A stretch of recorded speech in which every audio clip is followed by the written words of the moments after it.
Okay. Let's get the Yeah, show on the fucking road. You let's get it. can you hear me? Yeah, Okay. What are you telling me, broski? yeah, there, I'm chilling. Daya. You Okay. know them ones there, fam. How you doing? I'm all right, man. I'm all right. You know what I mean? We here for another episode of shit, so she can't be that bad. You know what I mean? But you know the rules though, bro. Mute up for me, please. G. Yeah, hold on, man. Get the shit in motion. Yeah. Hey, shout out to Super Life Real. Dreams OnlyMans podcast. Yeah. OnlyMans podcast. Man, this shit for real. Hey, man, this shit for real. OnlyMans podcast. Say that shit for real. Yeah. Man, that shit too real. OnlyMans podcast, talking about some man shit. Ain't nobody playing around. These niggas like Marilyn Manson. Damn, man, my diamonds be dancing. Talking about investments, romance, man shit, yeah. Man shit, yeah. None of that he say bullshit. Whoa, man shit, yeah. Man shit, yeah. Hey, real man in demand, bitch. Hey.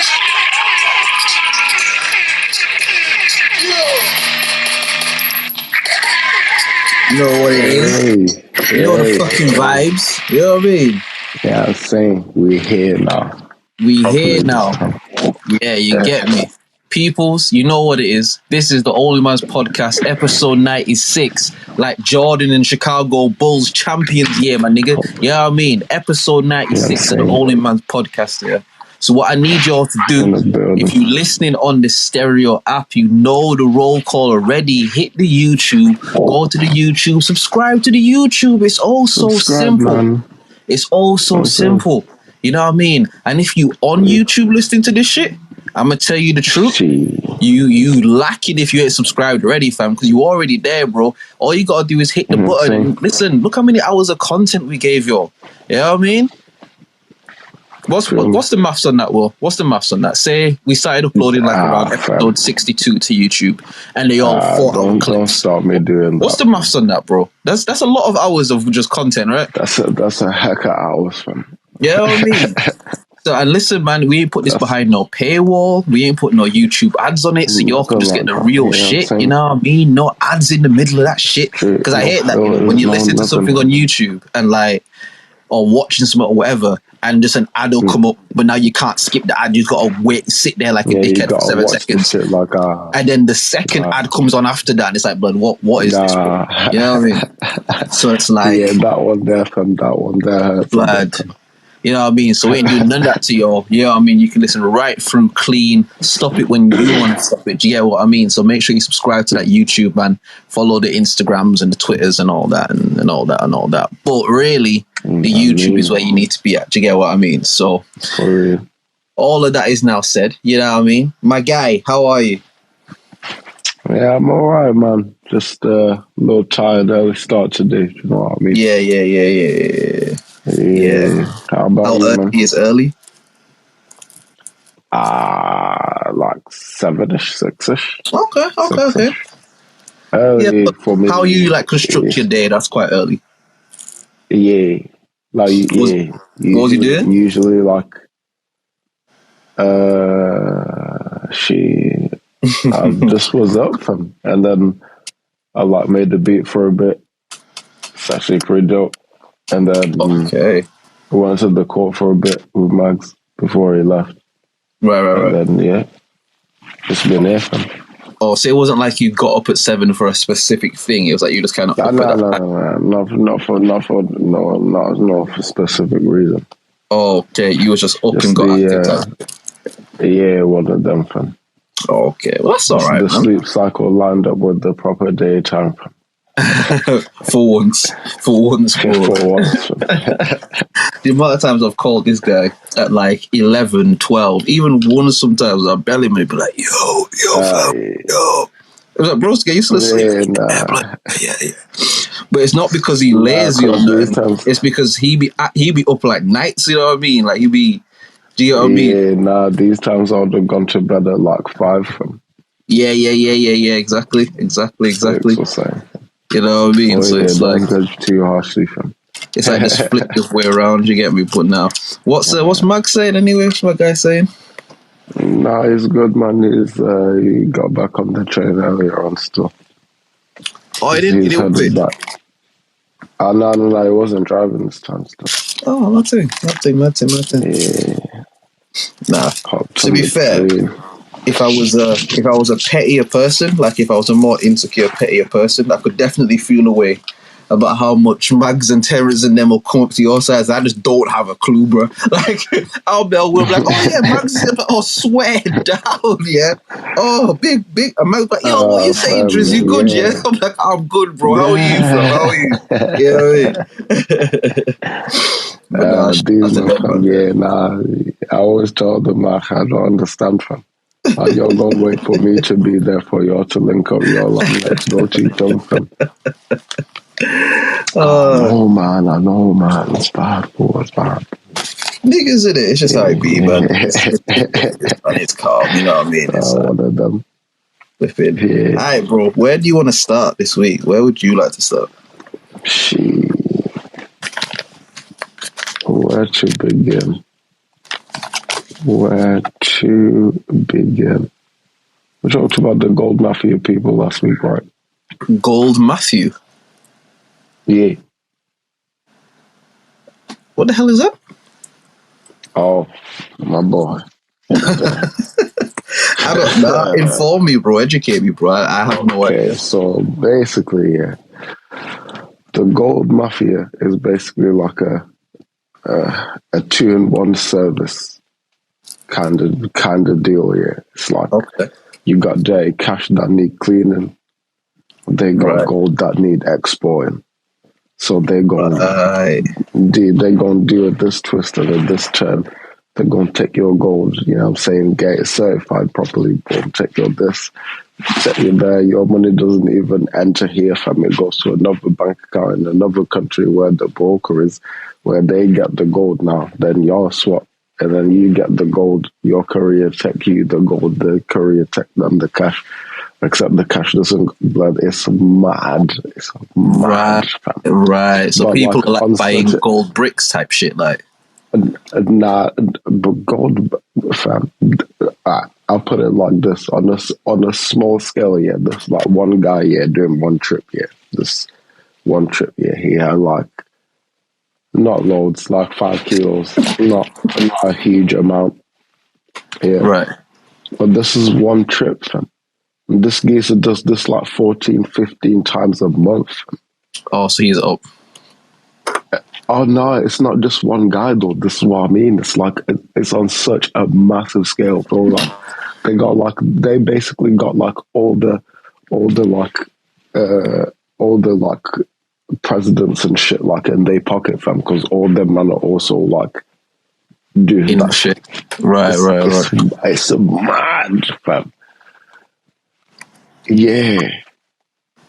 Nah, that's mad. That because it's like, as you said, it's essentially just washing dirty money. Because if I can essentially turn this money into exported gold that's clean, I can then take exported gold and sell it if I want to. Sell it for straight cash. No. You know what I mean? Cash is clean. Boom. It's mad.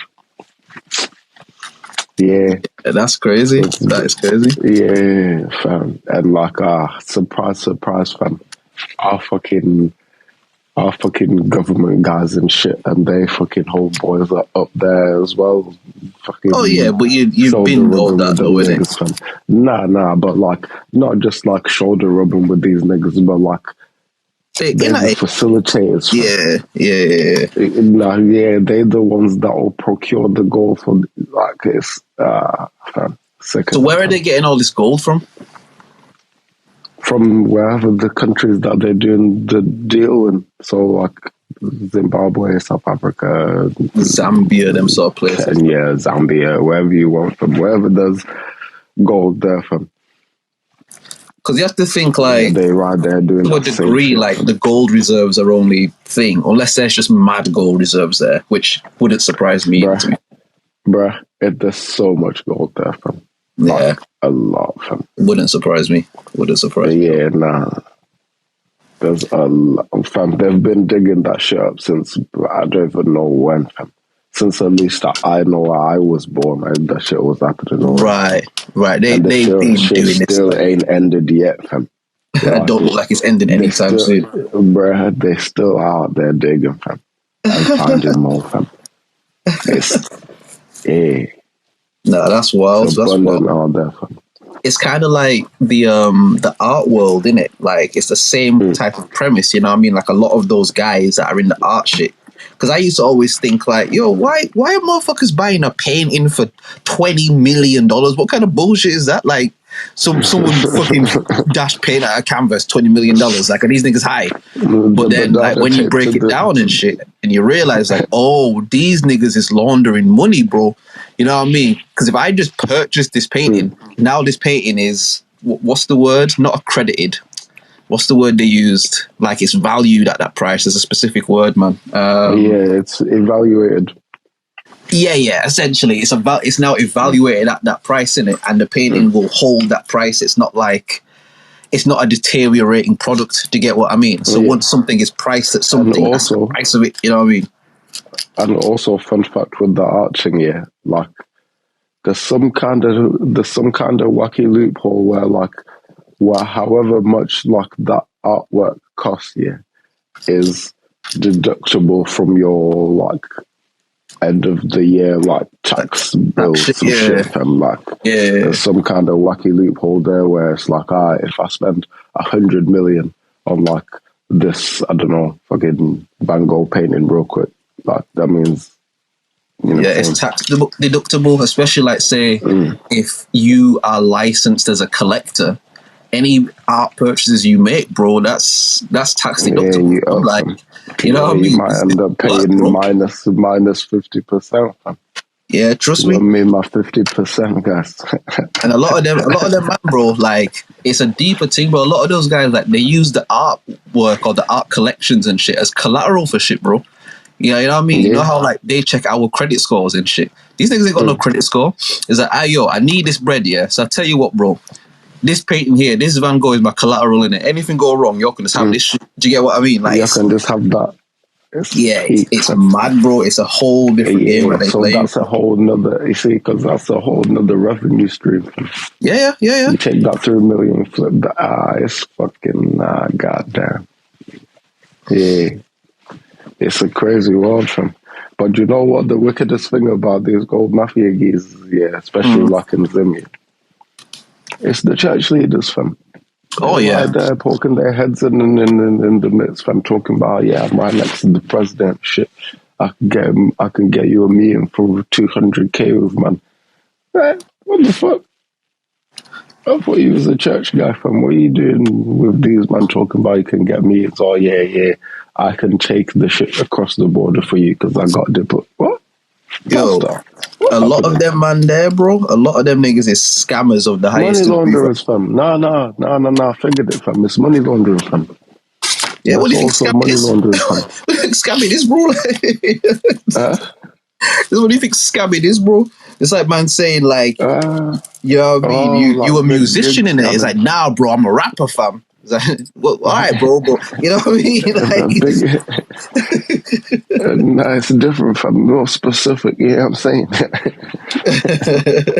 You gotta specify and shit, you know what I mean? Yeah, because I don't deal with the music and shit. I just show up and rap, I'm saying? I just rap, bro. I don't do nothing else, bro. I don't even hear beats, fam. I just acapella shit. They build the beat around it type shit, you know what I mean?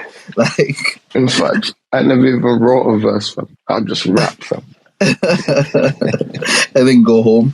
And then come back tomorrow and rap again and then go home. Like, you know what? Fair enough. I don't even wait in the queue, fam. I just rap, fam. But nah, these a lot of these like these church dudes, man, like, and I don't even want to make it sound like that because I you know what I mean, it's the people they've been a lot of these African church people's blood, they on some bullshit, bro. And it's not just them. It's not just them. American ones too, fam. And the American ones too, fam. They be the worst with that shit, fam. They're the worst in terms of scale. They're the worst in terms of scale. Them two you mentioned, they're the worst with that shit, fam. Yeah, but you see, like the AF ones, yeah, they like they just brazen like black people in your face with it. They just in your face brazen like this motherfucker is scamming niggas. But people always buy into it. People always buy into those guys. Like any nigga you can see a mile away. Drove up in. Bro, people that Pastor Toby youth, like listen, people always buy into Bentleys. It. Dubai lifestyle, like drip everywhere. Anyone with any kind of discernment, you look at that and you're like, bro, there is no reason for a church leader to drive the Lamborghini. There's nothing that you can tell me in the Bible that like equals this Lamborghini, bro. Like, nah, what are you really doing, fam? But it's how it goes, isn't it? It's how it goes. Then that came out that they were doing that thing where they were like basically indoctrinating people to live in like their houses and shit. You like all the disciples and shit. Yeah. They had like fucking like boarding house kind of shit stuff, or something like that, like shared houses where like their members lived and shit. And then they were getting them into like, so they would recruit people, so they'll be like, 18, 19, like young, still fresh, like, you know what I mean, still got good credit and them shit. There'll be people to like take out loans, Yep.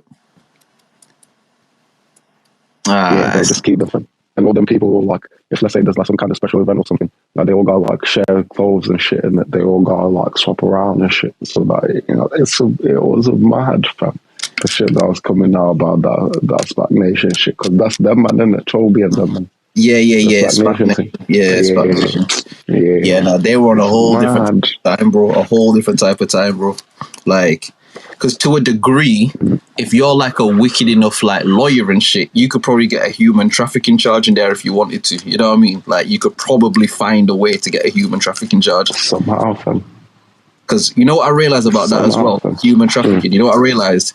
If I say I have a yard, and I want to get like a bunch of gals to do OnlyFans content in the crib and like digital pimping type shit. If I get a bitch to leave the area that she live to come live in this yard, that's human trafficking. Traffic to human, Jesus. That's a human trafficking charge, bro. I don't know if you remember Drake's brethren, that Baka Not Nice. Like, he was locked up in it. Like, that's what he was locked up for. Human trafficking. But when you look into the case, it was essentially like he just had bitches like coming to live in a crib and like just like do whole shit and that, you know what I mean? But it's like something as simple as that. It doesn't always have to be like what the movies portray. Where they fucking put people in like a van and drive them across the country and shit. It's not always as crazy as that. Like, the human trafficking charge is just you traffic to human being for the sake of e-commerce or for the sake of commerce, or you know what I mean? Like, them SPAC Nation guys were on a whole different type of time, bro. A whole different type of time. Man, fam. And you see the boy coming through, drip, driving Bentley, Dubai lifestyle, fam. Private jet, fam. And you wondering, how's they doing that, fam? It's because they got their pledges and they're giving thousands, fam, talking about seed money, fam. Okay, seeds, you are seeding his lifestyle for sure. What did Dr. Umar say? Donations. Where's that school, fam? Where's that school, fam? Apparently he has built something. Apparently there is something. I don't know if it's a school, but there's something. I don't know, fam. Man, you gotta be kidding me. Donations. Oh, a lot of these, man, bro. It's just, man. You know what? We live in a time now where it's ripe for scammers, though. If you like someone who is willing to cross the moral line of doing that, bro, this is the best time for you to exist. You know what I mean? Like, just 'cause people are so gullible and people will just believe shit. You know what I mean? Like, Yeah, shit crazy, man. Sorry, fam, it just keeps cutting out, fam. I don't know why. Are you in the crib still, or? Yeah, I'm in the crib still. Oh, I'm far away from the connection. That's why. Maybe that's what it is. Maybe.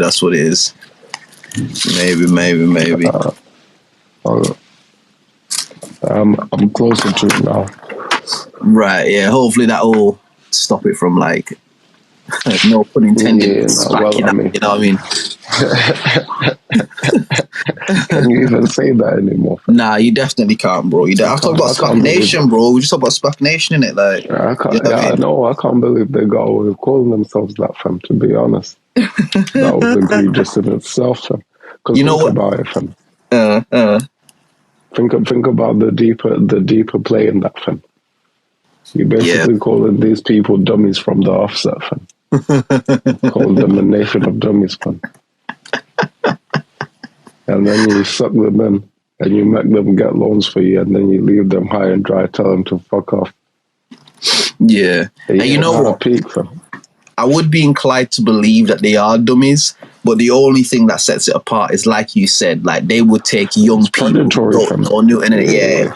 Yeah, it's like predatory, fam. If they were recruiting like 30, 40-year-old people, I'd be like, fuck them niggas, bro. Like, take them niggas money, fam, because they cleared up. Don't get it twisted. They did also recruit some older people as well, fam.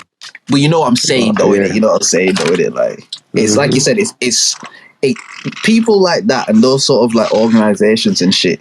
They just look for vulnerable people. Do you get what I mean? Like, no disrespect and not to, you know what I mean? Everyone has their beliefs and shit, but anybody who's that devoted to church, in my personal opinion, has the potential to become a vulnerable person at any point. Like, and again, this might be me projecting, so tell me shut the fuck up. But I know you're not going to be shut up in it, but I'm saying if I'm wrong, tell me shut up in it. But it's like, I don't feel that a person with a rational, healthy sense of love and God and all these sort of things has to so aggressively chase after God external to themselves.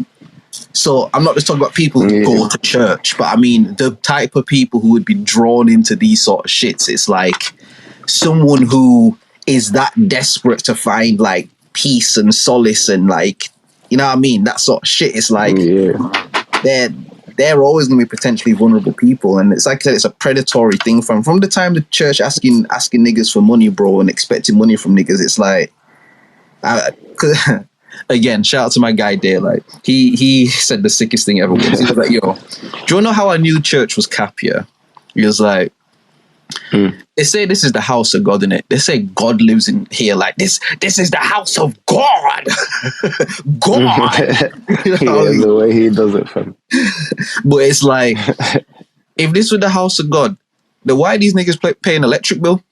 Like, if God live here, bro, if the creator of heaven and earth, the universe, is the architect of life, bro, whose life essence is intrinsic in every single thing that you see and experience in this life and world, if that's the God that live here, the fuck am I paying E-Power for? The fuck am I paying E-Power for? What the fuck do I have to pay Scottish Power or BT or any of these niggas for if God live here, bro? You know what I mean? Like,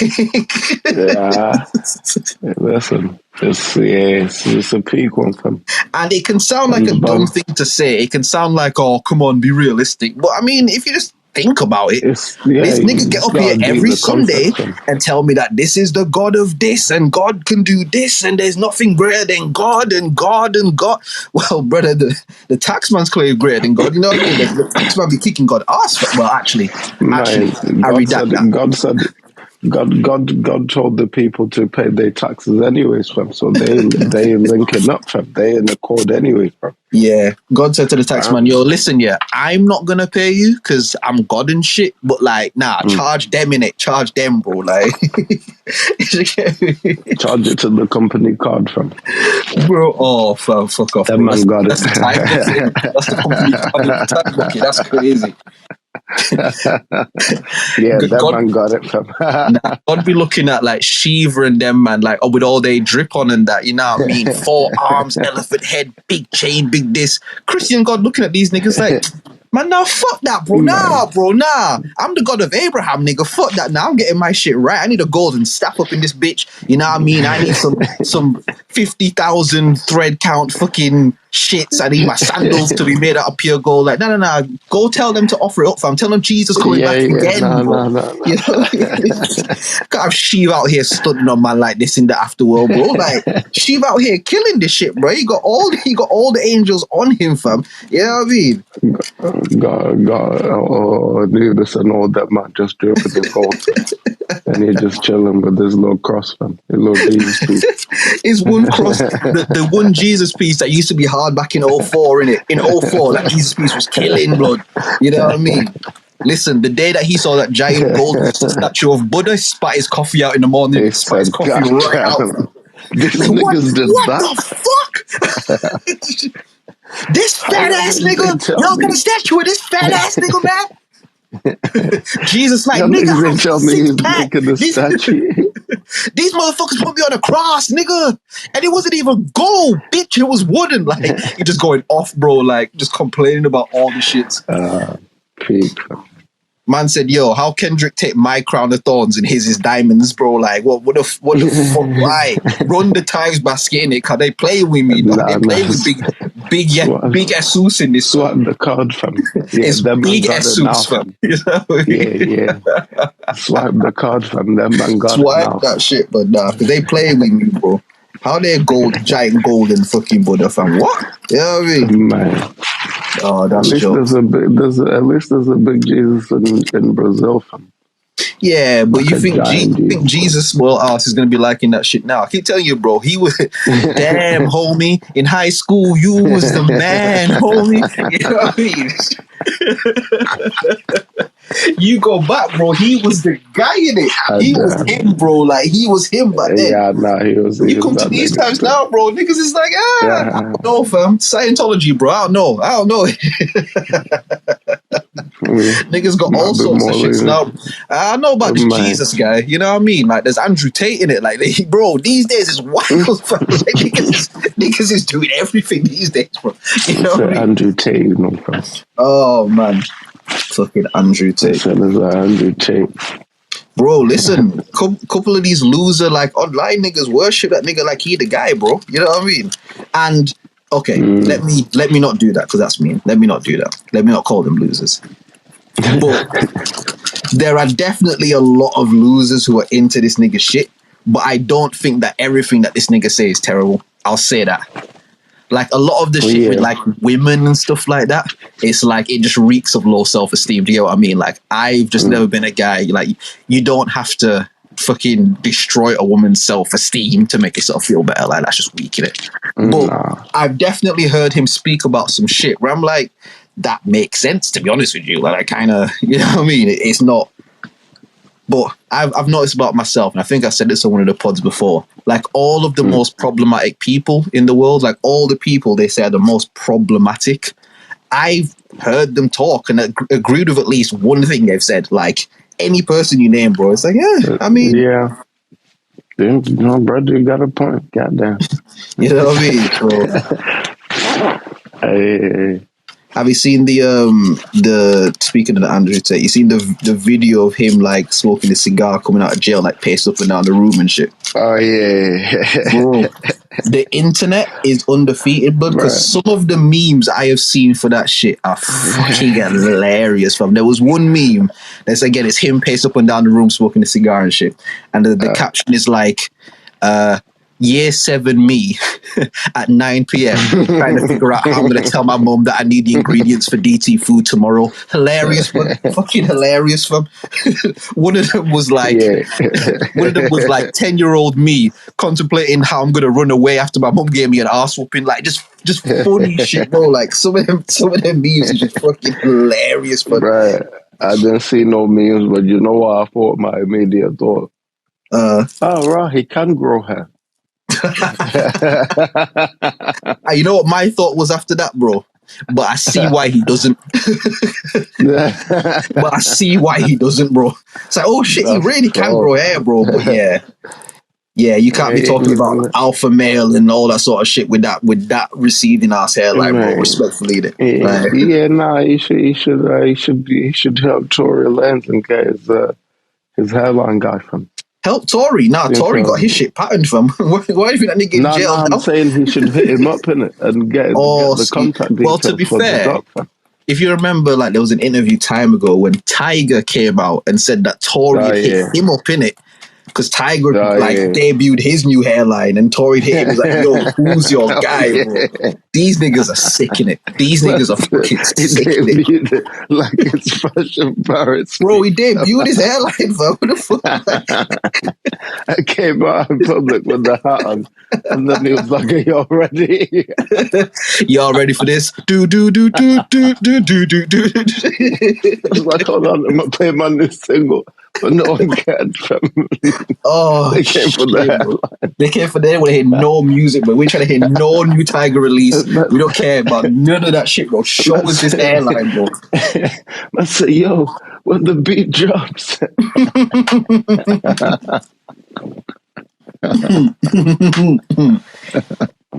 I should say, he ripped his hat off.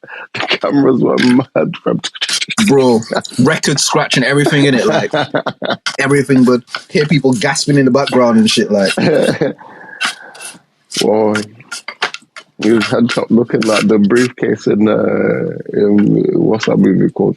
Pulp Fiction. Oh God! No, when they open the briefcase and this. Oh God! The spirit of God pushed his hairline back. That's crazy. Man said the spirit of God pushed your hairline back, but nah. That's when you just got to do the baldy. That's when you just got to do the baldy, bro. And that's what I don't get about some of these man, fam. It's like, bro, just do the baldy, fam. Like, because I'm telling you, bro, if my shit was receding, if my shit started looking like, no disrespect, but if my shit started looking like Stevie Wonder shit, I'm shaving it off, bro. I'm not going out like that, fam. Niggas, I'm not going out like that. We can give Stevie a pass, fam. We can give Stevie a pass, fam. Come on. Why? Why? That nigga can see. He can't see, fam. Will. You know why you're laughing right now, bro? Because you know, bro, as just a nigga looking at shit, you know that nigga can see, bro. Fam. Nah. That's ain't what the TV said. The TV said the nigga can't see. Nah, bro. I seen that nigga do too much seeing our shit, bro. I seen that nigga almost bump into somebody and get out the way, bro. I seen that nigga do, and don't tell me his other senses got better. I don't know, fam. Yeah, no. Nah, his other senses, fam. Like Daredevil, innit? Nah, bro. That nigga can see, fam.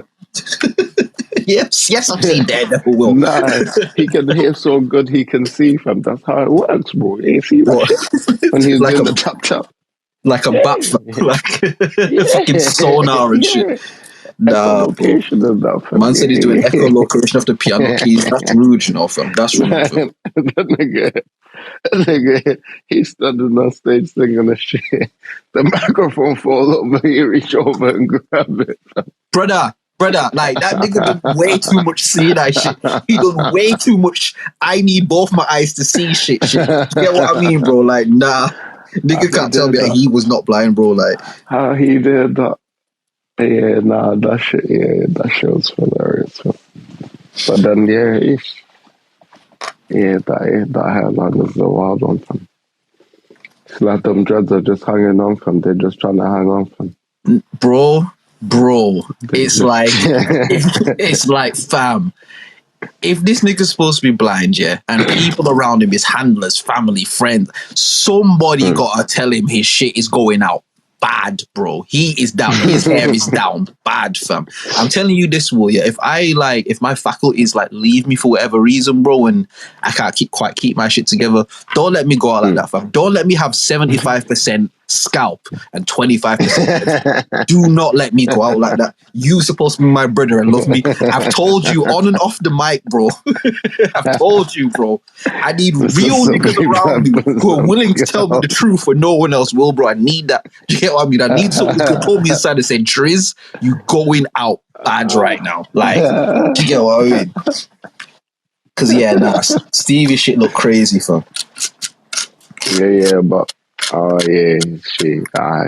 mean, I tried, fam. Stevie, I tried. Bro, Stevie shit is like. Sorry, sir, I tried.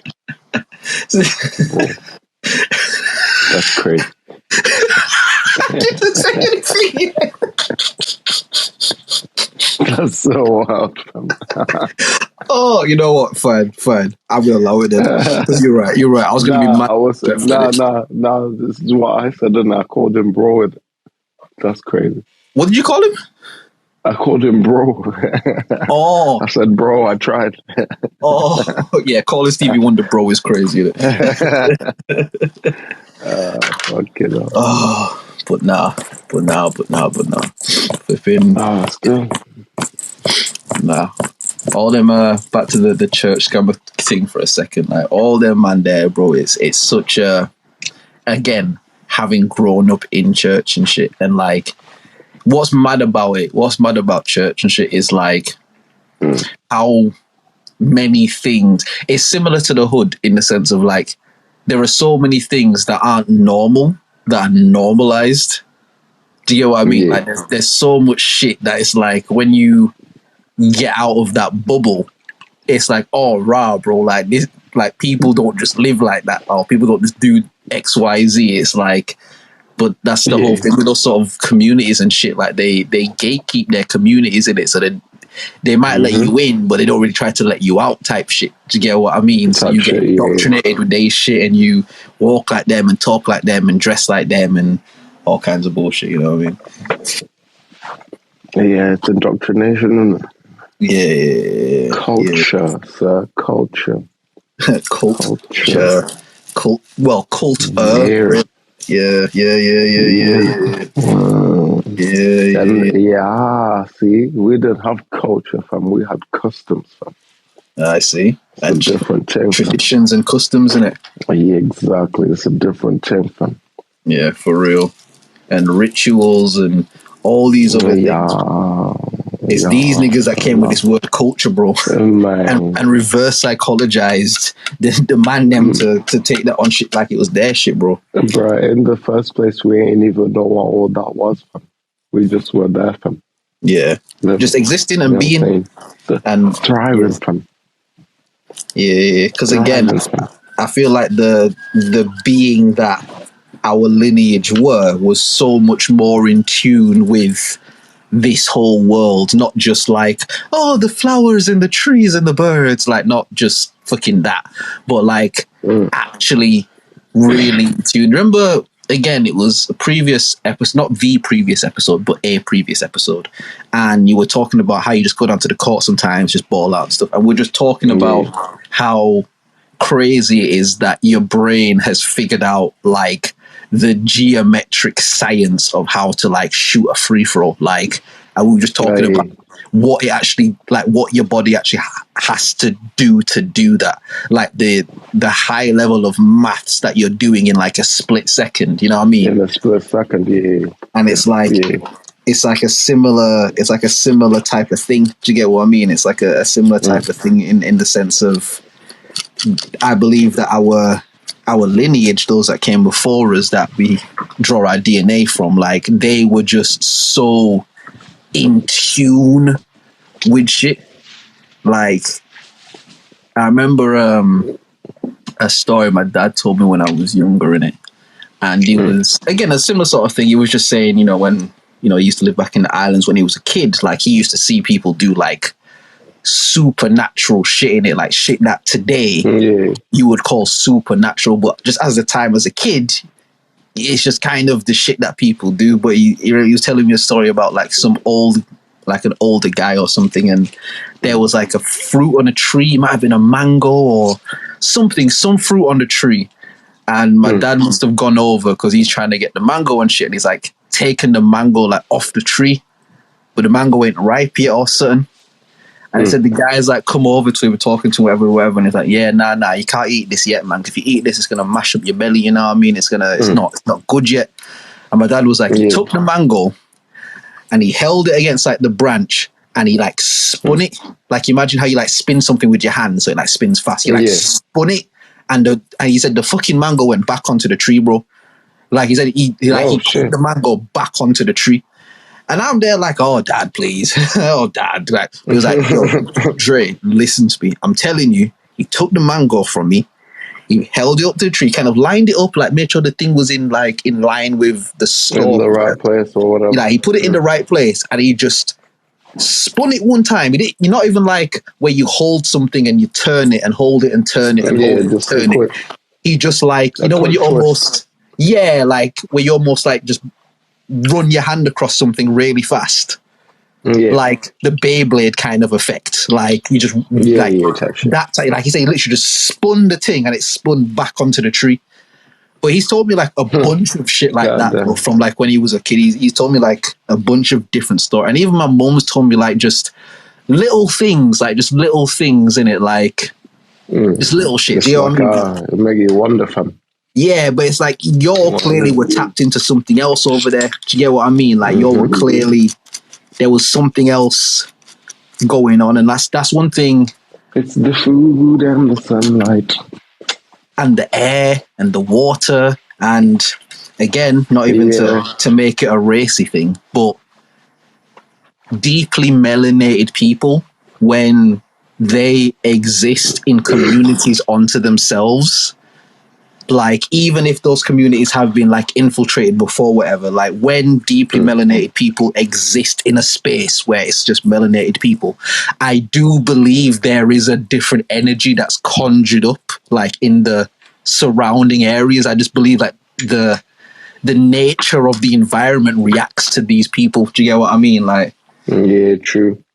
And if you don't believe me, dog, on a sunny day, fam, like if the sun ever come in your window or anything like that, just hold your arm up against the sunlight and just tell me what you see.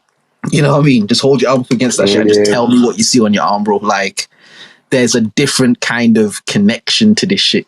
Do you get what I mean? But nah, it's crazy, fam. I was out in it before.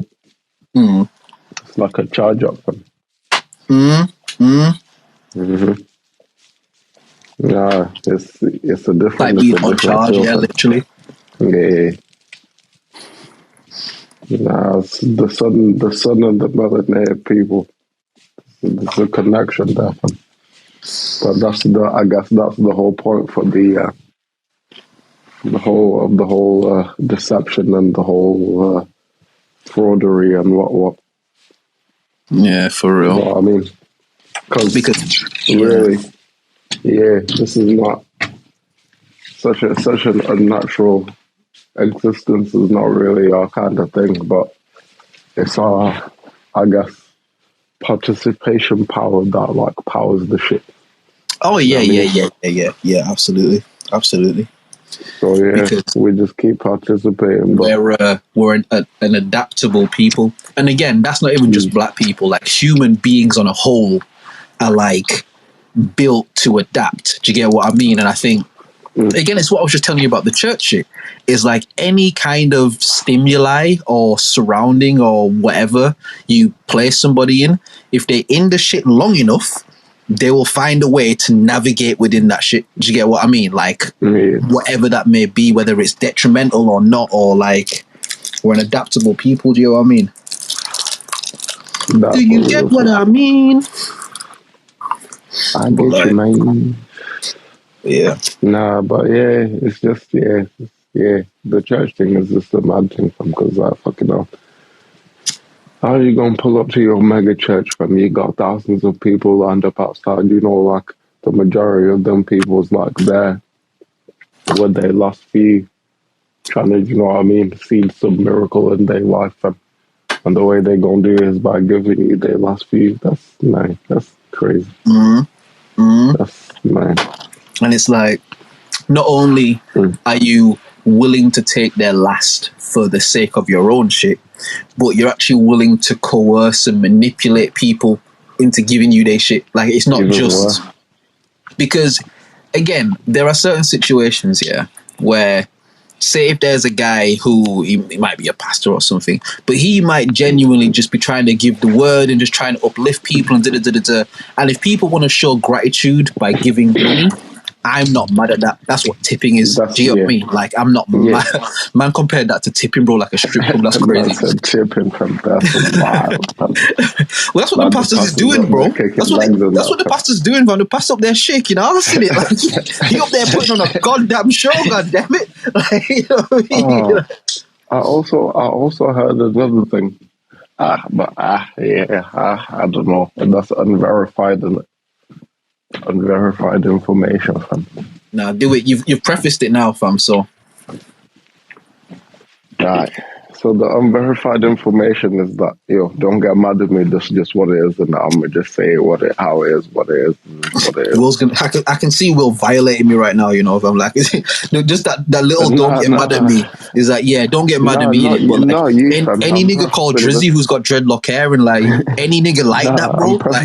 I'm prefacing this to the listeners, and don't get mad at me. I'm just saying it as it is, how it is, where it is, what it is. I didn't make it like that. But apparently, there's a thing in a lot of, especially like African American churches, where they got like, how do I say this without being? Say it. Put it this way, bro. If you say it, I'll double down with you, bro. I'll just back it from like I'll back it in it. And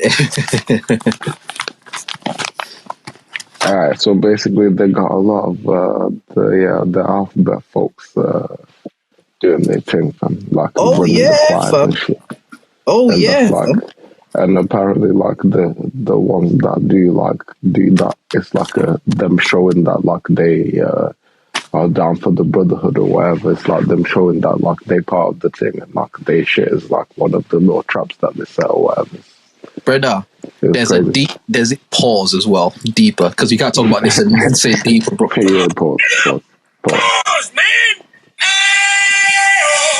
Pause, but a deeper, darker secret here is like there are some like churches where if you not down with that, you can't even really go to the church, bro. Like, you know, there's some of them, bro, where they're just like fully on that. It's not even like a down low thing. It's like, nah, this is an alphabet church, bro. Do you get what I mean? This is an alphabet church. How does that work?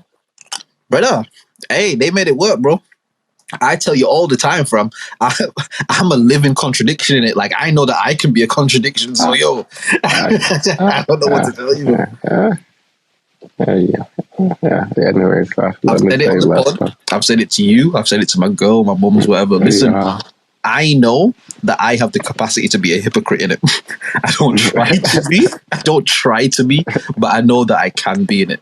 Because you're right, Will. You're right. Your first thought when you think about the alphabet and Christianity, your first thought is like, well, Christianity kind of specifically says that we don't fuck with the alphabet. It says that it kind of does say that a little bit. You know what I mean? And listen, like I tried to say to our previous co-host, I didn't make it this way. That's just what it is. It is what it is. It wasn't me. That's just that's what's in the book. That's what it's saying. It. Y'all tell me this is the living word. This is the word of God. Like, y'all say this. I didn't say this, bro. Y'all told me this shit. And in the book, it says any man that lies with another man is fire for you, isn't it? Like I'm not saying this, bro. This is not my POV, fam. I'm not saying this. The book says this. Yeah, I don't. Yeah. I wasn't involved in the alteration of said book. Yeah, I mean, those were not bars that I wrote, fam. Like, listen, I did not write those bars, fam. Do you get what I mean? I quote you my bars, but that's not them, fam. But it's like, not even if, because it's happened. Like, the fact that they've found some kind of reason around that, I guess it's like lawyer games, innit? It's like, what did the best lawyers say? A contract is made to be broken, fam. Give me any contract, I'm gonna find a way to get out of this shit. I'm gonna find a way to break that motherfucker. I'm gonna break each one of these words down, bro, and I'm gonna scrutinize every word in this shit, fam. And maybe one of them guys took the good book and said, yo, I'm gonna scrutinize every word in this shit, bro, and I'm gonna make an argument for like for See, I was gonna say something fucked up just then, but I was gonna say something fucked up just then. But I caught it, bro. I caught it. But yeah, you know what I mean. They on what they on, and hey, I've never been to one. I've never been to an alphabet church myself. You know what I mean? I don't know. First I'm hearing about that. But then at the same time, bro, there's like the KKK is technically a Christian organization. Do you get what I mean? It's like they took this shit and bastardized this shit. Like, you get what I mean? So it's kind of, it's the same thing we said about all the like the pronouns and the. It's like once you open that floodgate, like where can you stop it? Do you get what I mean? Like where can you say, all right, like nah, that's too much now. Do you get what I mean? Like because you've opened the shit too much. It's open now, so there's no more negotiating anymore. Do you get what I mean? Like there's no place for like, all right, let's just talk about this, or let's actually. It's like, nah, bro, if they can do it, we can do it, and that's what y'all said it was. Y'all said we're all equal and we're all fair. That's how it's gonna run now, fam. Trust me. I've always been a big proponent of like, we are not all made equal, bro. Like I refuse to believe that, because there's some people on this earth, me and them is not equal, fam. Like, do you know what I mean? We are not all made the same in any way, shape or form. But y'all said that everyone gets to get treated equally, so that's equally. You know what I mean? Like, yeah. It's just. If that's what the game is, do you know what I mean? Yeah. Let me play, fam. Pause. And that wasn't even. No. Like, that wasn't even. Yeah. You know what I mean? Don't get mad at me. Don't get mad at me, bro. To the game, fam. You know what though? In like a weird way, I would love to like ask one of those people. I would love to ask like, yo, how do you rationalize the shit? Not in like an attacking way, but like explain it to me. Because if y'all found a way to get around this contract, if y'all found like a loop in the contract, bro, like tell me, dog. Like I'm all down for like loopholes and shit, bro. Maybe there were good ones and bad ones. Nah, for real. Because then it's like, even with the loopholes and shit, like, it's like the Sodom and Gomorrah thing, isn't it? It's like, it's like the Pope and them, man. They're, you know what I mean? You know what? That's a bit of a tricky one, fam. But they're good, isn't it? I mean, apparently, supposedly, this nigga's been talking to God and is on his days off and shit, fam. What's different about that is that they put themselves in like this different, like Catholicism, like is this really, when I say strange, I'm not calling it strange, but what I mean is like in the idea of a religion and shit.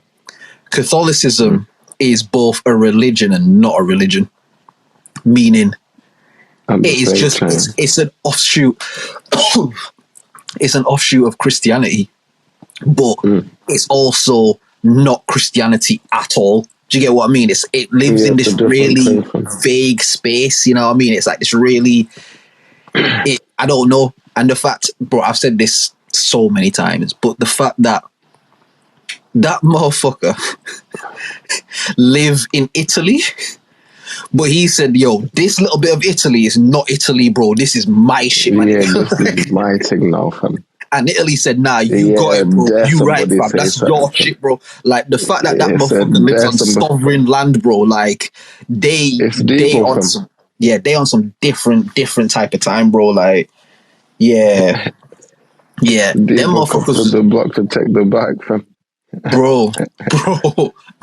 Man said, nah, we were just keeping it warm for you, bro. Swear down. Yeah, it's nice, man. Yeah, fix up the suspension and shit's brand new. Yeah, bro, it's good, fam. You know what I mean? Man done put these fucking dickhead 24 rims on it and shit, man. Put a spoiler on the shit, man, you know what I mean? Got the fucking vents in the hood and that. Put all sorts of shit on this whip in it. Like, no, I thought I'd just, you know what I mean? Just, I know you said to just like keep it here and just look after it, but I thought I'd just add some stuff to it, you know? It's like, bro, this isn't even my car anymore. Like, this is like, nah, it's still a Toyota, bro. It's still a Toyota. It just looked like a Lamborghini, you know what I mean? Like, but it isn't a Lamborghini. It's like, yeah, but it's not a fucking Toyota anymore, is it? Like,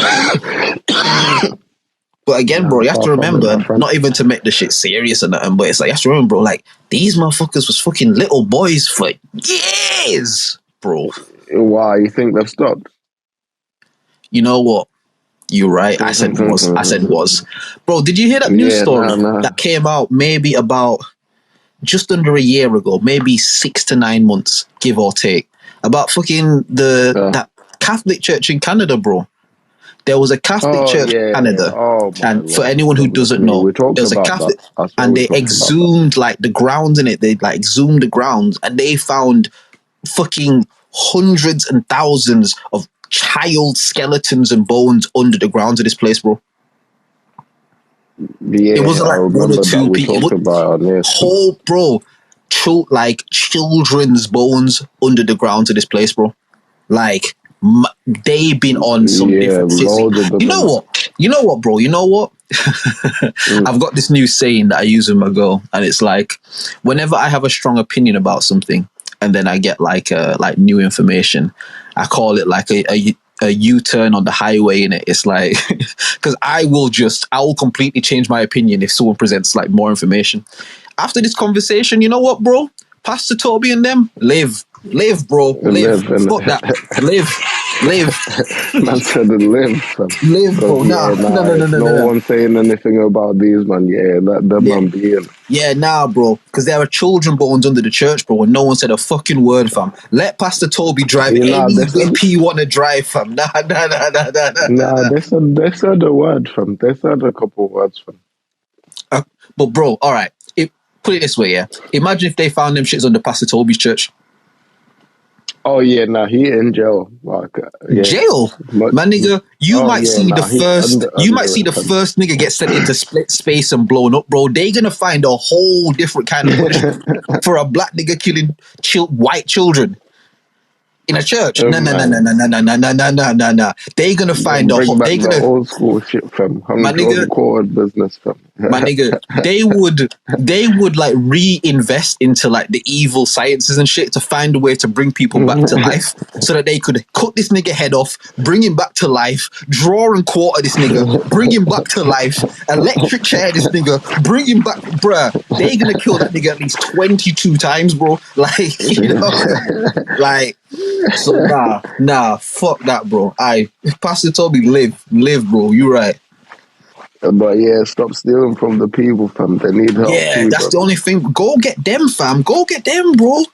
Go get them, fam. Yeah, but them man don't play these games, fam. They don't do all that, fam. They don't do the nigga shit. That's what it is. We the ones that sucked into that shit, fam. Yeah, you're right. You're right. We're the only ones that they can get from. Yeah, you're right, bro. But at least get and like help people. Do you know what I mean? Do something, fam. Don't just like buy yourself jets and build yourself houses and get yourself holiday homes and shit, fam. Nah. Help them same people that's giving you, fam. Because you want to know what's mad about it, bro? And I understand that. What did Jay-Z say? How can I help the poor if I'm one of them? I understand that, and I do understand that as much as, you know, help and stuff like that. In order to help people, you have to be in a position to help, and, you know, in this world of finances, and I get that, right?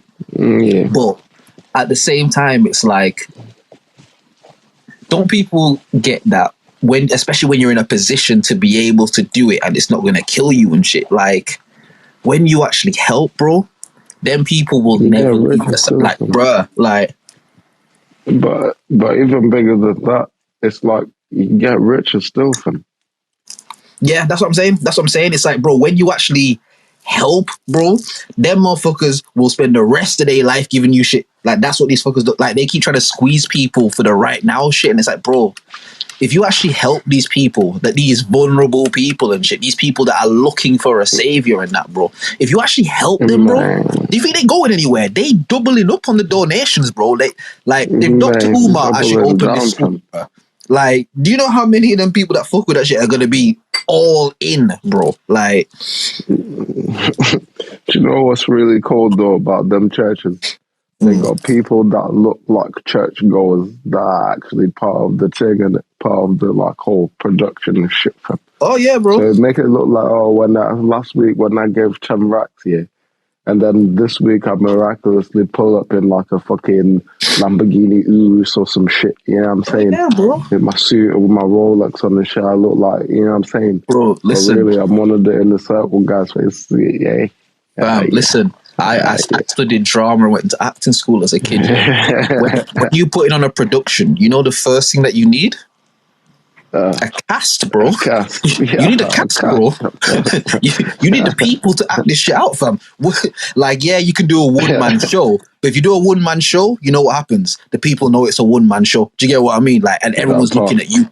Do you get what I mean? Now, you need a cast, bro, because how else are you going to get these people to believe it if this other motherfucker who I've never met before comes and says, oh, yeah, Pastor Will prayed for me, and now I got fucking £10 million, bro. Like, you know what I mean? Do you get what I mean? Like, how else do you suck people in?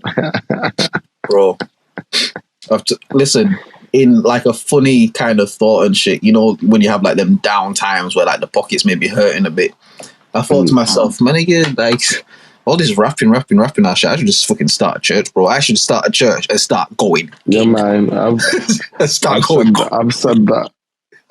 that sarcastically several times. Because Will, think about it, yeah. Imagine if we started a church, bro. Imagine if we were giving like the sermons and shit and just going mad, bro. Because you know what that shit would be? Just get Charles to give the sermons. Yeah, and then we be the cast in it. Yeah. That's what it is, bro. You see it. Because, you see it, fam. Nah, fam. We'd clean up, fam. Bro, I go there start doing my best hallelujah Jesus, bro. I go there start doing my best hallelujah. Hallelujah! Jesus is Lord. Hallelujah, bro. I feel like rent cars to pull up in, innit? Nah, I'll start doing fuck shit, bro. I'll start like betting with the man them back. So like before we go on stage on like the Sunday mornings and shit, I'm like, I bet, bro, what I'm gonna do, yeah, I bet you fucking five racks, yeah. I'm gonna fucking crowd surf, bro. I'm gonna go into the spirit and I'm gonna crowd surf them. Nah, fam, you can't get that off, bro. You can't fucking, these are old people in the crowd. Nah, bro, watch this, fam. I'm about to go crazy in this, bro. You know me, yo, Terrence. I need you to spit that shit for like 20 minutes and then bring the music in. Spit that shit for 20 minutes, bring the music in, and I'm gonna go up there and make a fool of myself. Yeah, watch this. when that chord hit, fam. Brother, because I've been in the churches when that chord hit, bro. Like you feel that shit, bro. Like I'm sorry, bro. Bro, shit, bro. Listen, when it's like the lively shit, when everyone dancing and shit, it's so live. When it's like the slower, more like fucking emotional shit, like you feel it, bro. That's when the plate is going around, isn't it? It goes around when it's live. The plate goes around when it's live, innit? When everyone's up and because bro, it's like being in the club, innit? It's like when you it doesn't go around once, fam. Oh yeah, no, it makes several. Yeah. Sorry, you know what? Yeah. You know, I'm talking to you, and I sometimes forget we're broadcasting in it. Yes, you're right. So for the sake of those listening, the plate will go around at least 3 times. That's on a slow Sunday. If church are popping that day, they like yo all day from running from back with another one, back to back slap, and again. That's what they say, but and again, fam. Send it back like, yeah, Pastor, we went around the church. And again. That she used to come round to me, I hadn't already put my little coins in already, fam. I ain't got nothing left now, fam. Well, I'm going to put it there now, fam. Some hopes and dreams. And bro, you know what's mad about that when they do that, yeah? You know what's mad about that? Like, because this happened to me, and I grew up in church. I don't know if it's ever, but it's like, that it'll go around, you put money in whatever, and then how much later it goes around again. But it's almost like this weird thing where people almost act like it's the first time it's going around. So the guy comes to you, like you ain't put money in there. So now, in the space of like 3 to 4 seconds, you and him are having this weird dynamic where you're like, brother, I'm sure that you did this. And he's looking at you like, nah, bro, I've never seen you before. Like, he's looking at you like, bro, like, nah, it's the collection plate. We do this every week, Frank. We do this every week. I've been already. I gave. Brother. And them motherfuckers is shady as well, fam. I tell you, bro. Any week when you don't put no money in that shit, fam, they won't out and out shade you. They won't out and out just disrespect you. But Niggas just start acting like you're invisible in it. Like, at first, man's being okay, so excuse me, can I just get past, please? As soon as you don't put that in their place, niggas stepping on your shoes, niggas putting their hand in your face to get past and shit. Like, niggas just all sorts of man. Like, yeah. You should be ashamed of yourself not bringing enough money to give to the plate when they go round and round and round and round. Brother, like a roundabout, innit?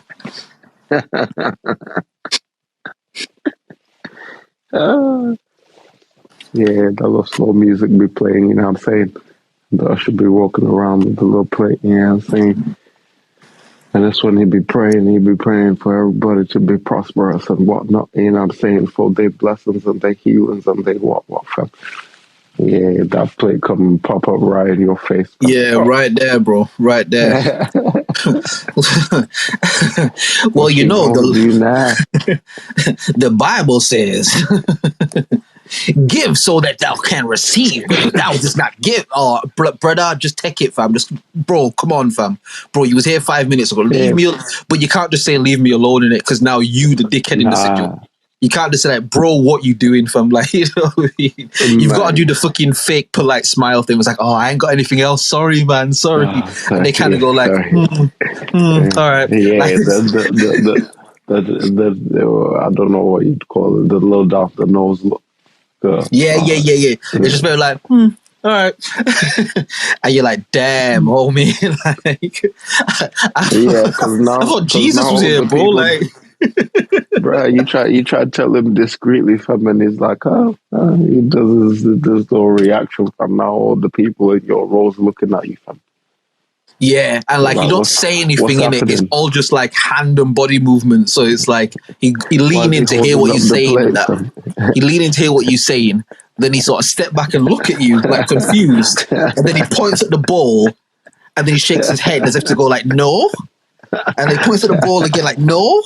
So that everybody can see the spectacle going on in it. Just in case for anyone that can't get the audio, you can see the visual of what's happening in it. You know what I mean? It's like bro, and you just want to say, bro, why are you doing this to me right now, fam? Like, didn't Jesus say to love people, bro? Like, why are you doing me like this right now? But you can't do that. There's a reason why, fam. Because he's in a suit and you're not. Do you get what I mean? So like, when the church people look, you're the heathen sinner that's in the church trying to find Jesus, and he's the guy that's been here. So if he's there talking to you, it's usually your fault. Do you get what I mean? And you can fucking imagine me, bro, especially like the more times we're like closer to back when I left and shit. Man, I go back there in a tracksuit high as giraffe pussy, you know what I mean? And it's like these motherfuckers is doing this shit. It's like, oh, bro, like you finessing me, bro. Fam, like I was gonna use this money to buy food before I went back, bro. Like, come on, bro. Like, don't do this. You know what I'm saying? Gonna get me a little crisp, some chocolate or something, a little drink and shit. And listen, those motherfuckers have no shame, fam. They will take your pennies and coins, fam. Bro, listen, bro. They'll take that from there. Listen, all I've got is my bus fare, you know. All I've got is this money to get home. The Lord will provide. Listen, if you believe. God got bills to pay, fam. You lack faith. You're lacking faith in it. You need to have faith in the Lord. You need to put this money in here and believe that the Lord will get you. You stood at the bus stop for 5 hours, bro. Like fucking niggas rob you, start raining, fucking your phone get fucking swept down the drain, like all sorts of terrible shit, bro. You get your bus fare home, bro. And you go there next Sunday and be like, I couldn't even get home. And they'll be like, you know what, God was just testing you in it. God just wanted to see if you. It's like, you motherfucker, man. Your God has very figured it. Bring out the story of the guy that was like, all he had to do was just be like, Jesus ain't the guy for. Oh, yeah. Is that Job? Job is a different thing. Like, there's maybe a few different things you're thinking of. There's the one where they made a bet, fam. The one where they made a bet and that was like, I bet. Are you the man, fam?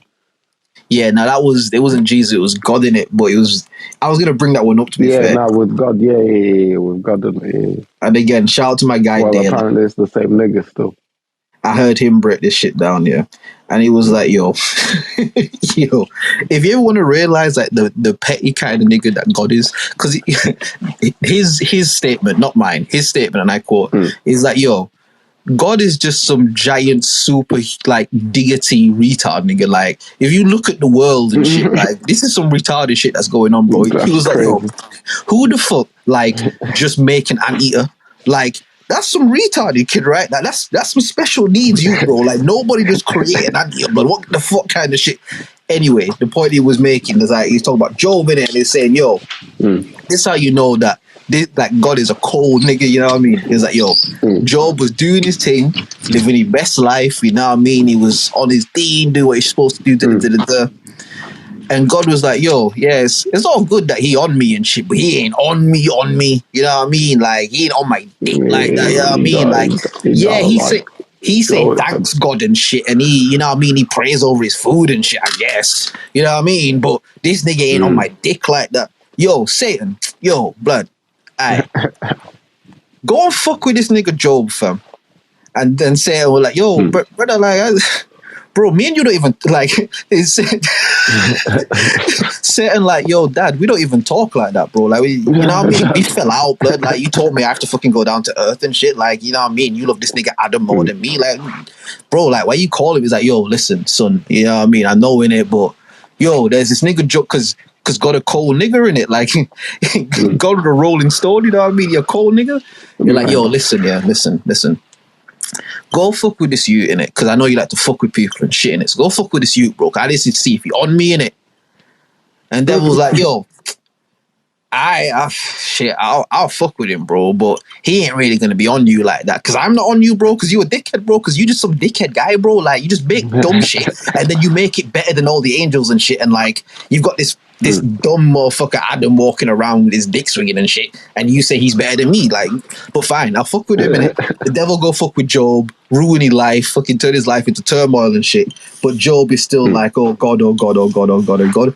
So God's like, yeah, I'm that nigga, fam. Yeah, he fuck with me on my dick, you know what I mean? Man's always, you know what I mean? He like all my pictures on crap and shit. Like, he on man, bro. He on my shit, innit? And the devil's like, yo, bro, he only on you, bro, because, like, he ain't let me hurt him, fam. Like, bro, like, what? He lost his job and, like, his bitch got sick. Like, you know what I mean? Like, he ain't let me do that to him. Like, And God, being the insecure nigga that he was, he was like, yo, you know what? Nah, fuck that, bro. Like, nah, bro. Alright, you know what? Go punch that nigga in the face in it. Job ain't done nothing to God, bro. Job ain't done nothing but good things to God, bro. God go tell the devil, alright, go punch this nigga in his shit, fam. Like, you know what I mean? So fucking the devil go fuck with him, bro. Because again, the Bible says that the devil can't do anything to you unless God allows him to. The Bible said that. I didn't write the Bible. Y'all say this is the word. That's what it says. It says that the devil has to get permission from God to fuck with people, which leads to the question, okay, so does that mean that God's just allowing all this bad shit to happen? Is he just like a negligent parent that's allowing his youth to run wild and shit? Like, what the fuck is that? Anyway. What's happening? The devil go fuck with Job and shit. Again, he gets sick and he's fucked up and and he's still like, the story is that he still fucking like praises God, and then God restores him and But again, taking away the whole like mythology and all of that from it, if you just look at it as a story, yeah. So Will, there's you and me, and then there's Mags in it, and Mags is doing their own thing, and Mags is always like, yo, nah, Will's music is sick, man. I fuck with Will's music, and you like, yeah, that nigga fuck with my music. But after a while, you're like, yo, that nigga don't even like talk about my shit. Like, I got new shit, but that nigga don't really be talking about my shit like that. You know what I mean? Aye, you know what? Yeah, aye, Driz, go burn that nigga car, fam. Like, go aye, Driz, go break into that nigga house, yeah. Like, and fuck up his shit, car. I got this motivational song that I've been working on. I've been working on this song where it's like, when your life is falling apart, it really gets you like in the zone. So go and fuck up this nigga life, bro. And it's like, I go do that. And then fucking Mags is fucked up, and then he listened to your song. He's like, oh shit, this is making me feel better. And you like, yeah, that's right, bro. Yeah, I still make that shit, bro. That's right. Yeah. That's what I was talking about, bro. Fam. That's that shit there, nigga. That's what I was talking about. And I'm like, bro, that's what I need, fam. I was like, bro, he's only rocking with your shit because, like, he still can, like, listen to music and that. Like, you know what I mean? He's still got his headphones, this, that. And you, being God in this situation, being the over-dramatic motherfucker that you is, like, you know what? Bro. What should I do? Should I take away his, like, headphones and that? Like, nah, that's because he can still like listen to the radio. You know what? Put that nigga whole ears out your head, fam. Fuck out of here, bro. Nah, fam, because I need niggas to feel my shit even if they can't hear it, bro. Fuck that, bro. I'm sick of life in this shit, bro. Rose garden in this shit, bitch. Like, nah, niggas need to vibrate with my shit, nigga. You know what I mean? And now Paul Mags, bro, go get his head carved up like a Halloween pumpkin. You know what I mean? Just for you to prove some sick ego trip to yourself, bro. Like, it's bad, bro. Bruh. Nah. The Bible's good for that, though. If you kind of like, if you read some of those stories with just that kind of common sense, God is a cold nigga, fam. He a cold motherfucker, bro. That nigga cold.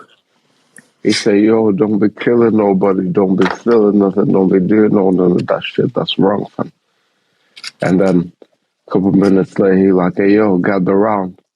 I want y'all to go to the next village and kill all the motherfuckers. Yeah, and take all that nigga shit, fam. Shit.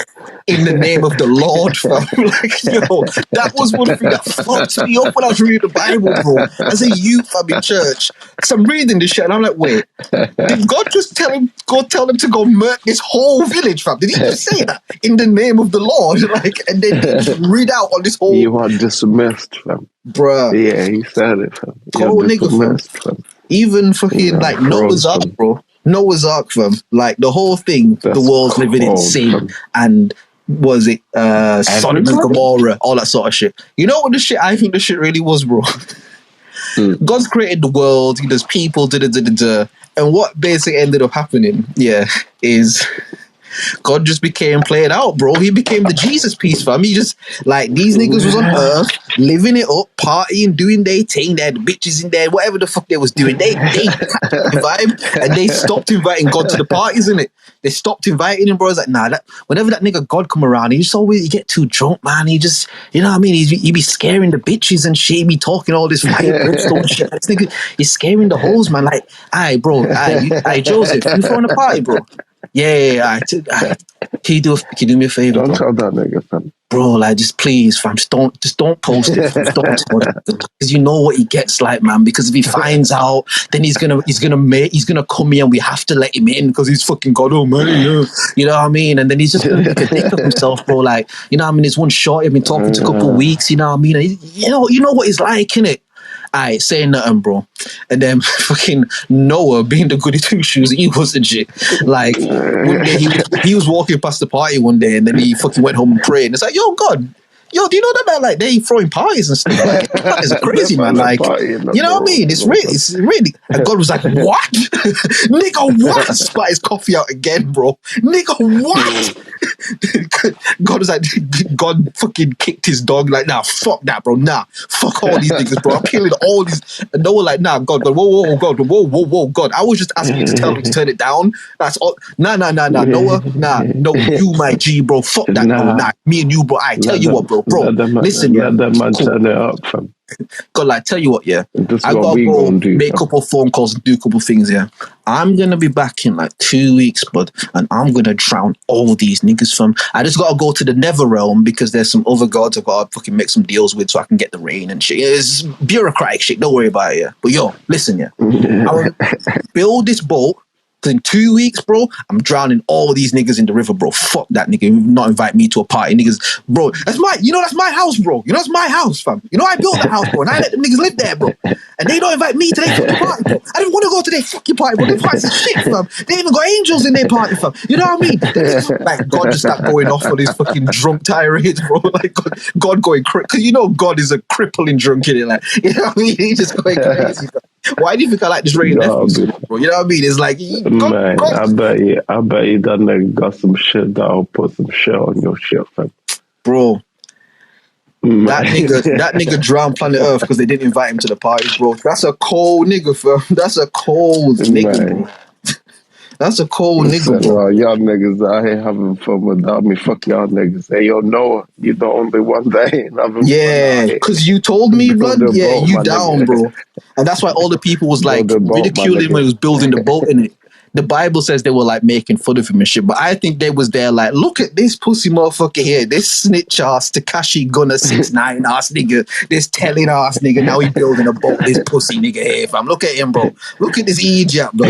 Oh god, they're throwing the party, god, yeah, bitch ass. You know what I mean? Like, brother, even Moses, fam. Even the story of Moses, bro. Moses did all that shit. He said, "Go set my people free." All that shit. Moses went to the mountain to get the fucking the 10 commandments in it, like the Mount Sinai, I believe it was. And fucking God said to Moses, yo, what you need to hit the rock, because he was like, yo, God, I got these people here in the desert. These niggas is hungry and thirsty. They ain't no Uber Eats out here, God, like you gotta do something. I've been trying, ain't no signal. God was like, all right, say nothing, bro. Like, I'ma send y'all some like rain bread, like the manna from heaven. Like, here's some rain bread for y'all. Like, it's like rain, but it's bread, but it's rain, but it's bread. Like God of the universe could fucking make it rain, fucking barbecue ribs and chicken wings and all. Like, could do anything, just bro. Bread though for you, nah, rain bread for y'all, innit? And you give them rain bread a couple of days. Wine on the side. And then after a couple of days, the rain bread dry up and Moses got to come back up. Because really all Moses was trying to do was get signal in it. Because down there, bro, you can't get signal up there. You can't get no signal up to the higher realm, bro. He was just up. Hello, God. You know what I mean? They make it this big mystical thing, bro. But Moses is up there just because he had to get the signal in it. It's like, yo, God, I can only hear you from this spot. Can you hear me? Can you hear me? I'm trying to say. Blood, God and Moses on stereo. That's crazy, blood. God and Moses on stereo. I'm trying to say, we fucked up down there. We need help. And God's trying to boy and everything. And God trying to boy him off, like, bro, I sent you that bread in it, man. Like, you belling me again, bro. He's like, yo, G, that was 2 months ago, fam. You're not responding to my emails, bro. Like, I've been telling you, fam. You know what? Yeah, fuck this, bro. Bro, you know what? Hit the rock, just hit the rock, and then like honey and water's gonna pour out the rock in it. So Moses go and hit the rock, and honey and water and all this shit comes out of the rock. That's what the Bible said. The people get substance and shit. Moses, being the real nigga he is like, well, shit. Like, yo, these people is hungry and they need food and shit. I'm gonna go over here and hit another rock, bro. Moses hit another rock. Here come big bad God. Like, nah, you dirty motherfucker. I told you to hit that rock and you thought you were smarter than me and tried to get more, bro. So you know what, nigga? You gonna die on this mountain, bro. Fuck you, my nigga. Bro, cold motherfucker. A cold nigga, fam. Moses did all that and got killed because he hit the rock twice. Read the book, fam. I didn't put this in there, bro. It says that in the book, bro. When Moses hit the rock again, the Lord came down and struck him dead because he had, what was it? Because he went against the word of the, and they use that a lot in the Bible as well to just explain some shit that they don't want to explain. The word of God. I think the hitting the second rock was the second strike. Because no, he went up there. He went up there the first time to get the tablets in it. You know how it was supposed to be 42 laws. Yeah. As he was going to reach out to grab them, he dropped 3 in it. Yeah. And then there was 30 gone from, or 32 gone there from. So that's strike one. Yeah, that's strike one. Yeah. And then the rock is strike 2. Yeah, and then strike 2 was just the end of the game from, because obviously he doesn't do strike 2. He won one time. Y'all niggas don't invite me to the party one more time. I swear down, I'm gonna flush this whole shit, fam. Watch, fam.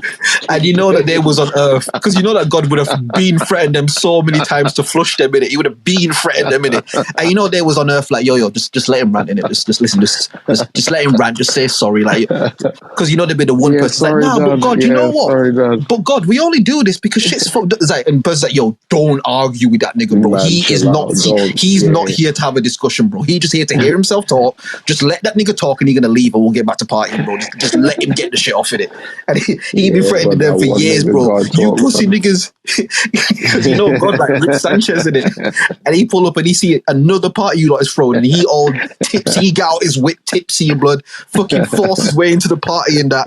Fucking the mute. He's walking, plugs the speakers out by accident. He walks into the wires. The whole music thing dash on the floor now. All the music stopped, fam. And he in there tipsy like, yeah. You had another party, yeah? He thought I wouldn't find out. I created the universe. I created all of you pussy motherfuckers. He drunk and belligerent, bud. And then fucking Mary Magdalene or so come out to him like, God, please, you know, like, you've had a bit of his, get away from me, bitch.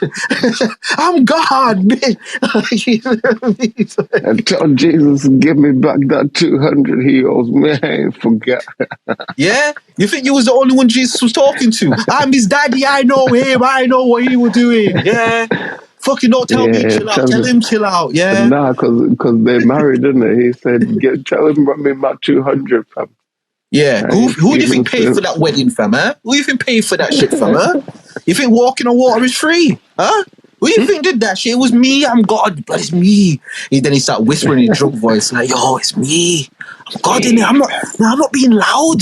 Not being loud, but like, why do you not keep not inviting me to the party? Because I don't want to be like in the crew as well, and I just feel like it's really fucked up. Like, and the niggas in the back like, nah, here we go with this bullshit, fam. It's like, yo, this nigga coming to every party drunk and start crying. What the fuck is wrong with this guy, bro? Like, shit, I know he made heaven and earth. And I was like, right, fuck it, I'm flushing it. Bro, I swear down, yeah. The next time I'm flushing this whole thing, fam. And someone walking out the door like, I know. Like, listen, God, we called you an Uber. Like, listen. And you know the one guy that goes outside. The one guy that goes outside with the drunk guy and then tries to have like a heart to heart with him to make him feel better. It's like, God, listen, don't you think we know you created heaven and earth, but it's just sometimes we just want to unwind, and like you can be a bit intense, like, you know, it can be a bit intense sometimes. It's just, you know, but like when you don't invite me, just and then and try to put him in the and God fucking trying to make conversation with the taxi guy. The taxi guy don't want to talk to him and shit. Like God swiping on Tinder and that, like nobody's matched up with him. God just, bro, he just up there vengeful and vindictive and just waiting to fuck some niggas over there, like. Oh man! We woke up the next morning like, hey, that man had a party and he didn't invite me. I told the man last time I was gonna flush this shit. Hey, yo, no, fam. Nah, you know what it was. You know what it was. You know what it was. Yeah, what would have tipped him over the edge? He would have gone on Heavenly Instagram the next day, and you would have seen them motherfuckers had Satan at the party, bro. Satan there, fucking living up the shit, blood. Like he's fucking spinning the records. He's the music nigga, isn't it, bro? Because he the music nigga, so he come through with all his G's and that. They just dripped out and that, looking cold. They come through, run a couple rhythms and that. Galley all on the DJ booth and that, killing it. And God dashed his phone across the cosmos, bro. Bro, that's how this Milky Way was created. God dashed his phone across the universe, fam. Dashed it, bro. Couldn't believe it. Said, nah, I'm flushing them today, bro. Fuck that. Nah. Because you know what I mean? Because God and the devil, like. He was like, yo, no, don't worry about it, fam. Fuck it. I know you was gonna build the boat. That shit's little anyways. Here, get up on board this, fam. And he gave him that massive boat, fam. Because you don't know when they build that shit with his bare hands, bro. That big ass boat, fam. He didn't do that shit. God called him and said, bro, don't worry about it. Bro, go out to your backyard. The boat is there now, fam. All the animals is just get on the shit. There, fam. And I was like, God, you said 5 o'clock.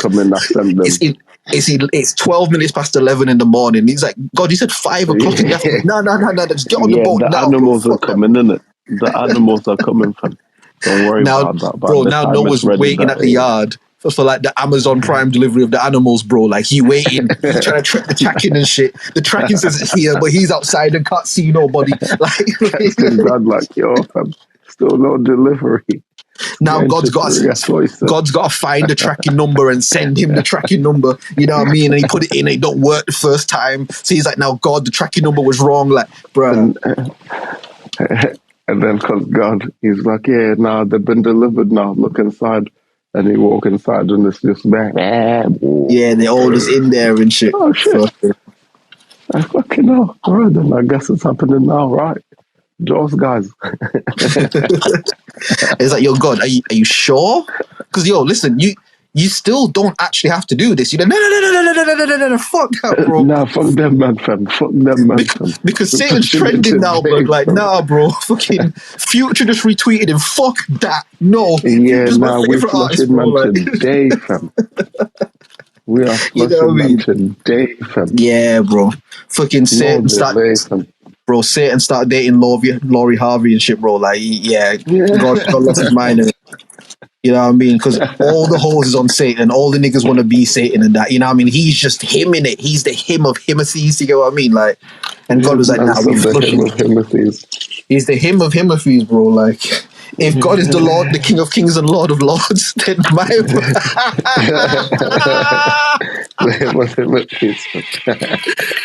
Oh, you know what? I might use that in a bar still. Bro, you know what's fucked up here? I can even see how I can connect him, fam. I am the him of Himothes, fam. The him of Himothes, I'm the one that was born with the... Yeah, you're gonna bar it up in it. You're gonna bar it up in it. The man should have known that they could never limit me. I've been fam. I've been immune to the mimicry. Some shit, fam. I can I've been immune to the mimicry. Yeah. Life, it lives for infinity. Those that live it, yeah. Those they can't live it. Yeah. See, nah, you gotta be one to figure out. I had a nice little run this afternoon, fam. Just a little reminder, fam. Now, when I was working on that beat, did you record anything, or you just like you plugged up the beat? Fam, yeah, laced the beat, fam. The beat is mwah. It's mwah. Shit, I'm gonna send it to you after this, fam. Yeah, please do. Chef's kiss, yeah. Yeah, fam. If I do say so myself, fam. Okay. Beginnings, fam. Yeah. I just got into like a little rhythm with the writing and shit. I didn't end up like recording because you were just in that bag, like yeah. Again, it'd be like that sometimes, innit? Like when you not exhaust the energy, but you get an allotment of energy, an allotment of that channeled energy, and like you slap that in the beat. Important. Go on. I was gonna say it's just important to just acknowledge it and just respect the thing, innit? Yeah, absolutely. It's been, even for myself, like, because I was saying to you, like, off the pod and shit, like, how I've been just in a creative bag recently, and I've definitely seen it slow down, and not in a, like, negative way, but it's like, I'm a lot more aware of it, like you say, like, the acknowledgement of it and the respect of it. It's like, again, I remember when that first night when I come in here and it was like the words wouldn't stop coming to me type shit. It's like, it just flushing through. I was just running that for a couple of days. And then there were a couple of ones where it's like, I would come in and hear it be whatever, and it's like, I can hear the thing in there, but it's like, I can't quite thing. But then there will be something that would be like, yo, just keep at it. You're gonna thing it, and then it would eventually that's what it was. Type shit. That's it. Yeah. But it's like, I'd say the last one, which I listened back to it today, and like it's good, to be fair. But like I felt myself really straining the tank on that one. Like I could feel that I wasn't forcing the energy. It wasn't like forcing it, but it was like I was really drawing in all the energy that was left to do that type shit. It's like, all right, I'm drawing all of this in because I'm going to need all of this to do this. But I know once I draw this in, this allotment of energy is going to be depleted. Did you get what I mean? And I'm going to have to recharge it. And I'm going to have to recharge it type shit. So yeah, man, but it's good because, and I was explaining this to, you know, Deem, innit? Kadeem, my cousin, like, I was explaining this to him the other day, and I was saying it's funny because, you know, there'll be times where any project where I do the project and like, because it's very rare, especially the later years. Like it's very rare where I'll plan a project like from the inception. I'm gonna do a project. All right, track one, let's go. Like it's very rare that it works that way for me. Like outside of like the early shit, like Thoughts, Full Moon, where you're kind of in the upcoming sort of days. But like now, it'll be very much a thing where I'll be in like a real creative space, and it's like, all right, there's something happening here. And then I'll be like, couple tracks in. It's like, I got to do something with this now. Okay, and then I've got something with this now. There's something here, and we're gonna build this shit out. You know what I mean? Yeah. And it's like I usually find, say when that happens, like the last shit, which for the listening audience you all wouldn't have heard yet, but LS2, which is like the most recent length project I've created. I remember when I made that shit, like I was like, yo, this is the greatest shit that I've made. Like, this is great shit. And I remember like for quite a period after that, like I just couldn't record anything. Like I just couldn't sing. And like you say, you not get to the point, but it's like I would never try and force it. I would come in here sometimes and try, you know what I mean, set the vibes. But you know how it is, and it's like you can feel it. Do you get what I mean? Like you feel it in your soul. Like you can feel when it's like, yeah, right, it's about to be a something. And when you don't get that feeling, you kind of almost know that you're just kind of there listening to music type shit. You're not like in the music. So it's like there were like there'll be lengths of periods after like, you know, projects or shit like that I'll do, and I'll kind of go through that period.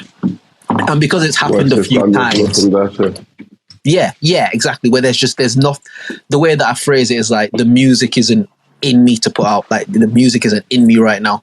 And I've always said, like from the inception of this shit, the day that the music leaves me and doesn't come back, I'll stop. Yeah. Like the day it doesn't come back, I won't ever try and make it come back. I'll just know that that's what I was supposed to do. And all the shit that is there, that's what it is. And it's like when I've kind of, you know, before gone through those sort of periods where nothing's happening, and I'll think to myself like, shit, like, has it happened, bro? Like, has the music left me, bro? Like, is this it, bro? Like, can I not do this anymore? Because it's really like a weird, not an identity crisis. Like that sounds too drastic, but it's this weird. It's not in a sense, though, right? Because there's this weird, like, if I don't do this, not what do I do? But it's like, what do I do type shit. You know what I mean? And it's like, I've definitely had that feeling before at times where it's just like, yo, can I not do this anymore? But then lo and behold, somehow you live a bit, you get a bit of life in you. You know what I mean? The energy meter restores and shit, like on the video games. You know, you play them games on your phone, your life run out. You got to wait for the lives to refill and shit. Like, you know what I mean? And then one day, bro, one day some shit will just hit you and it'll just be there. You'll be like, oh shit, the music is there, bro. Like, there it is, fam. There it is. And it's always a good feeling, and there is like a slight relief to it in the sense of like, oh, phew, all right, shit, the music's still in me. Although again, I've never really thought that the music has left me. There have just been times where I've been like, yo, has the music left me? Like, but I've never thought like it actually has type shit. You know what I mean? So when it comes back, there's like there it is. All right, cool in it. Like there's, and I think to what we're saying, I was gonna say, I think it's one of them where like it won't really leave from. It already chose you. I think certain elements though. I think certain elements. I think like, and even what I mean is, even if the music leaves me in terms of like vocal and shit, like if just one day I just can't do that anymore, it's like, oh shit, I mean, it's still there, but like I say, it's different. Like say if one day just the love of making beats just left you, bro, and every time you try to put a beat together, you're just like, bro, this is bullshit, bro. Like what the fuck, like, You're just like, bro, like, although you could still do shit, it would still be like, raw, like, what the fuck? You know what I mean?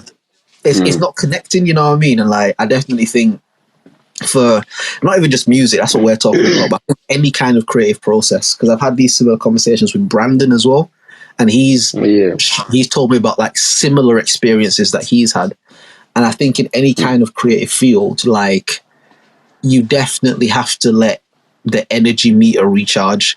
I think you can run on empty the same way a lot of people may drive their car on E and put a little £5 in it, £5 in it, £5. Like, you can do that, but it's not sustainable.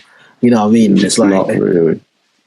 The best thing you could try. At some point. Yeah, legit, bro. The engine, the suspension, all sorts of shit. And it's like, I think the best thing you can try and do is when you feel that energy, when you feel that shit, like, is to try and express it and capture it. Not in the sense of capture, but you know what I mean? Like, create with it to as much as you can, because it's like a photograph. Do you get what I mean? It's like, if there's a really sick event that you have and you take pictures of that shit, like, even after the event, you can capture certain moments in those pictures. You know what I mean? It's like, that's what this music is. That's what, you know, videos, fucking pictures, film, fucking dance, like, whatever you want to call it, that's what all of these things are in it. It's capturing energy, it's capturing a moment. Like, to this day, bro, there are certain songs that I listen to that as soon as I hear that shit, it'll take me back like 13 years. I'll be right there, bro. I can see everything around me. I can smell the smells. I can, you know what I mean? Like, music has like such a hold of our psyche type shit. And it's like, as you say, because there's an understanding of that, there always has to be a respect for what man do, even if it can come across like man ain't respecting it. Meaning, there have been times where man might get way too lit or way too high or this or that or these other things, and it can come across like, oh, you're not really serious, you're not really. And I can understand that. I can definitely understand that. I think there is an element of truth in that. But for myself anyway, even in times where I've lived like that, that's usually out of my own insufficiency. Like, it's never really a reflection of the music or how I feel about it. That will be more me trying to maybe make myself feel a particular way, or maybe myself trying to get into it, you know what I mean? But it's like, the music itself, like how sacred I hold the shit. It's like, put it this way, as mash up and junk up and whatever as I've been, I've never damaged any of like my audio equipment, touch wood, whatever.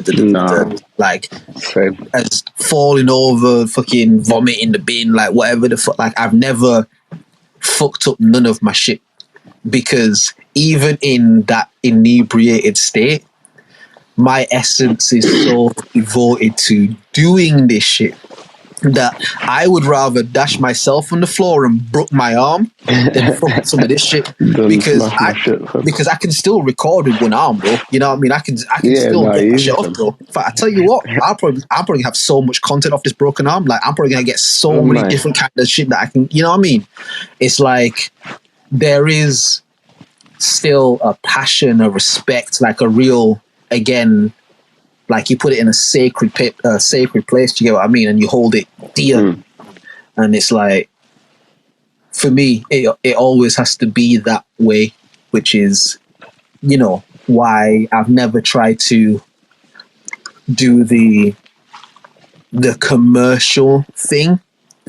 Have you tried to make songs that are palatable to people and yeah, of course, like, but in terms of really just like, yo, I'm going to try and get the bag or type shit, it's like, I can't do that with my music, because it means too much to me. I can't prostitute it. You know what I mean? Like, I just can't do it. I'm not shading. Well, I've shaded niggas that do it, but I'm not doing that right now. It's just I can't do that. It's too pure of a process, man. Yeah. You know what I mean? It's like, Like he's saying, fam, it's like essence, fam. If you understand the value, fam, then you understand. Yeah, man. Yeah, man. And it's like, again, when you've been blessed with an ability, because bad niggas make music, bro, and I'm not even trying to, you know what I mean? But I've heard a lot of people shit that I don't really think is that good. Like, you know what I mean?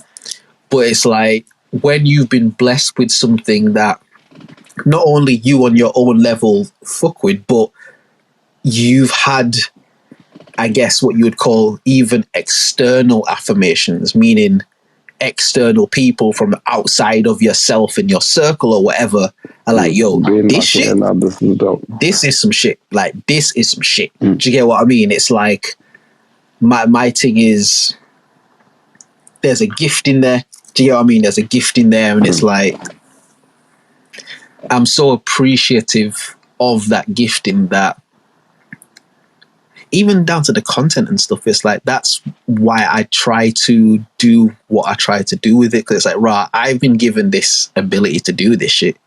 I want to at least try and use it for something fruitful, for something that could help people. Do you get what I mean? Like, because there are so many fuck niggas that wish that they could do this shit the way that man do it.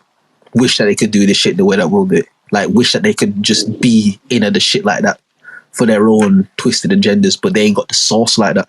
So it's like, yo, when you've got the sauce, and I'm not even trying to gas shit, because I know this can sound like egotistical and shit, but even that is fucked up, how people take you being confident in yourself and proud of yourself as egotistical and narcissistic. Like, it's not that, bro. It's just Wahem Elohim, bro. Like, I have to call it as I see it is what it is. Like, man are really cold into this thing, yeah. You know what I mean? Like, it's a different level of shit.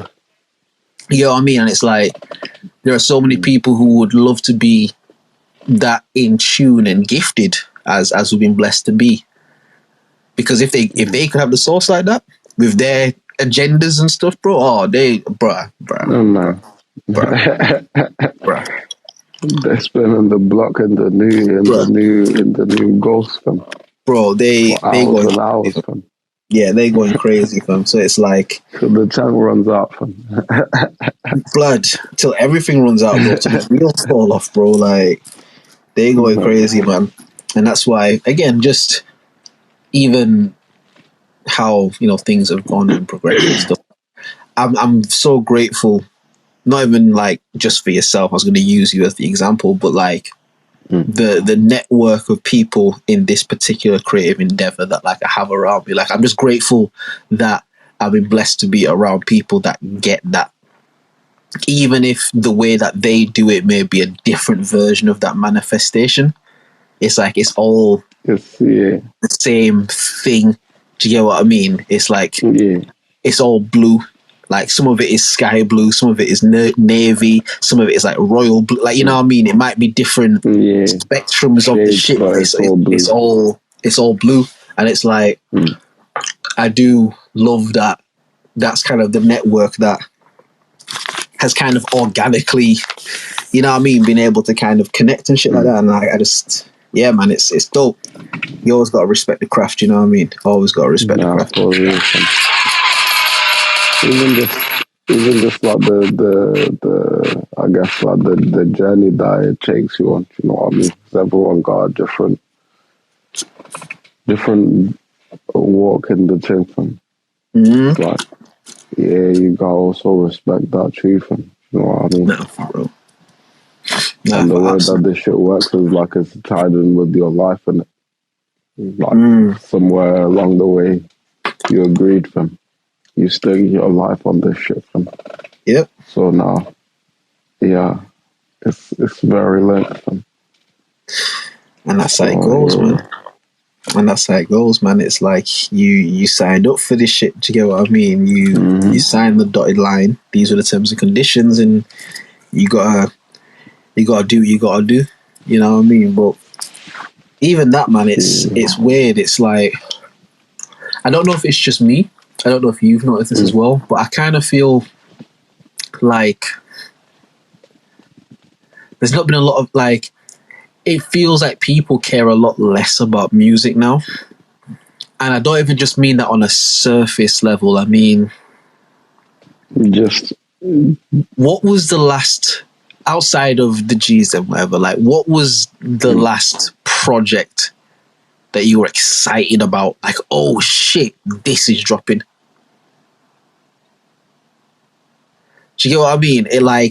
It kind of feels like there's just a real lack of not only interest but like the passion, even from like the artist side and shit. You know why it is though, because all these rappers swear up and down that they don't care. So yeah, so we in turn the listeners won't care that much either. You know what I'm saying? Yeah, it's true. Just what's being perpetrated. Yeah. What's being perpetuated, even fucking up. I mean, it still works, but yeah, it's the same. You get to the same place with it, like perpetuate. If that's all that there ever is, that's just like being pumped around. It's like, yeah, of course, people are gonna adopt similar attitudes to like the people that they look up to, and the people that they look up to got rich doing shit that they don't care about. Yeah. So like even when I'm at my job, I don't care that much. Yeah, and that's just kind of like how it is, isn't it? Like that's just kind of just how the shit is. You know what I mean? Like, again, not even to bring up one of the many people I bring up on most of the podcasts, along with like Wayne and Drake and all these guys. But like the last time I remember really feeling excitement around music, and not just for myself, I just mean like just people in it, like was Pop, bro. Was Big Pop Smoke, fam. Like, and again, come on, bro. You know what I mean? Yeah, people were waiting still. But I know that I'm biased, so whatever. But there was certain special around that youth, man. Like I say this and I say it again. He was releasing music for less than a year.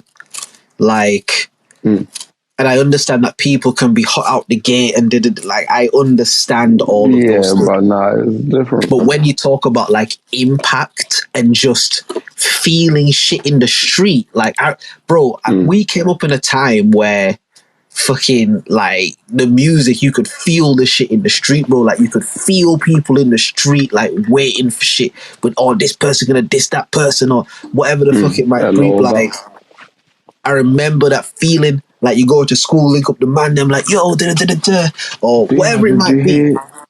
And it's like the last time I remember feeling that just around people in different walks of life, whether it's work or like social groups or fucking whatever. Like the last time I remember just feeling like an exciting, even you go online and see it, was this nigga Pop, bro. Like there just seemed to be a very special energy around the guy. Yeah. Like again, I keep telling you, bro, this nigga fucking made drill mainstream, bro. Like, a genre that I told Will definitively up and down, bro, this shit is going to die, fam. This shit can't survive. Yeah, nah. This shit cannot survive, bro. It's not going to be here, fam. And look at me, I told you, bro, U-turns on the highway, fam. You know me, bro. U-turns on the highway, bro. Yeah, fam. Nah, you can't turn around. There's cars behind us, but watch this. Watch don't this, worry bro. about that. Watch. Spin this whole shit round, fam. We going back the other way. You said we missed the stop. We going back to the stop. You know what I mean? Like, yeah, literally, fam. Literally, fam. Nah, it's funny because at the time I thought, this shit gonna like live forever, but now and now you're the other way in it. Like, do you know what it is? Yeah, I'm seeing it going one of two ways, fam. There's gonna be like, you see how like what happened to trap, what happened to trap music, how it turned into like what it is now with all the like beeping and the pew pew pew and all that shit and fucking Yeah, and then that becomes trap now. I feel like that's kind of what's gonna happen to drill. It's gonna, right, but then it won't last as long as other shit, if that makes sense. I get In what you my mean. opinion, because I get what you mean. I get what and you now mean. in this day and age, it's like these guys are like, oh yeah, if I don't know, like fucking, we're all on the equal playing field in terms of like exposure and shit, right? And it's like back in the day, it's like the parents weren't really exposed to what the kids are exposed to. You know what I Right, mean? and vice It's not, versa. they got like, yeah, they'd have to like go out their way. But now, like, my mum sometimes shows me things of like artists. I'm like, oh, yeah, I know that guy. Oh, that's crazy. Boom. Oh, you know what I mean? So it's like we're all like seeing the shit. And it's like the more, I guess, the mature mainstream, quote, quote, get like involved in that shit. And then the more people start doing the whole gatekeeping thing and all that shit, you know how the shit goes and these little movements that start. And people start gatekeeping, and then, yeah, the shit gets hoarded out from, and then, yeah, Drill 4.0, but it doesn't even sound like Drill fam. Yeah, yeah. And to be fair, there is like an inclination to agree with you, just because. And you've heard like a lot of the more recent shit I've been working on and stuff. Yeah. A common comment that I've got from people is when I'm listening to this shit, I forget that it's drill. Like when you say it, because I'll say it sometimes, it's like, you know, me trying to do like a different twist on it, and people are like, oh shit, yeah, like that was a drill beat. Like when I listen to your shit, I don't see a drill. Like I've heard that a lot from people. Like I don't hear drill when I hear it. It's like your shit is live, but it's not. It's not that. It's not real in a negative way. They're like saying it in a positive way. Do you get what I mean? There's like similar to what you're saying now. It's like for a lot of the drill shit, it's just kind of like it's antiquated. It's just played out. It's just what it is. Like, but they'll be like, nah, bro. Like listen to your shit. Like I forget that it's like them kind of sounds. You get me? Like. Do you remember? Do you remember that conversation we had when I was telling you somebody gonna come out and they gonna change the sound of it? They're gonna do something much different. It's gonna be like more musical and shit. It's like that's what's gonna be the shift, the separation. It's gonna be like there's gonna be the commercial version, which is the that side, and then there's gonna be the other side. And the other side gonna be beautiful, but because it's not commercial, the mainstream gonna go with this, and then that shit gonna get played out quick. And now it's like, yeah, there's still trap artists out there to this day. Nah, for real. Nah, for real. For real. You know what I mean? There's boom bap guys. There's still like them Dougie guys and shit. They're still out there. They're all still there, yeah. They're all still there, but, yeah. For real. Like that wave stopped, fam. And now ain't nobody trying to check for that shit. Now they trying to do the drill thing, fam. Oh, there was an old school artist that did a drill. Oh, who was it, man? An old school artist. It was someone that had no. Don't say it's Snoop, fam. No. That would have made more sense. This is someone like it's not him, but it's someone like Kirk Franklin type shit. It's like someone who just has no business doing a drill track, but I cannot remember who it is. Crazy. Oh, if that comes back to me, I'll definitely say. But yeah, I remember like seeing that shit and thinking like, bro, like what is going on outside, bro? Like what is happening, bro? What are these niggas doing, bro? Because these are the old niggas doing this shit, bro. Like what's going on, bro? But like, yeah. But you see what I'm saying? Once the mature mainstream starts to get a hold of it and start trying to infiltrate and get in there, that's when the subculture element kicks in and be like, yeah, nah, fuck that. Yeah. Because like because subculture is culture. but that whole world is built on like rebellion type shit in it. It's like counterculture, what they call it. You know what I mean? It's like it's built on going against what's the cool trendy thing, like what's the underground type shit. You know what I mean? And like I definitely feel, again, I know I keep talking about my own shit, but it's all I can refer to. But I definitely, in the process of like them shits again, LS2, them sort of shits, there's definitely, and even just those conversations that we had back then, like I didn't realize it then, but like even those conversations were super inspirational. Like being able to look retrospectively, it's like it gave me like almost the vision to add musicianship to the shit. Do you get what I mean? To bring those elements in. Like, again, you tell me any drill track that sound like Still Rips. Do you know what I mean? Like, you tell me any drill track that sound like Ethiopia. Like, do you know what I mean? Like,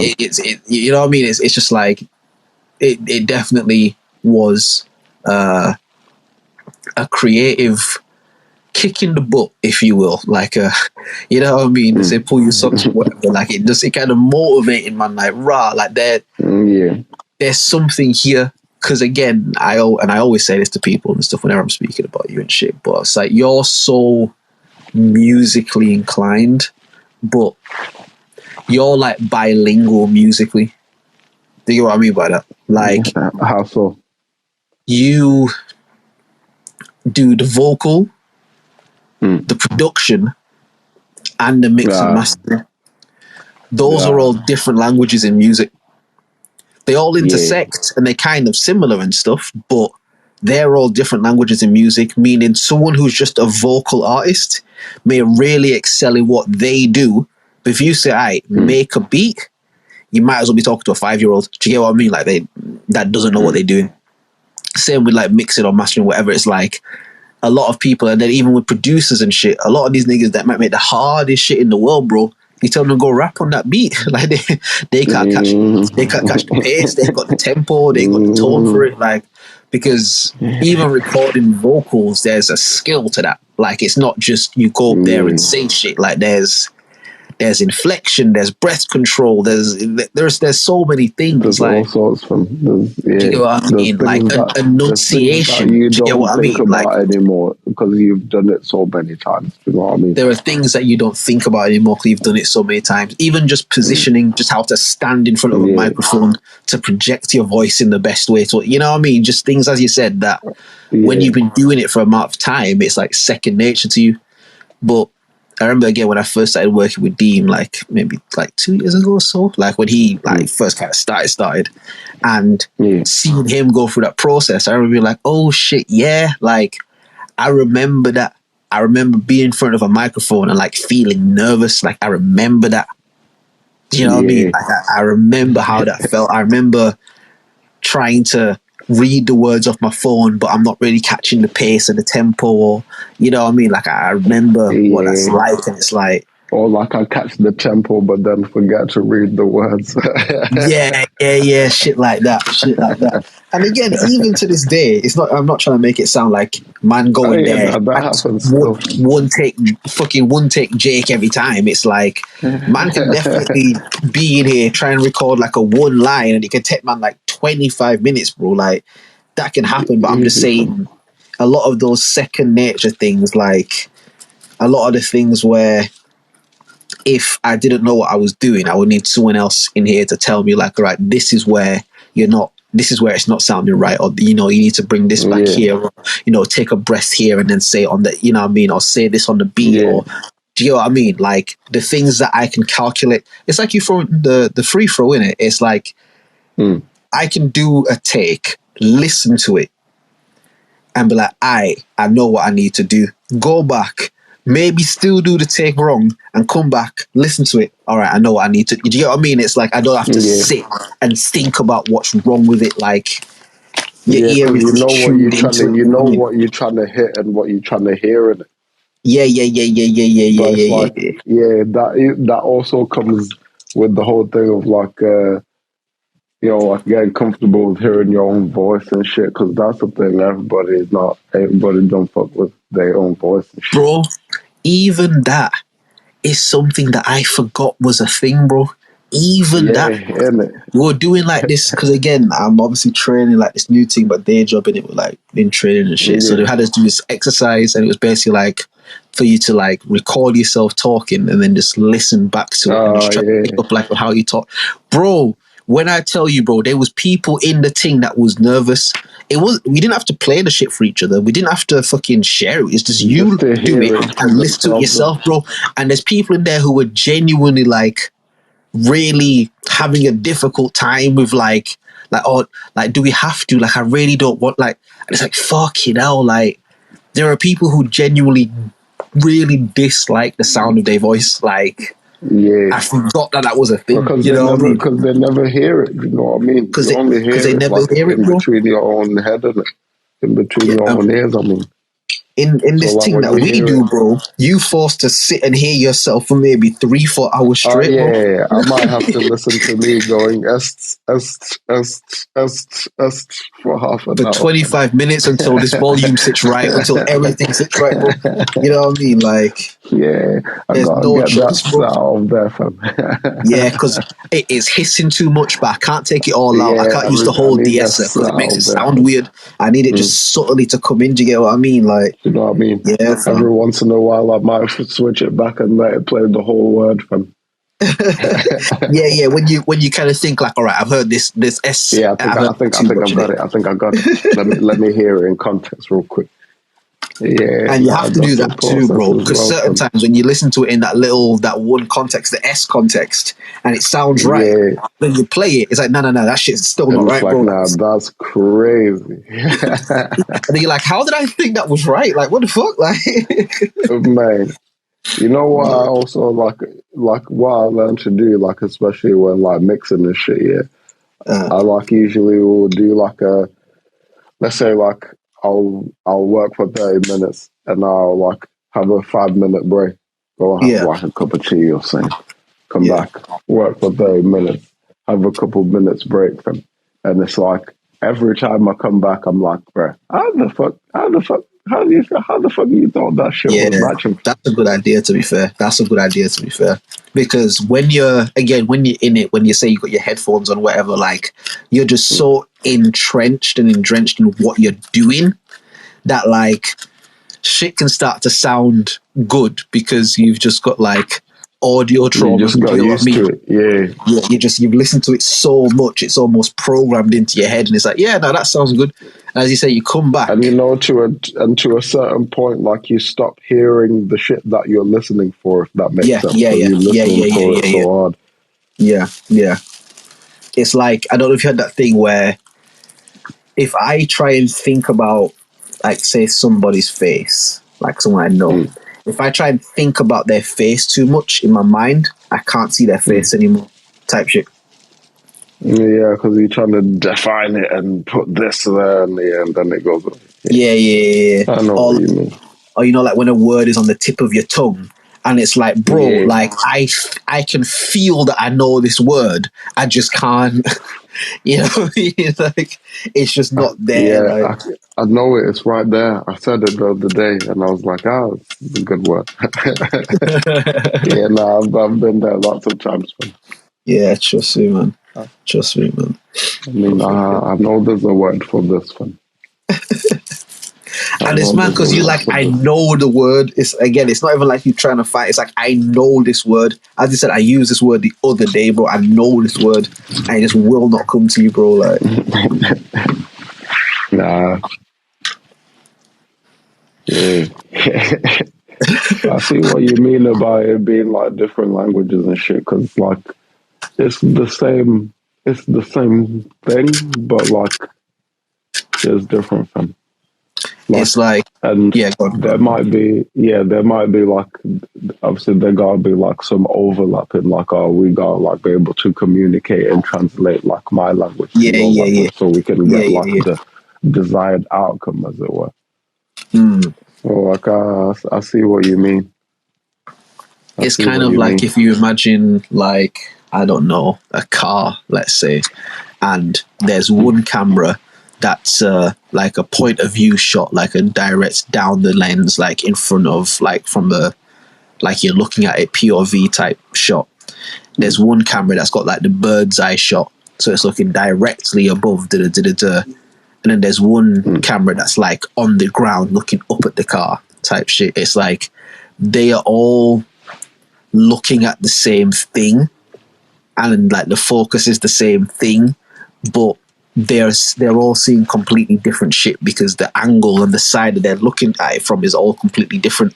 Like you can't see the top of the car from the bottom, but you can't see the bottom of the car from the top. Do you get what I mean? It's like them type shits, and it's like I think it's like that. Like I do think it's always beneficial if you can speak all of those languages musically and stuff, but if not, because I've always said this, and like you've been around like the UBR side, I've always said like when I see people who could really do that shit, like that's like I nerd out to stuff like that, like not in a bad way, but I almost find that more exciting than like the vocal process, just because like man do that. Do you get what I mean? Like I do that.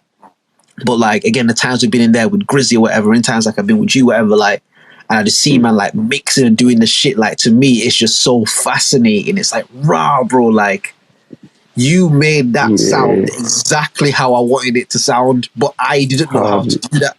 Do you get what I mean? But you knew how to do that. It's like I think that's so cool, man. Like because I don't speak that language fluently. Do you know what I mean? I don't speak that language fluently. I think that was the same kind of fascination for me, but I think like more so out of necessity. Do you know what I mean? Because yeah. I got to the point where it's like, yo, and I'm excelling quicker than going to like a one session at the youth club. Do you know what I mean? Yeah, like, yeah. Man's on this thing like properly. For man's writing, man's showing up to the session with 464 bars, fresh ones, new ones they never heard from, and they're all gonna lose their shit over that shit, fam. Yeah, but they've only got like a one beat that's 40 seconds long. You know what I mean? Like fam, I need. That's when I got like a USB mic and started like experimenting with all that shit. And I think like from there, it's like like you say, it's like learn to speak a whole different language, innit? Nah, for real. Like, because now that bro, it's like being a magician, fam. It's literally like looking behind the veil and seeing shit. You know what I mean? And being like, that's how that trick works. That's crazy. I never knew that. You know what I mean? Like the Drake vocals, that was like a mythical thing. Like, wow, how does he do that? Wow, how does it sit so thin on the beat? But all he does is so he'll sample it down like to, I don't know, like 16-bit or something like that. And they'll sample it down again to like 8-bit, and then they'll like resample it back up to like it's a process, and there's like other stuff involved as well, but like basically like downsampling it basically. Right. And that's it, fam. That was it, fam. But like now I'm also in the Magician's Guild, fam. I know the trick now, so it's not like whoa anymore. Okay. You know so, all right, explain that to me a bit further though, because I don't know what that is as like clearly as you. Alright, so basically, when he's downsampling, so you see, like on the audio spectrum, is it like transposing? Is it like that, or nah? Okay, a much better way to put it is like he'll, let's say, like have like lay the melody out or whatever, and lay it all out, like lay the whole song out and stuff. And then he'll put that, like the instruments through like a tape machine in it. So basically like record it on tape in it. And then take that recorded tape and bring it into the session. You get it? But then he'll do it like maybe twice to get that like underwater kind of sound. Remember when niggas was like, how you do the underwater shit? Yeah, that. Because all it's doing when it's downsampling is like removing some of the higher frequencies. Because it's like harder to like replicate or keep replicating like flawlessly on tape and shit. Right. So it just takes more and more of those high ends, right. Like compression. Yeah, I was gonna say it's like a compressor in a sense, isn't it? Like but like a bit more, a bit more techie, fam. A bit more surgical. Yeah, because man, that's one thing I love to do, fam. I love to have like a proper studio, like fucking tape machines and fucking all sorts, fam. Like the actual full setups and that. Yeah, not like the whole everything, fam. Yeah. Like, man, have the actual machines to what the plugins are, bro. Like, you know what I mean? The whole nine, fam. In the basement, we got a vinyl printing press downstairs, fam. The whole nine, fam.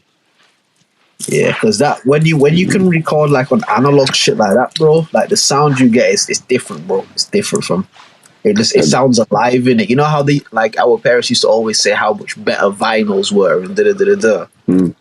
That's why, fam. That's it, fam. If I had 8 bags, I'd have the microphone of my dreams, fam. If I had 8 bags, fam. What bag is it? The microphone of my dreams, fam. It's it might have even gone up by now. Probably would have gone up, but what's C414 AKG C414 BULS. They stopped making. You've told me about that. Yeah, you've told me. Yeah, they stopped making that like shit. They got like the newer versions now, but like it's not the same thing. It's not like that. You know what I mean? That like analog. Like it's not. It doesn't hit the same thing. Yeah. Because you just get such a rich sound in it. You just get such a rich sound from that analog shit. To be fair, like the rest, that whole range of bikes, the C14, C414, like pre-more, but that particular one there, So what was it that set that one apart from the others, would you say?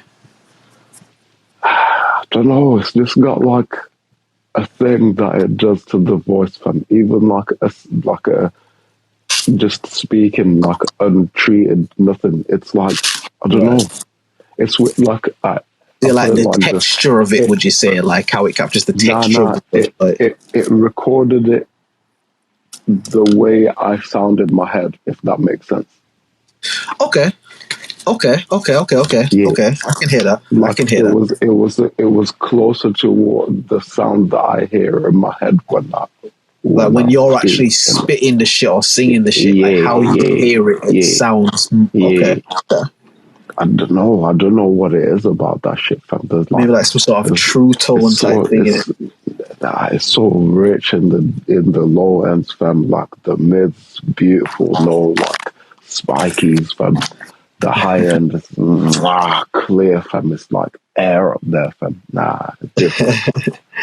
It's like a well-made, like a well-made home chocolate cake in it. That's just rich in that just good chocolate. You know what I mean? Like you can just taste how this is off the shelf cake in it. Like just rich and just decadent, as they say, type shit. Like yeah. Chef's kiss. Chef's kiss. Chef's kiss. You know what I mean? Yeah. Oh yeah. I don't know. Yeah. It's funny because like I used to kind of, like you said, I used to like nerd out, but then I don't know. It's like I got to like. Again, do you know why, bro? It's like it's because you do it, fam. Like before you even say anything, it's because you do it. Like it's what I said about the vocal shit, bro. It's like that's what you do that the way that I do vocals and stuff. Do you get what I mean? And like I'll dabble here and there with beats and stuff like that, but because you do it, like I say this to people all the time. Like before I actually did music, I was the biggest music fan. Like I knew all the new shit. Like I was so on it, bro. But once I started actually doing music, bro, I didn't keep up with none of that shit. Like you'll hear stuff, bro. Like I don't keep up with none of that shit, bro. Like because I do it. You know what I mean? Like. It's you know what I mean. Like I'm working on game right now, fam. Do you know what I mean? Like I'm working on game. Because then there's that whole thing of like not wanting to hear shit and get too influenced by it. Like there's so many different things that go into it. It's like, and I just think when you kind of do that a lot, your interest, not interest, but like your leisurely interest changes.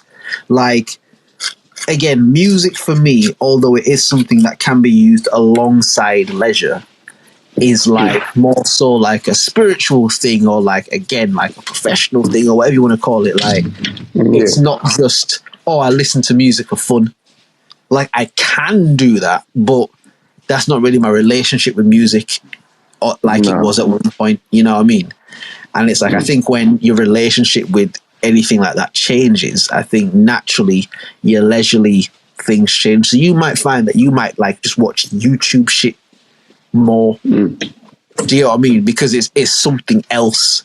Or you might play fucking FIFA or whatever. You might cook, whatever, basketball, whatever it might be, bro. Like, you'll just find that your leisurely interest, when you kind of downtime away from that shit, it kind of turns to other things, because there's almost like a weird association of, well, okay, let me not speak for you, but like for me, there's almost a weird association between music and work, in a sense of like, usually when there's some music shit, it's like I'm working, I'm doing something, I'm creating it, or I'm listening to it, or I'm this, or I'm that. Like, you know what I mean? It's very rare, unless it's some sort of like event type thing, like a particular album or something you're waiting for. But it's very rare that I'll just sit down and it's like, all right, I'm listening to some new music today. Like, it's very rare that I'll do that. I'm also like, podcast is my shit. Do you know what I mean? Like, when I'm not in the studio and stuff, I can sit and more listen time. to, like, bro, I love podcasts. Do you know what I mean? Bro, like, do you know Bro Sanchez? Bro Sanchez. That sounds familiar. Sounds familiar. He does like 8-hour streams, man. And I'll be listening to them bitches. Is that like Twitch? I'll be... No, I think YouTube. I think he does it on YouTube. I'm not really sure. I think he got his own like website and shit that he also like does the simulcast. Yeah. You do like and he'd be breaking down all these things from that, bro. He talked about how like all these people that's talking about all this aliens and all this, fam. You don't realize you are the alien, nigga. And then he'll drop a bomb on him one time. You are the alien. I can prove it. Yeah, and it'll go off. And that's one interesting point that he did say still for me is like, yo, in your whole time being alive on this earth, however many years you've been alive on this earth, you never seen a human growing out of the ground. You see them growing on other humans and popping out of other humans. You never see animals growing out of the ground. They always pop out of other animals, meaning them things, you know what I'm saying? Why they so different from? Yeah. And why does everything else grow out the ground apart from these things? And at the same time, you saw intrinsically linked that if you eat more of what comes out of the ground, you get bigger. If you eat less of what comes out of the ground, you get smaller. Like you're it, fam. You're the aliens, fam. But then you link to the earth now. Can't go nowhere. Talking about Mars. You left there already. You fucked that up, fam. And that's why I was like, nah, chill out. Mars is just post-apocalyptic, innit? Like, you just look at that shit, bro. It just looked like something that went for a war, innit? Do you know what I mean? But like, the shit look like they blew up bombs and the shit just blood. And the shit's just a barren wasteland now, bro. That shit look like Mad Max in it. Like, that shit look like fucking the Book of Eli in it, bro. Niggas look like they got they blew up all the trees and shit. Yeah, and bro. Just left it with no coverage, so like now there's no air, no atmosphere, boom, and then trust me. Everything just evaporates away because no protection from the legit. From the eaves. Direct like heat on the surface and shit. As you said, there's no air, there's no oxygen or carbon dioxide because there's no trees. You know what I mean? Like, what if you see how like a meteor crash landed and killed the dinosaurs or whatever? Big ass spaceship for people fleeing from Mars. They fucked up, crash landed. blew up a bunch of shit. They was alright. And then they just started walking around and seeing what's around. And they're like, oh shit, we could use this. Built a bunch of shit. Water came, washed them away. Some other people survived. They forgot everything. Found all the shit that man left. And we're like, oh shit, that man must have been God's son. That's a mad thing. And then thousands and thousands and thousands of years down the line, we're like, hey, God did it. Yeah, because to be fair, because they like even in a lot of like the ancient like societies, communities, we want to call it and stuff, like their deities, like there's always been this fascination with like above in it, the sky, heaven, the sun. Like there's always been this thing about something above coming down somehow or interacting with the shit down here in it, and it's like, well, where does that notion come from? Because obviously we know that there's not fucking a white dude in the clouds, you know what I mean? Like, I mean, outside of like the drunk god stories, outside of that, I mean, there's some guy in the clouds type shit. It's like, we understand that, you know, the essence of God is around all the world and cool. But why is it that human beings for so many years have been so like drawn to the heavens? Because they say that, you know, they know more about what's up than they know about what's down. Do you get what I mean? Yeah. It's like there's something about humans that there's something about that looking up shit. Do you get what I mean? And it's like it definitely does lean to the idea that potentially, bro, maybe at some point in time, something came down from up there. You know what I mean? Something came down and showed them a bunch of shit. Showed them a bunch of shit. Whoa, what the fuck? and then they went back up, and human beings have been waiting for them ever since. Do you get what I mean? Human beings have been looking up, hoping they'll come back ever since. Do you get what I mean? Like, you see that story about the Anunnaki cavemen, they were looking for gold to do. What if, okay, maybe some parts of that shit is like legit and not like, they're the ones that crash landed and showed them people the shit. But they was looking for gold so they could fix their ship. So that they could get the fuck out of there and carry on whatever the fuck they and do whatever they're doing in it. Yeah. Because again, like, we'll teach these men about taking local price to pay to get the shit to sell our shit from.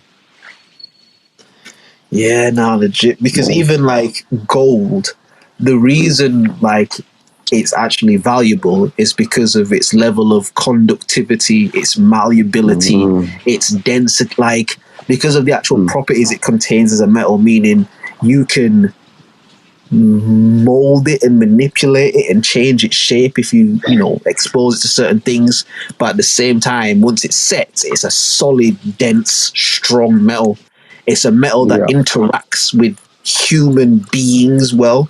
Like we were speaking about on the last podcast, if you get some fake gold shit on, your body's going to tell you that it's fake at some point. Like either you or the chain is going to react. Do you get what I mean? Like it's fucking conductive to electricity. Like it has so many properties in it. And then obviously, through time, gold coins, whatever. But it's like all of these things. I remember I was listening to another podcast and there was a guy on there. And again, I might have talked about this on the pod before, but I can't remember if I did. But the dude, he's what they refer to as an Egyptologist, innit? And he was just basically explaining how basically the pyramids, when they go and they look at the architecture of the pyramids are made with a level of sophistication that doesn't match the time or the era. Meaning, it's like we look at all of the cities and stuff and the societies around where the pyramids were at the time, and we look at all of the shit that they had, and then we look at the pyramids, and it's like the level of sophistication is like two worlds. It's too different. Like, the guy was talking about like how a lot of the interior and shit, and even the exterior of like the pyramids, it's carved from marble in it, which is like. Was it marble? One of the hardest. Yeah, that one. Yeah. which is one of the most difficult. Granite. Will, you're a fucking G. Thank you. You're a G. Thank you. It wasn't marble. It was granite. Granite. It was granite, which is like one of the hardest, like, material, like rock, ground, whatever you want to call it, materials that you can work with. Like any architect would always advise you against, to this day, would advise you against using granite against other things like limestone, whatever the fuck, because it's so difficult to accurately do anything with. Because if you break it, you can't really get clean breaks on it because of the sheer force you have to use to do it. And so this guy's explaining, like, yo, if you look at like the obelisks and if you look at like some of the, like, what they've done with granite, the people of the time, it's not like people are stupid and da-da-da-da-da. We're saying like there are no evidence that points to these people even having tools that can do this type shit. It's not even like, oh, the fucking alien. Like, he didn't rule that out, but he was just saying like there's clearly some kind of intervention that's happened where this society has come into some kind of contact with a much more civilized society, however you want to view that. But he was like, if you just look at the sheer architecture and shit, he was explaining even the giant blocks, the bricks of the pyramid and shit. Is like, bro, these are pulled from quarries that are fucking across the other side of the continent and shit. Like, these are pulled from miles or something like these that. Are pulled from quarries that are 500 miles. Where if you look at the time and the era, like, he literally did the calculation on the thing. Is like, bro, if you get 1,000 men to carry this shit, the shit's gonna take you like 20 odd years to bring it up. Like, the way that this shit is done and night from. Bro, like, day and night. He literally was saying like, if all right, let's just say the slaves, whatever, but the people that built the pyramids, the way that the story's told, and this is a guy that's basically saying he's an Egyptologist, and from all his study, human history is a lie in it. Like, the pyramids are proof that they're lying about history, because what they say and what we see doesn't add up. But he was basically doing the maths. He was basically saying, like, if they worked day and night, non-stop, at least literally the 24 hours of what we call the day now, non-stop, no stop for food, no stop for drink, no stop for sleep, no stop for anything, just a constant work rate. He said it would take them like 400 and sort of years to build. God damn, my boy. Yeah, and he was saying, and the point he was making was like, even with that, they wouldn't have the tools to make the shit look like this. Like, in all the excavations that have been done, in all of the shit, there's not been any kind of evidence of anything that can do this shit. Because their thing is, like you were saying, we don't just look for like tools and stuff. We'll look for like markings on architecture and buildings. It's like we've seen like remains of old houses and old, halls and stuff like that. There's nothing that was around the pyramids that's built like them. That could do that. Do you know what's like? The shit's not made out of the same shit. It's not built in the same way, same shape. Like, it gets even deeper than that. Yeah, in that across the world, all these civilizations that are building these things here, they're using similar techniques to build this shit. Like, if you look at all the places that have the I don't know how Aztec, to even explain it.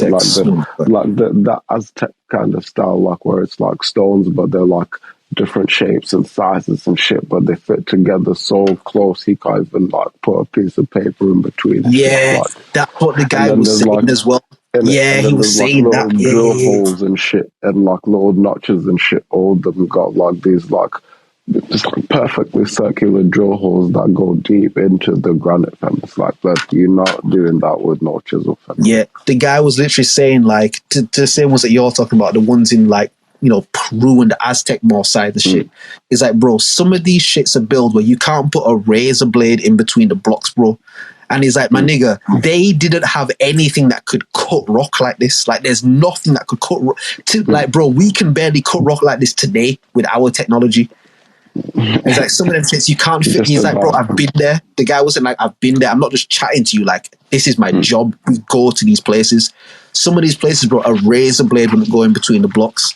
Another thing he was saying in terms of the level of sophistication, he was like, if you map the pyramids are one, all perfectly aligned to one another.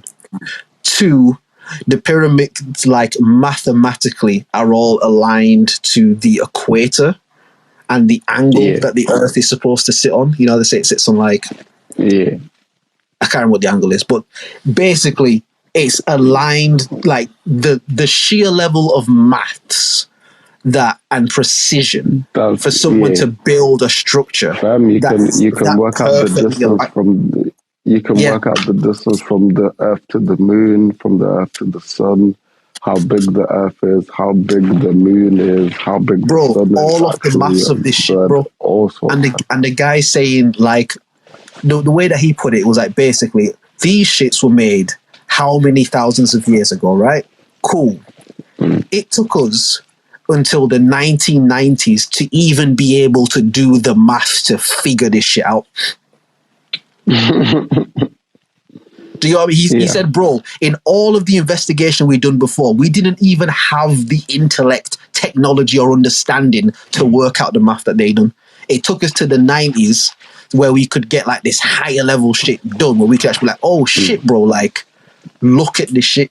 And it's like, again, if we're just looking at the story of history that they tell, there's nothing in those societies that dictates something to that level of absolute precision.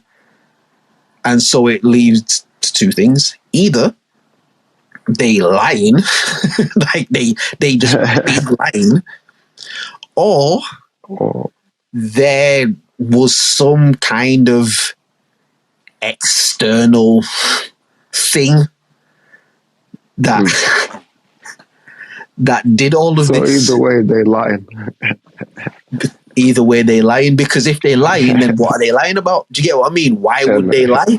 Do you know what I mean? And it's like, it's mad, bro. Like that pyramid shit is. And I didn't do a good job of really explaining the gravity of like the detail this guy went into. I'm gonna look for the podcast. I'm gonna send it to you, bro. If you get a spare minute, fam, because the guy goes into proper detail. He's not just chatting. Like he goes into proper detail. He explains the shit properly. Do you know what I mean? It's like the way he breaks it down is like fuck. He was even explaining like the Sphinx and shit. And he said when they discovered the Sphinx, like they saw that the head was smaller than the body. Like the head of the Sphinx that's on it, like that we see, couldn't have been the original head. Because again, even the precision that the Sphinx is built with, the way he described it is like, yo, you've got these people who have fucking cut granite to a millimeter perfection in a direct straight line. They've moved these things from all over these quarries. They've aligned the pyramids with the equators and the stars and the sun. All this math, but they got the size of the head of the Sphinx wrong. Like, who would believe that? Like, who would even believe that? You know what I mean? Like, and he's like, it's not even just a little bit wrong. It's like, it's not the same thing in it. And he was basically sort of breaking down how the Sphinx, the way it's aligned again to the sun and, you know, astrology and shit like that. The constellation that it faces is Leo. And again, I'm doing such a shit of it. Basically, it is kind of like the way he explained it. It's kind of like pyramid. Imagine I'm going left to right, like across like a map. So it's like pyramid, Sphinx, pyramid, and then there's like another thing, and I can't remember what that other thing was, but it's basically like there are these things that are built, and if you look at the constellation they all align to a corresponding constellation. So the Sphinx is aligned in the direction of the constellation of Leo. And it was basically explaining, if you look at the way the pyramids are built, because they're built in a particular order, it's not like they did this one over here, and then they came back over here and did this one. And then this, each pyramid is built in a specific order and the way he explained it is like each of the pyramids correspond with a constellation. And it was to speak about essentially, not that the pyramids are a calendar, but they can be used like a calendar in terms of the turning of ages. And you know how we're coming out of the age of Pisces, I want to say? Well, we're in Aquarius now, right? Sorry, how we came out of Pisces and went into Aquarius. Like, he was explaining how the pyramids lined up with, like, dope shit, fam. Dope shit. I'm going to find it. I'm going to send it to you, fam. Because it's someone who's always been, like, interested in stuff like that, but I'm not no Egyptologist, nigga. Like, you know what I mean? I'm not going to go there my tape measure and shit. Do you know what I mean? So to just listen to someone who's, like, dedicated their life to doing it, and, like, someone who, obviously, you know, everyone can believe what they believe and da-da-da-da-da, but, well, you know, when you listen to somebody and it's like, even if this isn't true, I believe that you believe this type shit. Like, I don't feel like this motherfucker's trying to lie to me. I don't feel like he's trying to cap to make it sound cool. This sound like somebody. Doesn't seem like there's any reason in it. Yeah, like, it's the way this guy's talking. It's like, yeah, bro, it's like it doesn't gain me anything to talk this way. In fact, if anything, there's a lot of professional opportunities I've lost because I talk this way. Because I can't look at the pyramids and tell you that this was built by people who also built these houses.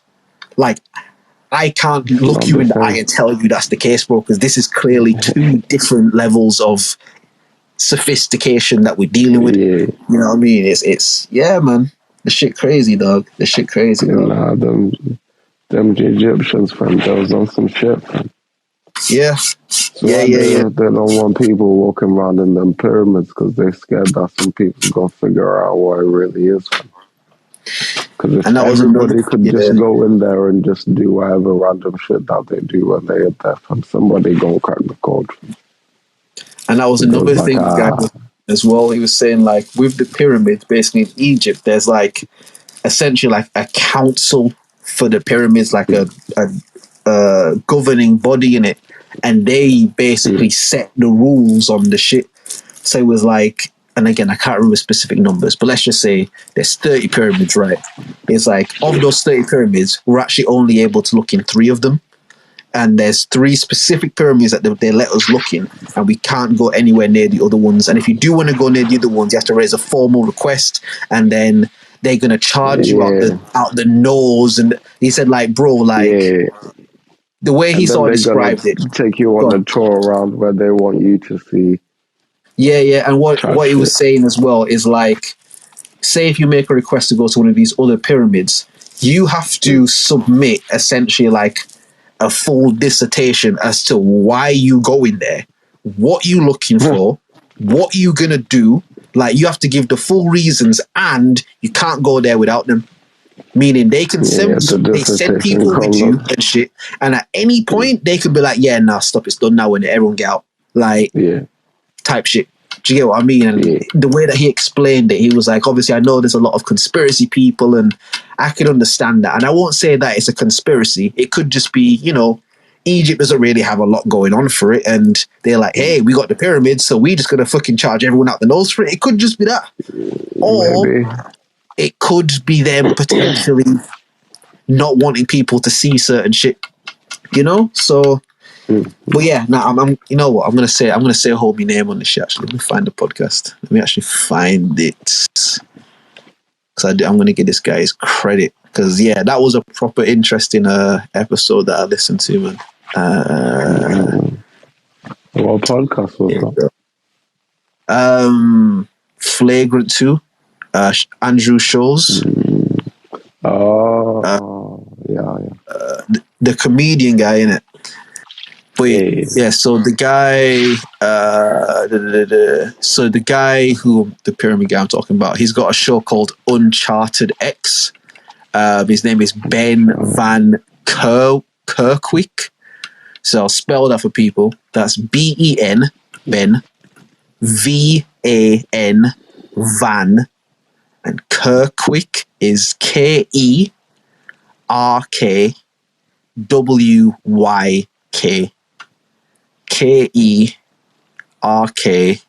KERKWYK.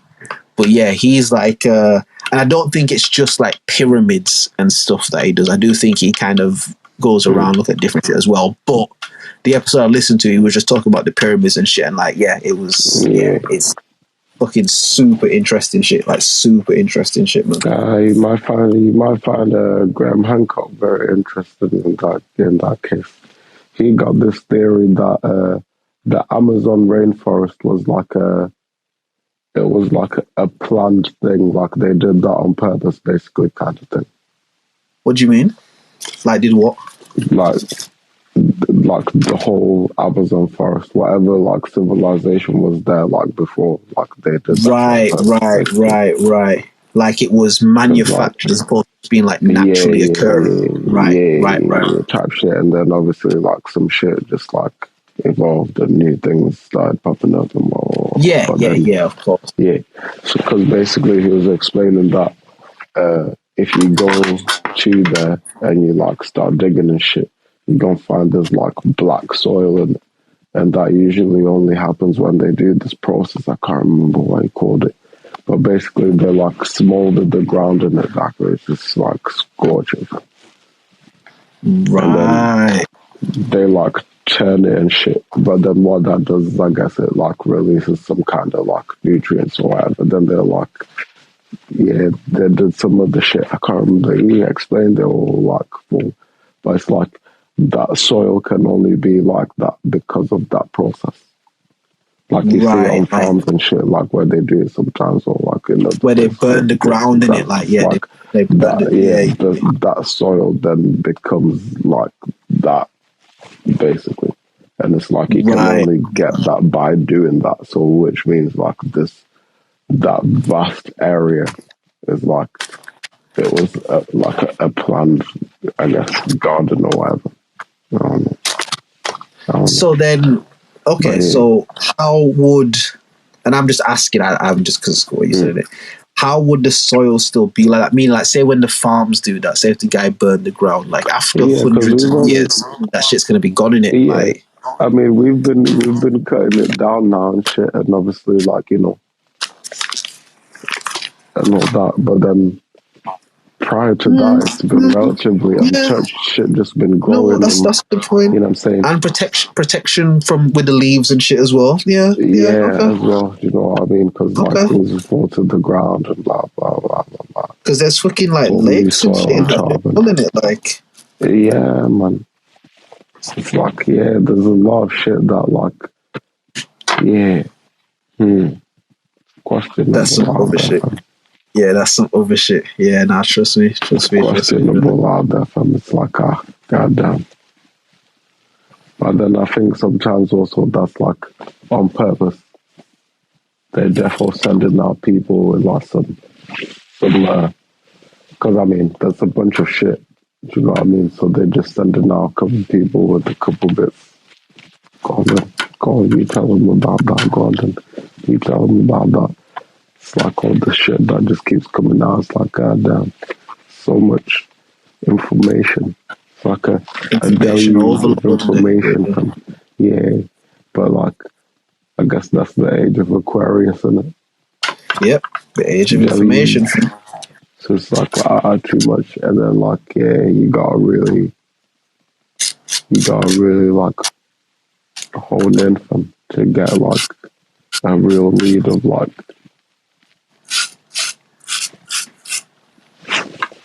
I guess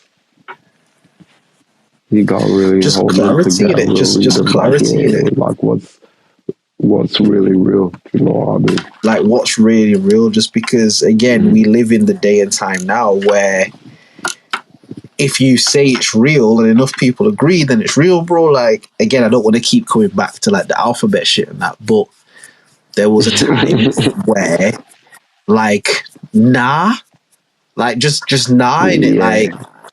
Oh, I feel like I was, born in the wrong day. So like, the response would just be nah, like nah in it.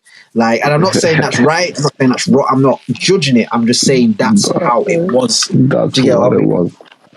And obviously, we in a time now where like not only do you have to respect that, but like them motherfuckers kind of run the block right now. Do you know what I mean? Like ask the baby about them, you know what I mean? If you don't believe me, bro, ask the baby about them.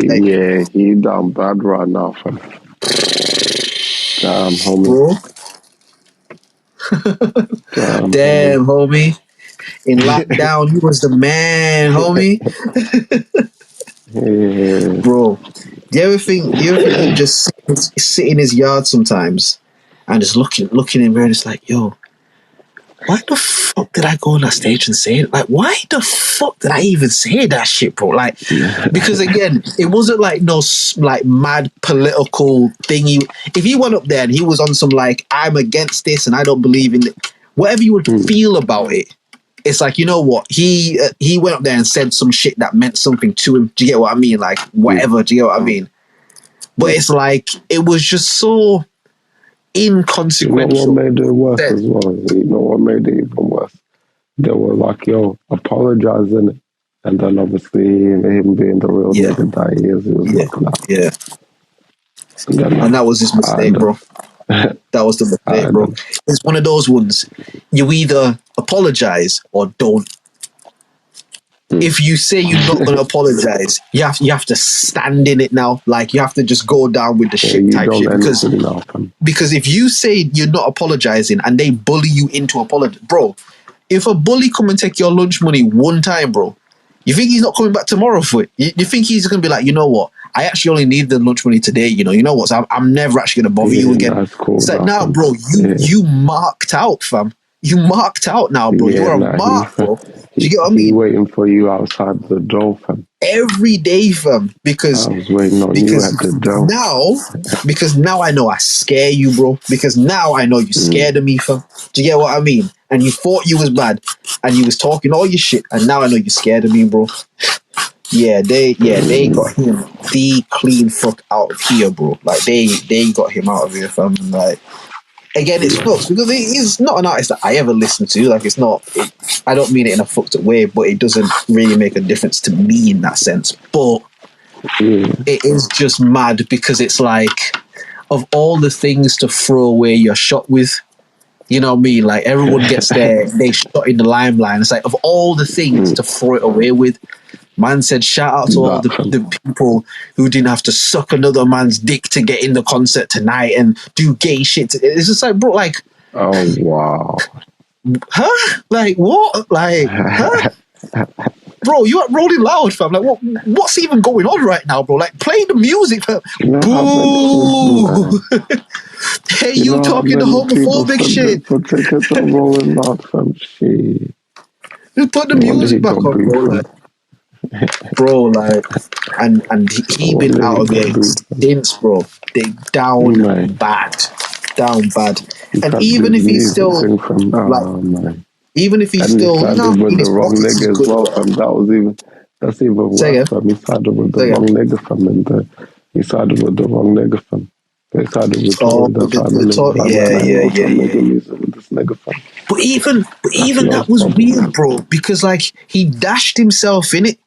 I don't know if you remember, but he had an interview, I think, with the Breakfast Club. No, it wasn't an interview. I'm lying. He said it in a song. I'm lying. It wasn't an interview. He said it in a song. But he basically was like, yeah, like, I smashed Meg the night before that shit happened. Like, he just threw himself into the situation and then did the song with Tory. And then Tory went to jail. And it's like, bro, why? It's just like his decision making just seems to be all over the gaff, bro. Like, you would never want him playing goalkeeper in your team. Do you get what I mean? Because his decision making is poor, bro. Like, he gonna pass this shit to the opposition team, bro. And like, you're gonna concede. Like, he's passing oranges at half time. Bro, like, yeah, for real, fam. You gotta get the guys their vitamins and shit, bro. Like, he doing some dumb shit, fam. Yeah, get the bag of fruit, give everybody their orange slices and shit, you know what I mean? Because, like, like... water as well, fam. They need the hydration. Because it's like... Again, however you feel about it, whatever anybody may feel about it, I'm not here to tell people how to feel about whatever. But you see, at least with the year shit, right? At least with the year shit, he stood on something that a lot of people can feel the sentiment of. And even if they don't feel it, he felt it. And he felt it strong enough to be like, nah, bro, I'm standing on what I'm standing on type shit. I know he came back with the Jonah Hill thing and like, that was quite funny and whatever. But like, when that shit was going down, at least it was over something. Do you get what I mean? At least it was over something. Yeah. The baby this nigga's headlining this show, bro. We haven't heard of this guy like 2 years before. Now he's headlining this festival, bro. This nigga go on stage and just go on this tirade for no reason. I think a nigga tried it, bro. And I don't mean fighting. I think so, fam. I think a nigga tried to say, yo, what that mouth do, bro? Like, but you remember what Nori said, fam? Yo, remember what Nori said, fam? The 3 doors. He said basically you'll reach a point where, you know, if you're trying to like, you know, do it like big, you're trying to be like a big like celebrity or whatever, you're gonna get to a spot where it's like they're gonna offer you 3 options, fam. The first door is like, yeah, you give them somebody, you know what I mean? Like you let them do some shit, ritual, some type shit with one of your peoples in it. But close somebody.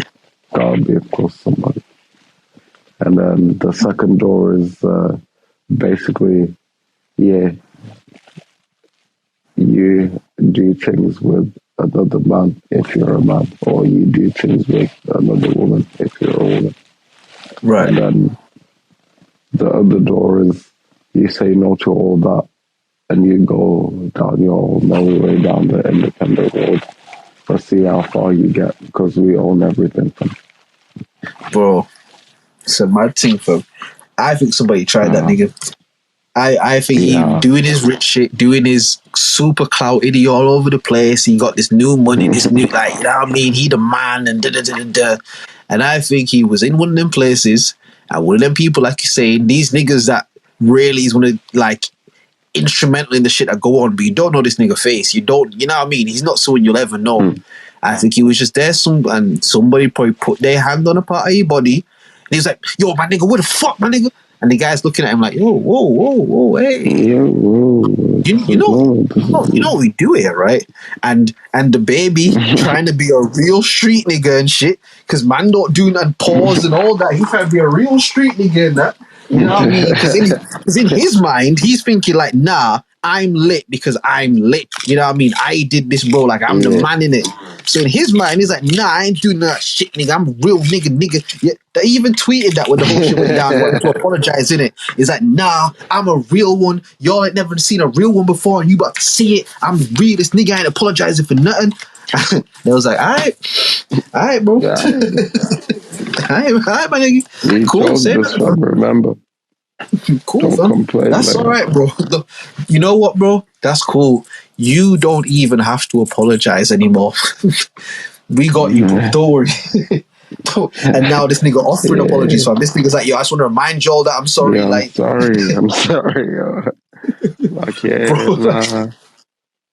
Don't worry about it. Again, this is, and I know I keep bringing his name up in it, but this is where like niggas like Daylight make me laugh and shit.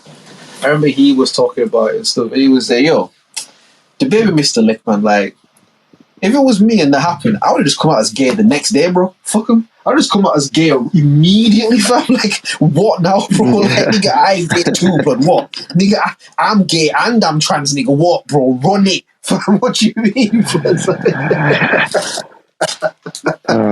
sick. Bro, the gays trying to cancel. Now I'm gay too, but now what, nigga? Now what? Yeah, now what, fam? We the same. And I would have bell Lil Nas X, and I was like, yo, bro, I need you to just pretend to be my boyfriend, and fuck that shit, my nigga, because they trying to get me out of here, bro. Like, nah, come hold my hand for some Instagram pictures, innit? Fuck that, bro.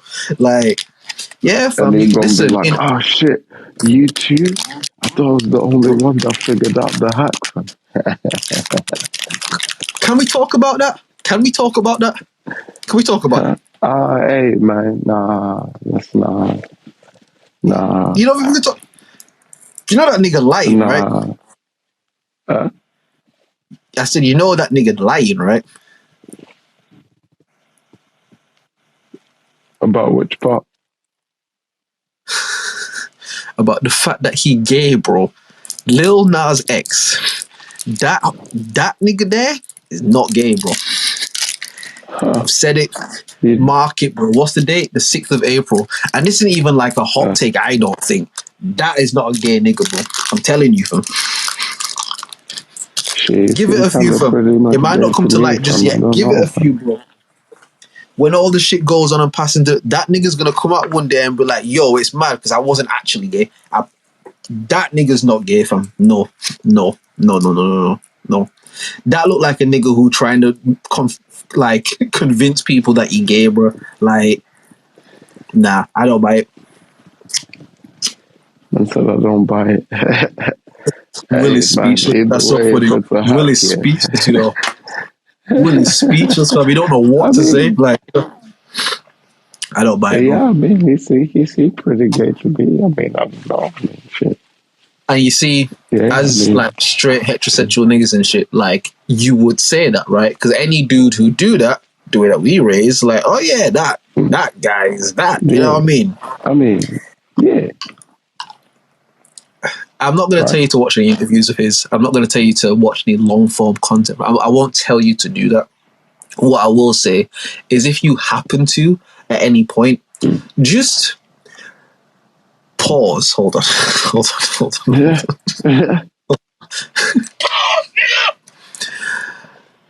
Just watch that nigga and listen to that nigga. He's not gay. I mean, I haven't before, but yeah, I'm gonna check it out for the sake of the podcast.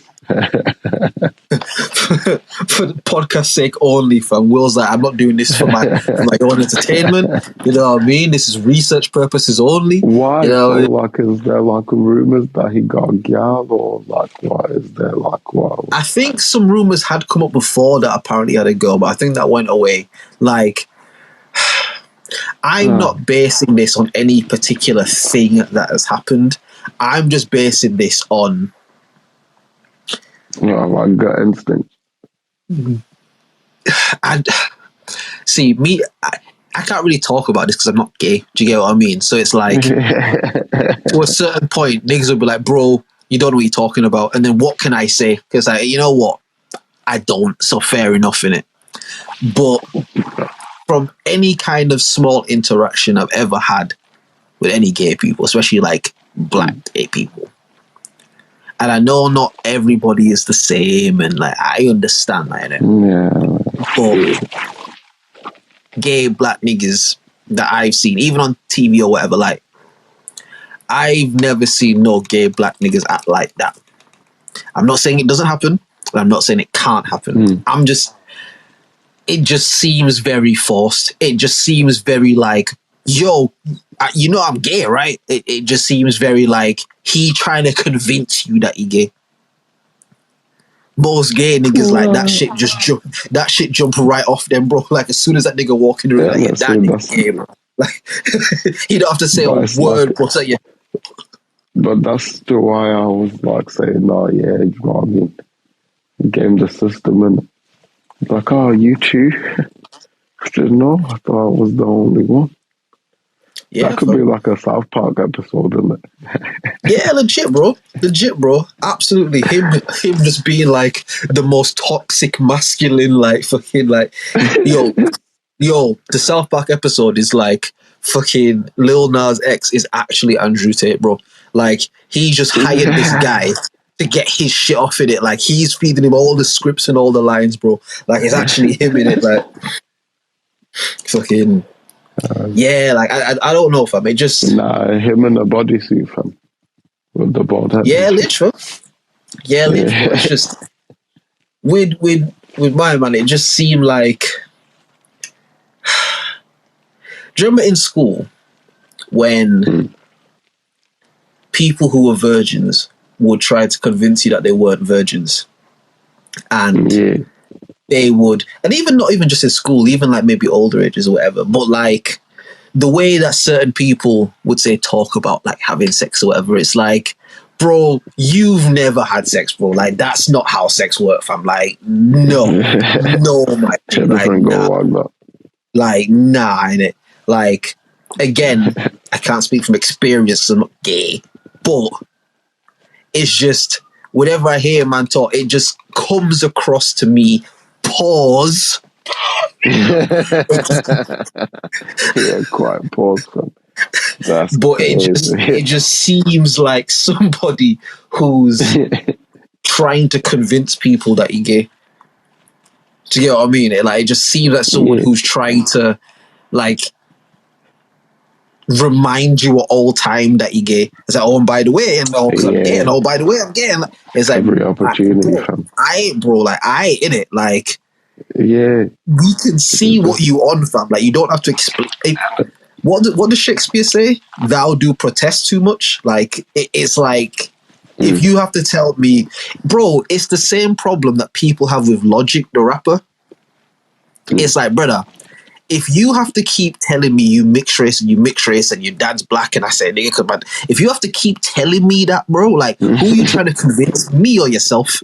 Do you get what I mean? Like, who are you trying to convince, bro? You know what I mean? Like, at the end of the day, fam, if you are, you just standing there, fam. You just are it, fam. Bro, listen, Drake. See, if someone's hitting the bingo for all the names I bring up on the podcast, he should have got like 3 in a row by now. Drake is a half Jewish Canadian rapper.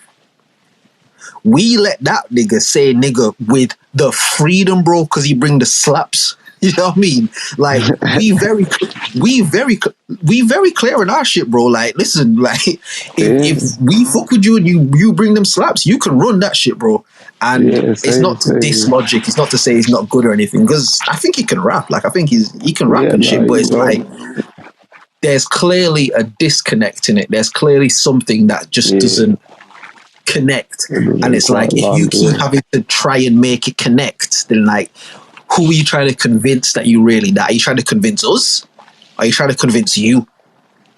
Do you get what I mean? Like, a deeper question, more philosophical for man. Nah, legit, bro, because it's like, even rappers who on every song, the content of their shit is just how tough they is and how much money they got and how this and how that. It's like, at a certain point, it's like, all right, like, are you trying to? It's the rapper chain syndrome, innit? It's like these niggas get these big chains and these big jewels and big this and big, because they trying to convince you that they on, bro. They trying to have it. So when you see them, you're like, oh shit, he's up. They always say, bro, the richest niggas, fam, them niggas buy like £5 t-shirts and shit. They don't give a fuck about none of that, bro. You know what I mean? Like, khaki shorts and polos, fam, by boat shoes. Yeah, fam, and walk be out like, calm. Look at this nigga, fam. Yeah. You know what I mean? And nigga with all this shit on, all this shit on, all this shit on, bro. I don't even own his house and shit. Do you know what I mean? Like, there is a thou do protest too much about certain people. And I definitely think that Lil Nas X is one of them niggas. It just seems like every opportunity, man, he takes it to remind us that he's gay. Extremist, fam. Where it's like, my nigga, like, do you think that we can't see the shit? Like, if you just came out and was just doing the shit that you're doing, that we can see it, like that nigga gay, like, we can see it. It's not difficult to see. But it's like, if you have to keep telling us that you this, and you have to keep doing the most extra shit to remind people, and I'm going to twerk on the devil, and I'm going to, oh, look at this. And it's like, brother, like, you look like somebody who went into, like Will said, you look like somebody who went into one of the 3 doors, had to do something, and now he's trying to convince himself he's something, so that he don't have to realize that he sold his soul for this bullshit. He don't have to realize that he destroyed his moral compass for this fucking lifestyle. So now this nigga trying to convince himself that he gay, bro. Like, nah, I liked it, bro. I wanted to do it. Like, nah, I'm into mans in it. I wanted to do it. Like, no, bro, you just sold your morality down the river, fam. That's all it was, bro. That's all it was, fam. Do you know what I mean? He had to go there. Do you know what's even more wicked? Yeah, he even could be against his will, because people, about them parties and shit, how they do the artists and shit, right? So you'll be there, you know what I'm saying? You new to the scene or whatever, you seen your favorite people there, shit, they're talking to you, dapping you up or whatever. Somebody hand you a drink, you know what I'm saying? You sipping away, you having a good time. having a conversation with one of your favorite rappers or whatever, philosophical and shit, and then black out, fam.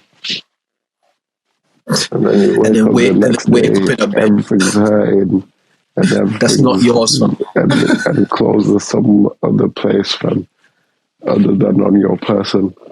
You're baffled, fam.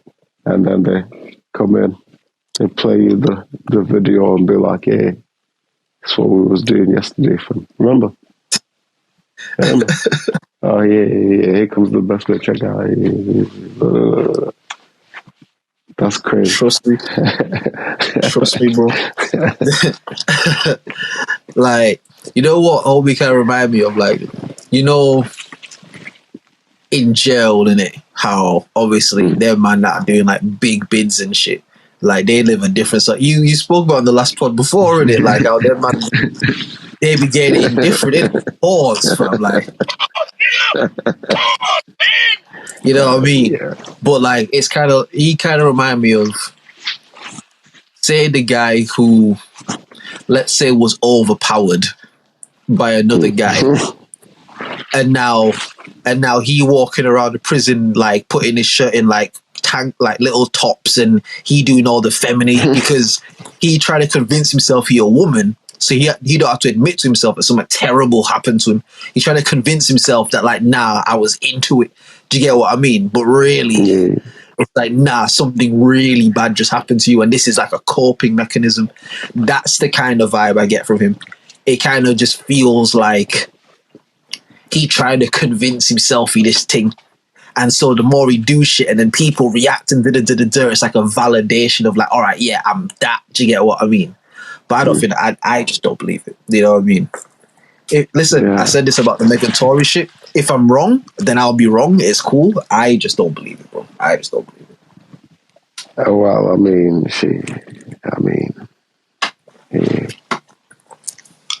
yeah, that's another issue, fam. Yeah, still, I don't know. Just saying, doesn't add up about how that shit went down. But anyways, we'll just leave it at that. You know, one of the brighter spots of that whole situation to come out, I do think that Tory Lanez' dad is one of the most entertaining people that we've never been able to experience in the world. Because, the way that nigga was screaming at Rock Nation outside the courthouse, bro, is top-level entertainment, bro. Top-level entertainment, bro. And it's like... It's my fault, God. No, I was just gonna say, like, the way that he was giving up, Rock Nation will crumble, and I'm listening. I remember I was watching the other day, and that's why I brought it up.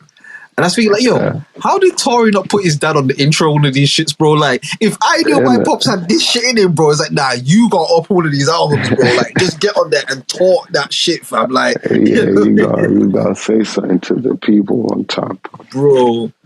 Fuck it up. That whole thing is mad, fam. That whole thing is mad. I was watching one of Academics' videos in it, and he was talking about the whole shit. And he was saying, like, because Academics love to count pockets, and he's in that whole world, so he kind of knows certain costs and shit. And he was like, I haven't spoken to Tory directly, but based on the new lawyer he's hired and the shit they're trying to do, I've spoken to my own lawyer. It's like, Tory is at least 10 million in the hole in legal fees, at least. Damn. He's like, with everything that's happened, bro, like all the shit, the way this shit works, and then he was sort of explaining like a recent court thing he had to do, whatever. And it's like, the way the shit works, when these law firms know that you kind of somebody, you know what I mean? Like when they charge you the number, bro. Ak was explaining, like, basically some girl must have filed something against him, and he was like, I can talk about it because it's a bullshit case, and it's just a bitch trying to just come up in it like it's a bullshit case. But he was basically saying, like, just for me to get the lawyer to respond to their lawyers, to file paperwork, to then file a motion, he said, before the judge even knows that this is a case, before we go to court or anything, bro, I'm 250 racks down. Before a judge even sees this case, I'm I'm a quarter of a mil down, just in legal fees. And he's like, and the way he was saying, it's like, yo, I'm just academics, you know what I mean? I just drink Henny and I'm in the basement and shit. I'm just It's like, their trial was like world news, bro. It was all over the gaff. These are two high profile. It's like, Tory is at least 10 million the whole. And it's like, fuck, no, bruv. And it's like, he might be able to afford it. And another thing Ak was breaking down, he was saying how the law firms are wicked in it because they know that essentially, say the Tory case, you're fighting for your freedom, innit? Like this is not a misdemeanor, it's not a parking ticket. Like they understand the stakes in it.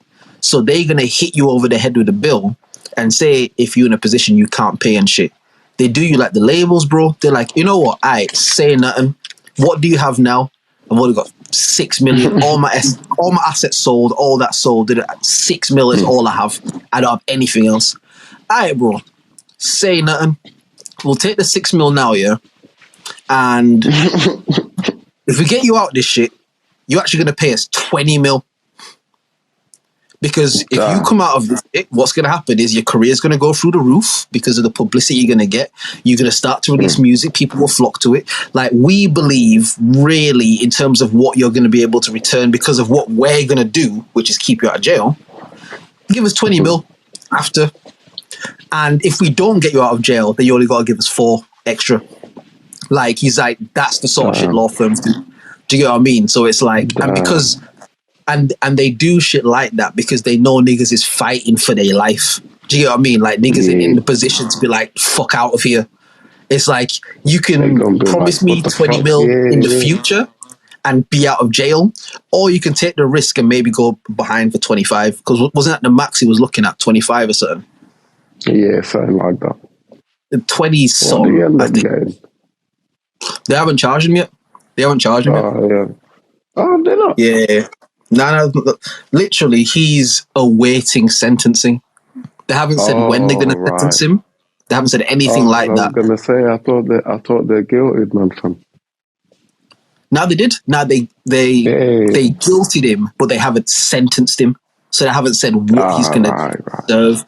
But obviously, again, the way the courts and shit work is like when whatever the verdict is, if it's a guilty verdict, after that process, your team have time to appeal and and do you get what I mean? Like there's all of the shit that happens in it. It's not just like on the TVs where we see it like guilty and then take him away and now he's in jail. It's like there's a process, you get what I mean? But it's like, yeah, he's literally still awaiting sentencing, but he's hired like a whole new legal team and shit, and they looking to appeal it. And apparently they're looking to get the case thrown out. I don't think it's going to work, but you never know. You never know. They might could try. I mean, I'll say this, yeah. I'll say this. In terms of, in fact, no, actually, as I was going to say, I changed my mind. What I was going to say was, I think in terms of the guilty verdict and all that, like all the people that have money invested in Meg and can't afford for her public image to go in the toilet, I was going to say they have enough vindication where there's a guilty verdict. So whatever happens from this point, there's a guilty verdict, and they can always use media to push people in that direction. But as I was going to say that, my brain said to me, well, yeah, but Tory Lanez is talented enough where if he come out and he really feel like he was done wrong, he's going to make such fire music that it will turn public perception against Meg. Because I don't know if you noticed, but even when that verdict came in, there were still a lot of people that were like, don't know, not really like, sure about that. Like public perception switched on her like a lot over the process of the shit. Do you get what I mean? And so, to be honest, I've not seen her about him. I'm not even to be like thing like that, but I'm not like.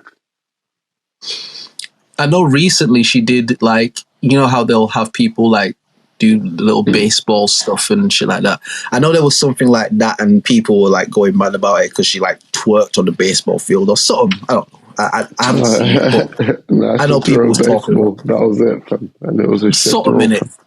Something. I haven't actually seen the video. I've just seen people talking about this thing, but it's like musically though, you're right. Like it's been very quiet. Do you get what I mean? Because again, no offense, and I don't mean this. It's not a diss to Shorty. I don't know Shorty to diss her, but it's like she's not fucking Michael Jackson. Do you get what I mean? Like she's not Prince, bro. She's not Beyoncé, bro. It's not like the fucking level of musicianship and artistry is through the roof. Do you know what I mean? It's like it was always kind of a quick lick, but the lick, similar to the Cardi B effect, it's like the lick took off. Do you get what I mean? Like it's like it got traction. It really went through the roof, and it's like because of all of this as well, I do think that there is a stain on her a little bit. Like even like Nicki recently dissed her in like a track that she put out. All right, she didn't out and out diss her, but subs and shit in it. But like there's like a stain on her now. There's like this stain where you can see people are kind of staying away from her. Like, because you remember when Meg was hot and everybody was on Meg's dick and they're like, do you know what I mean? Right. Like you can see people staying away from her in it. And I know you're right. She's not really been out there like that. But even her not being out there, people could still flock towards her. And it's like you're not seeing that. Do you know what I mean? Like you're always gonna get the online commentary of people saying things online. But again, we talk about just with the people and shit like that. Like I've run into more people that believe Tory than believe Meg, and that's men and women. By the way, that's men and women. Yeah, I mean, but then again, that's opening up a whole discussion that we've already had and been closed. You know what I'm saying? So I mean, exactly. But it's just I'm saying ultimately we weren't there in it. We don't know what happened ultimately. In just how media works and the things that they do, they usually try to push people in a direction. And I think with that whole Meg thing again, there is that we talked about earlier about not forcing it. When that whole shit happened, you did see them really try and push this support Meg thing where it felt forced in it. And I think that's where a lot of people started to push back, because it's like, yo, why are you trying to get us to back her so much? Like, and when you say that can sound fucked up, because somebody can be like, because it's a black woman and she was attacked, and somebody can use, and I always say this, I call it reverse gaslighting. It's like when people can use like real things that are genuinely happening in order to manipulate you, meaning very, very low level, simple example. A kid at home don't want to eat their dinner and their parents say, well, there are children starving in Africa.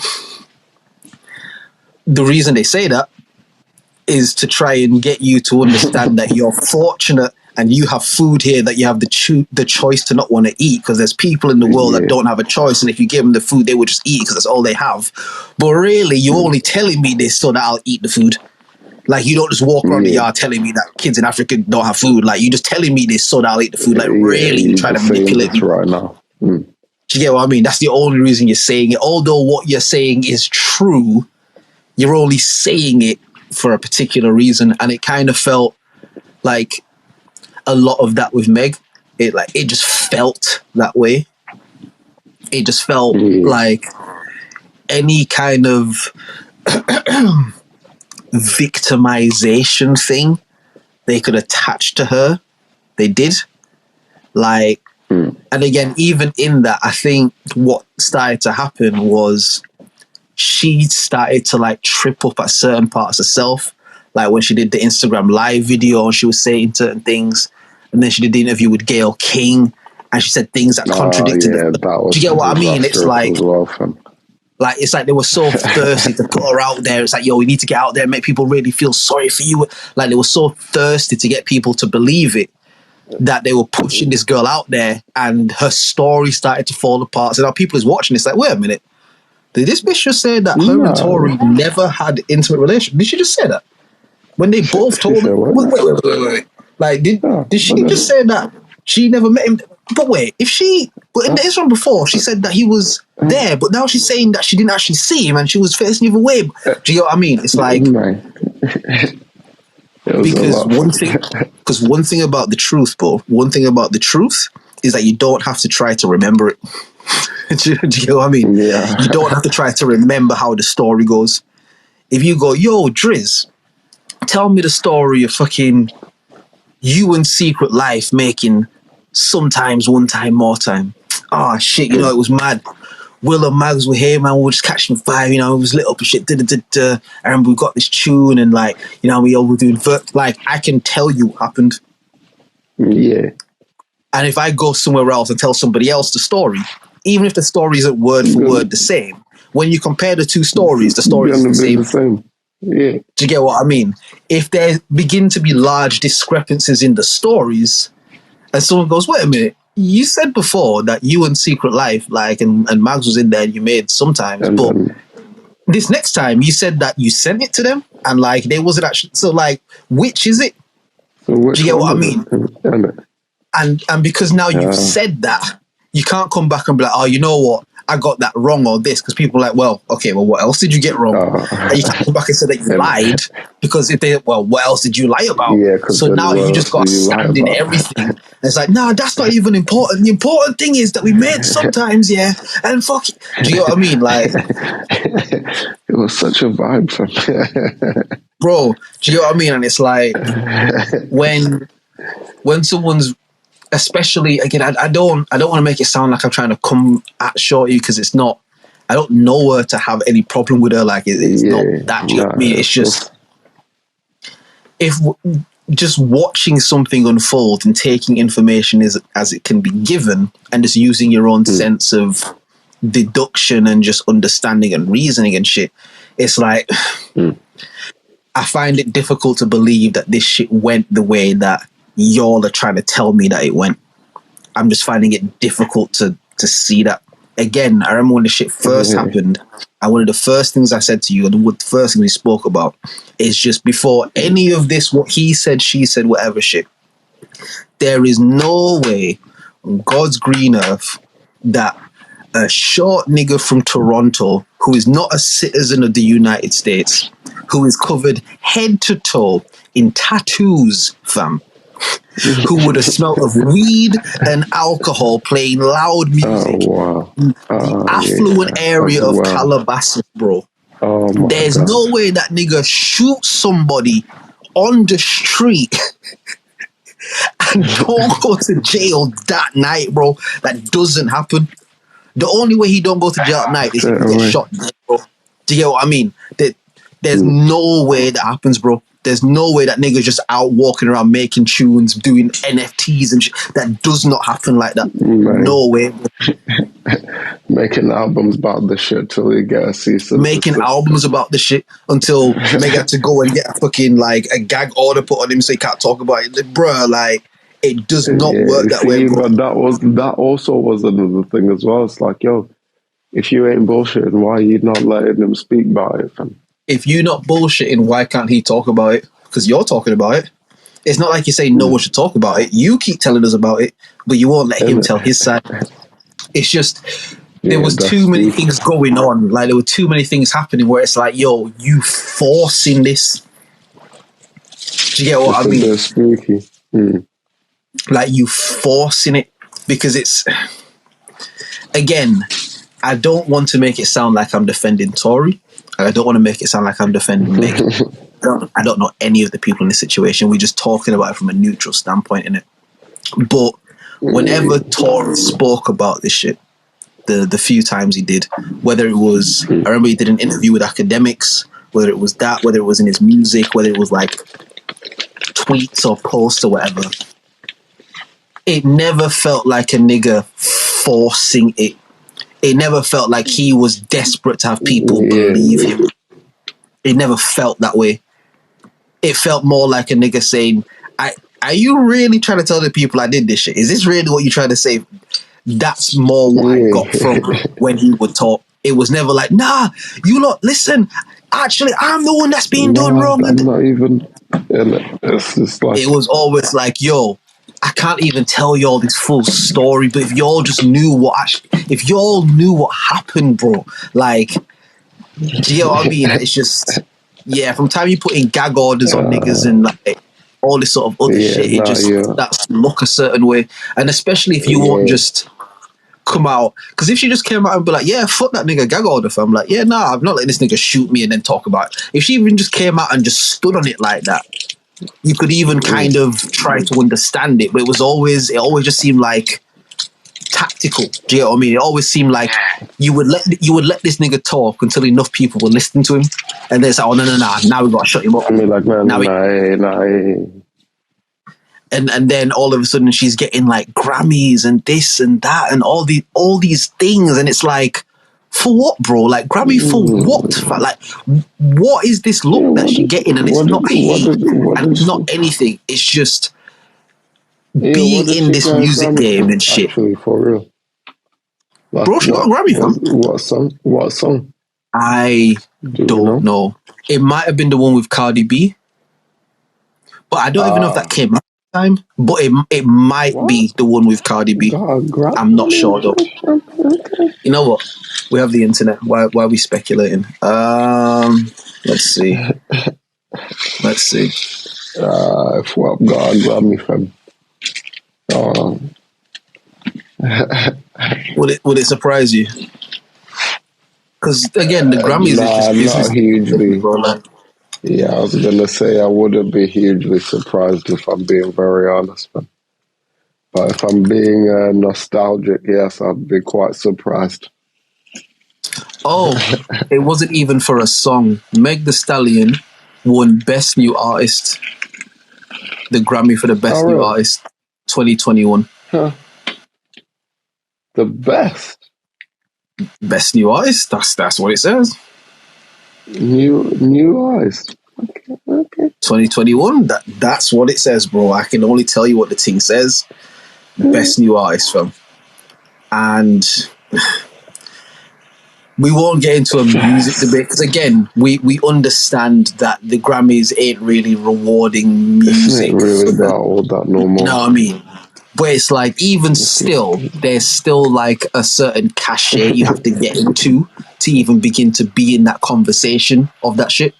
And it's like, with no disrespect, Shorty should not have been nominated. If it took Kendrick and Cole and Drake and all these niggas like 4 or 5 odd years for the Grammys to be like, all right, we have to start noticing these niggas. Nah, dude, you know what I mean? Like, these niggas can rap.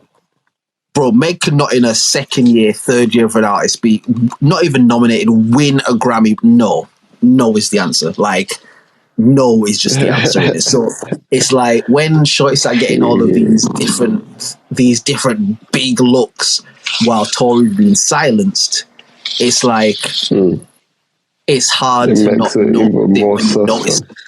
Do you know what I mean? It's like it's hard to not notice it. It's like you trying too hard to be a victim. Because if you just genuinely the victim, bro, we're going to see that and feel that. And we're going to, you know what I mean? Like, that will come across like for real. Because again, I've always said, listen, if Tory did this shit, bro, fuck that nigga, fam. Look, fuck that nigga, bro. Like, put him under the shit, bro. Can't have niggas out here shooting up black women for no reason, fam. I don't care if she wilding, bro. Nigga out here shooting black women and he didn't shoot no white. Nah, bro. Nah. Reason, fam. Yeah, or it don't matter what it was, bro. No way, fam. If he did that shit, get rid of him, bro. That's why I keep saying this is not about defending, man, or I'm on his side, or if he did the shit, dash him where, fam. But I'm just saying, bro, as someone looking at something and just using like reasoning and logic, it's like it just becomes more and more difficult to believe it went the way that they're trying to convince us so much it went. You know what I mean? Like. Yeah, nah. I knew from the start, and because it's like to what you were saying, fam. It's like, gunshots and calabasas. That's not a thing, fam. And if it does become a thing, there's a swift response for that, fam. They right around the corner with that shit, and they right around there, bro. Like, right, and two. Man, I mean, I don't know. I've never been shot before. I don't really know anyone personally that has been shot. I heard plenty of people describing that shit and what it's like afterwards, how long it takes to heal and shit. You know what I'm saying? Like, and then it was, it was bullet fragments that like fragmented and hit me in the foot. Like, okay. Brother. And then the hospital lost them. Brother. You see, I remember, again, back in my football fan days, when Wayne Rooney was going crazy in it. And it might have been the Euros or the World Cup or something. But I remember Wayne Rooney, he broke his metatarsal, was it? The metatarsal, yeah. And I remember, bro, that shit from. You feel me?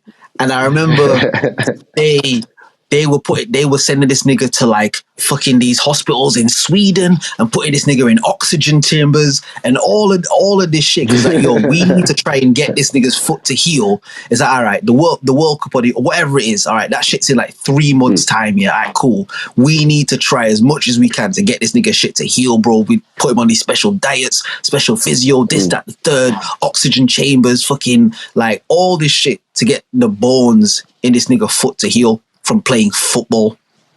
Nobody shot this nigga in his foot. He wasn't attacked. This nigga was playing football, bro, wearing protective boots and all this shit, and the bone in his foot still got bust from. And they had to put this nigga in oxygen chambers, bro. I remember seeing it on the news, fam. Fucking him in this big bubble dome with his foot, with all this shit on it, bro, and there's things pumping into it and shit. It's like, fucking, this is some futuristic shit, dog. Like, they really trying to get this nigga foot to heal from. And they explained, like, yo, listen, the foot is so sensitive, yeah. When a bone breaks, because we walk on our feet and shit, the bone can't just heal, bro. Like, your foot you can't walk on this foot. It won't heal, fam. It has to stay up. It has to stay a thing. Like, you can't do anything on this foot. And the bones are so sensitive and fragile, and there's so many little bones and tendons and shit in there. If you get a foot injury, like, it can fuck you up, bro. Like, take breaking the bones out, bro. You damage some of the nerve endings and tendons in your foot, bro. It's long for you, fam. It's long. Yeah. They want us to believe that this woman, who's not an athlete, by the way, or play professional football or anything like that. This woman got shot in the foot with a firearm. Will. And let's just say the bullets didn't hit, right? Let's just say that. Because originally they said she was shot and the bullet hit her foot. But fuck that, yeah. Let's just say they didn't hit and bullet fragments. Do you know bullet fragments can kill you? Yeah. You know, if a nigga shoots something, like say you stood like on one side of a room and a nigga shoot the wall on the other side of the room, and that bullet hits that wall, breaks into pieces, and then fragments come back and hit you, that shit can kill you, dog. Like, that's not just like ash falling off like a cigarette or something. Like, that shit will and can kill you, bro. It's not like a joke thing. Like, you can die from bullet fragments, fam. They want us to believe that this woman was shot at close range and bullet fragments hit her foot at close range, bro. And she drunk and shit as well. Remember, like, they drunk and shit. As well. And the police come, bro, and she's doing the put your finger on your nose and walk in a straight line with bullet fragments in her foot. Man. For real. For real. Wayne Rooney was in an oxygen chamber, bro. He kicked a ball for a living, fam. He had strong fucking feet, bro. Like, he did that. He did war with his feet, bro. And his foot still broke, fam. And you know what he had to do? He had to sit up for months, bro. Man United didn't play him, you know what I mean? They had an agreement, like, we're not going to play him. We're going to let him heal. Bruh. And you telling me she got shot on that night and was cool and walking around, and then you all want to show a picture of cuts on the heel and you're telling me it's bullet fragments, but they didn't hit no tendons or bones or nerve endings, or like, she cool, but she got bullet fragments. Like what are we doing? Do you get what I mean? It's like, I always say it's just like, yo, because I've always had this thing for some people. Like, people think I have this thing where, like, I always have to be right. Like, that's something I've been accused of a lot in my life. Like, oh, you always have to win the argument, or you always have to... And it's like, nah, it's not that. It's just a lot of the time I think I am right. And all I ever need you to do is just make it make sense. If I'm saying something incorrect, all I ever need you to do is just tell me how it's incorrect and why it's incorrect and what the correct thing is. And if that makes sense, it's like, you know what?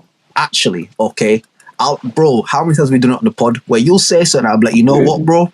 You're right. Fair enough. You know what? Actually, now that you've said that, yeah, you're right. I'm never afraid to give it up, bro. Like, if you just make it make sense, because I just want to learn. I just want to try and get as close to truth as I can. So if you telling me something, I'm going to take what you telling me. I'm going to look at what I can see. And if that shit doesn't match, I'm going to say like, yo, this doesn't really seem to match. Now, if I can present that to you and you say to me, again, going back to the church thing real quick, early doors and shit, this is truth and word and all the sorts of cool. All right. I'm a young person. I want to be a good Christian. I want to go to heaven. Cool. I'm going to read the Bible and study this and try and be like Christ and all this sort of shit. And I'm reading certain shit in here. And I'm like, well, I mean, the nigga last Sunday said the opposite of this. Like, the Bible say this, but this nigga said to do the opposite thing. I say nothing. Maybe I've got it wrong in it. Mr. Pastor, man, you know, you were saying this and da-da-da-da-da-da-da-da, but it says this in the Bible. Oh, well, you know, yeah, nah.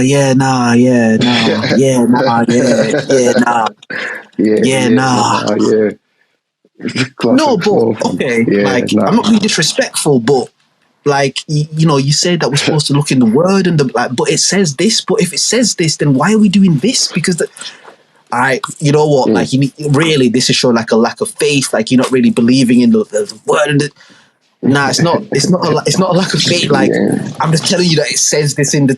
Do you get what I mean? And then niggas start calling you the devil and shit. And it's like, oh damn, like, oh shit, bro. It's like, I just, stuff like that I struggle with a lot. You know what I mean? It's like, if something doesn't make sense to me, I can't pretend that it makes sense to me.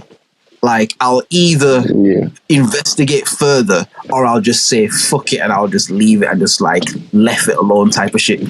But I can't carry on with a paradigm that doesn't make sense to me without voicing that it doesn't make sense. Because I'm always open to, maybe it's me. Maybe I'm tripping. Maybe I'm bugging. Maybe I'm looking at something in an incorrect way. So let me voice it so that whoever person or whatever can be like, you know what, Nadra is XYZ, XYZ, XYZ. Alright, you know what, cool, XYZ. You know what, yeah, bless, that makes sense. You know, it was just me. But then you try to do that. It's like, oh, you motherfucker,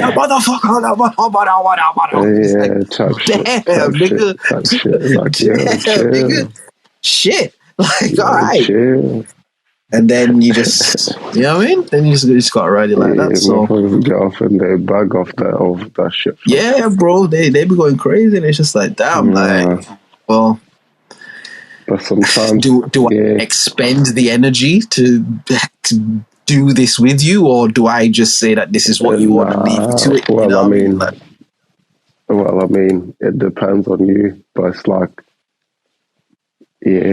I mean, it's no sense in you because you're not probably going to convince them because it's like you're not just fighting them anymore. Like, you're fighting their subconscious because it's like shit that's rooted in their subconscious, like their beliefs and shit. You know what I mean? So it's like you're not even just fighting them no more. You're fighting like the subconscious for it to like stay in its preserved state just the way that it is. Yeah.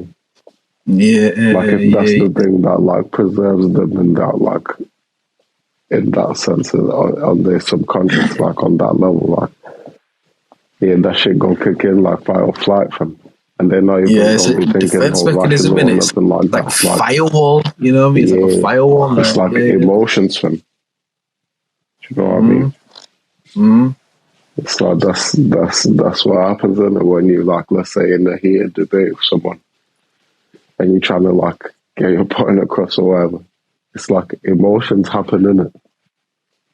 And like most people don't obviously go past the emotions part. It's just like emotions are happening, so I must react like this emotions happening. Yeah, and exist within this emotion right now type shit. And like this emotion is everything right now. Like, yeah. And like, again, oh, go on, sorry, go on. No, yeah, I was just going to say, like, sometimes I guess when you're trying to like show people shit or like teach people shit, it's like, you might be breaking out the wall of their secure space, man. So if they like retaliate or like if they like, what do you call it? Like if they what do you call it? Not reciprocate, but like if they respond in a hostile or like in a way that's not like geared towards receiving, this is gonna, do you know what I mean? It's gonna turn into like you then get into your emotions because you get more frustrated and now you take and it just doesn't, you know what I mean? Yeah. And so sometimes it's like that hostile water thing, you know what I mean? Can bring it. Drink what they want from. Yeah, and you can't force it. Even if you fucking push the horse head into the fucking water, like you can't force it to drink the water. All you're gonna end up doing is fucking drowning it. Do you get what I mean? Like it just becomes so much more of a conflictual situation. Do you know what I mean? Like, or it's gonna kick you, or you're both gonna fall in the water. Or it's not gonna go well in it. And that's one thing that's one thing I try to do. Although I'm never afraid of like having a full out like conversation or whatever about it. Like I'm never afraid of that if the purpose of it is actually trying to get to the bottom of some shit. Do you know what I mean? It's like if we actually trying to figure something out, let's fucking figure it out. Even if at times some shit come up. If something come up, let's deal with it as it comes up so it's dealt with. Do you know what I mean? Like I'm always down for that. But I understand that not everyone's that way and not everybody kind of operates that way, and that's fine. Do you know what I mean? So it's like cool, like we can thing, but as you say, for myself in terms of the horse to water thing, it's like I'm always happy to bring the horse to water. But my thing's like, listen, the water's here. If you want to drink it, I can help you drink this water. If you want to drink it by yourself, you can drink it by yourself. If you don't want to drink it, you don't have to drink it. I'm not going to force you to, but don't act as though I'm preventing you from being able to drink the water. Like, that's what I don't like in certain conversations. It's like when somebody almost tries to villainize you type shit because they may be triggered by something that you did or whatever. And my thing is always like, if I'm telling you that I wasn't trying to be fucked up to you, then I'm telling you I wasn't trying to be fucked up to you.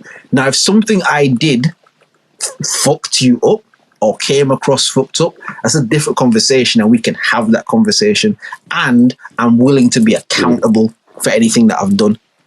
But you're not going to project your self-hatred or whatever the fuck you going through onto me. Like, because I know that's not me. What did Skepta say? That's not me. Act like a waste, man. That's not me, blood. That's not me. And my thing is like, I don't like when people, again, back to the horse and water thing, I don't like when the horse tries to act like I'm preventing it from drinking water. When it's like, my nigga, the water is there, bro. Don't put your lack of drinking water on me. That's nothing to do with me. The water's there and I can help you drink it. But the way that you're doing it is not going to work. And I'm not going to act like it's going to work. I'm not going to pretend with you. I'm not going to fake like, oh yeah, no, you don't have to put your head in the... Like, I'm not going to cap with you. If you want water, bro, your face is going to have to get wet because you're a horseman. Right there next to it. Do you get what I mean? Like, I don't know what else to tell you, bro. The most I can do is put it in a cup and try and pour it in your mouth. But even then, part of you's going to get wet. Do you know what I mean? Like, that's how water works, man. That's how water works, bro. I'm sorry, I didn't make it wet. You have to talk to drunk dad God about that. I didn't make it wet. Do you know what I mean? Like, but it's fucking like, it's just I don't like when it's flipped on me. Like again, I'm doing something underhanded or despicable or something that's just like not cool, man. You know what I mean? Like not like what to do to people. Because again, whatever any thoughts anybody may have about myself, like I'm a good-hearted person. Do you get what I mean? Like I'm not perfect by any means. Like I'm not, but my heart is, I have a good heart. Do you get what I mean? And it's like I will never make the choice to deal with somebody in any capacity and then ever purposely try and fuck them over. Like I'm not made like that. I know there are people that are. I'm not one of them. If we inner something and there begin to be like tensions or feuds or whatever, or it's just it's just something that's not working. Like I'm the nigga that's gonna be like, yo, honestly, I think we should stop doing this because this is having an effect on you and I as like our own thing. And I would rather us not do this and maybe find something else to do because we clashing too much. I'm always going to come at shit like that. That's always my angle. Do you know what I mean? Because to me, like the relationship is more important. Like whatever manifestation is coming out of that at the time, it's like, if this has run its course, and that's fine, like, because our relationship is a proper thing, it will always manifest itself in other ways moving forward. Like, it's cool. Do you get what I mean? If we were doing the pod and shit, bro, even like before, like when you took like a bit of time and shit, like even when we had like, and again, we won't fucking bring any mad thing up, but it's like, even when I spoke to you about that, it was never like a, bro, man, it was like, my G, listen, take some time, do what you gotta do, you know what I mean? Like, because I want you to be the best you type shit. I can see that there are things going on that are preventing you from being able to do that. And it's having an effect. And rather than pretend it's not, you take the time to do what you need to do. Do you get what I mean? Because I'm your brother and I love you, bro. And I would hate to ever not voice that and just start to build these animosities and these. That's not my thing, dog. I can't live like that. If there's something wrong, I keep saying this. If you fuck with me and I fuck with you and something happens where there's a conflict or there's an issue, if we both genuinely fuck with each other, we should be able to figure something out. Some way, shape, or form, we should be able to figure something out. If we both genuinely trying to do right by the other, we should be able to figure something out. Do you get what I mean? And it's always that way for me. Like it doesn't ever really need to be more complex than that for me. Because with my people, them, I'm always going to try and do right by them.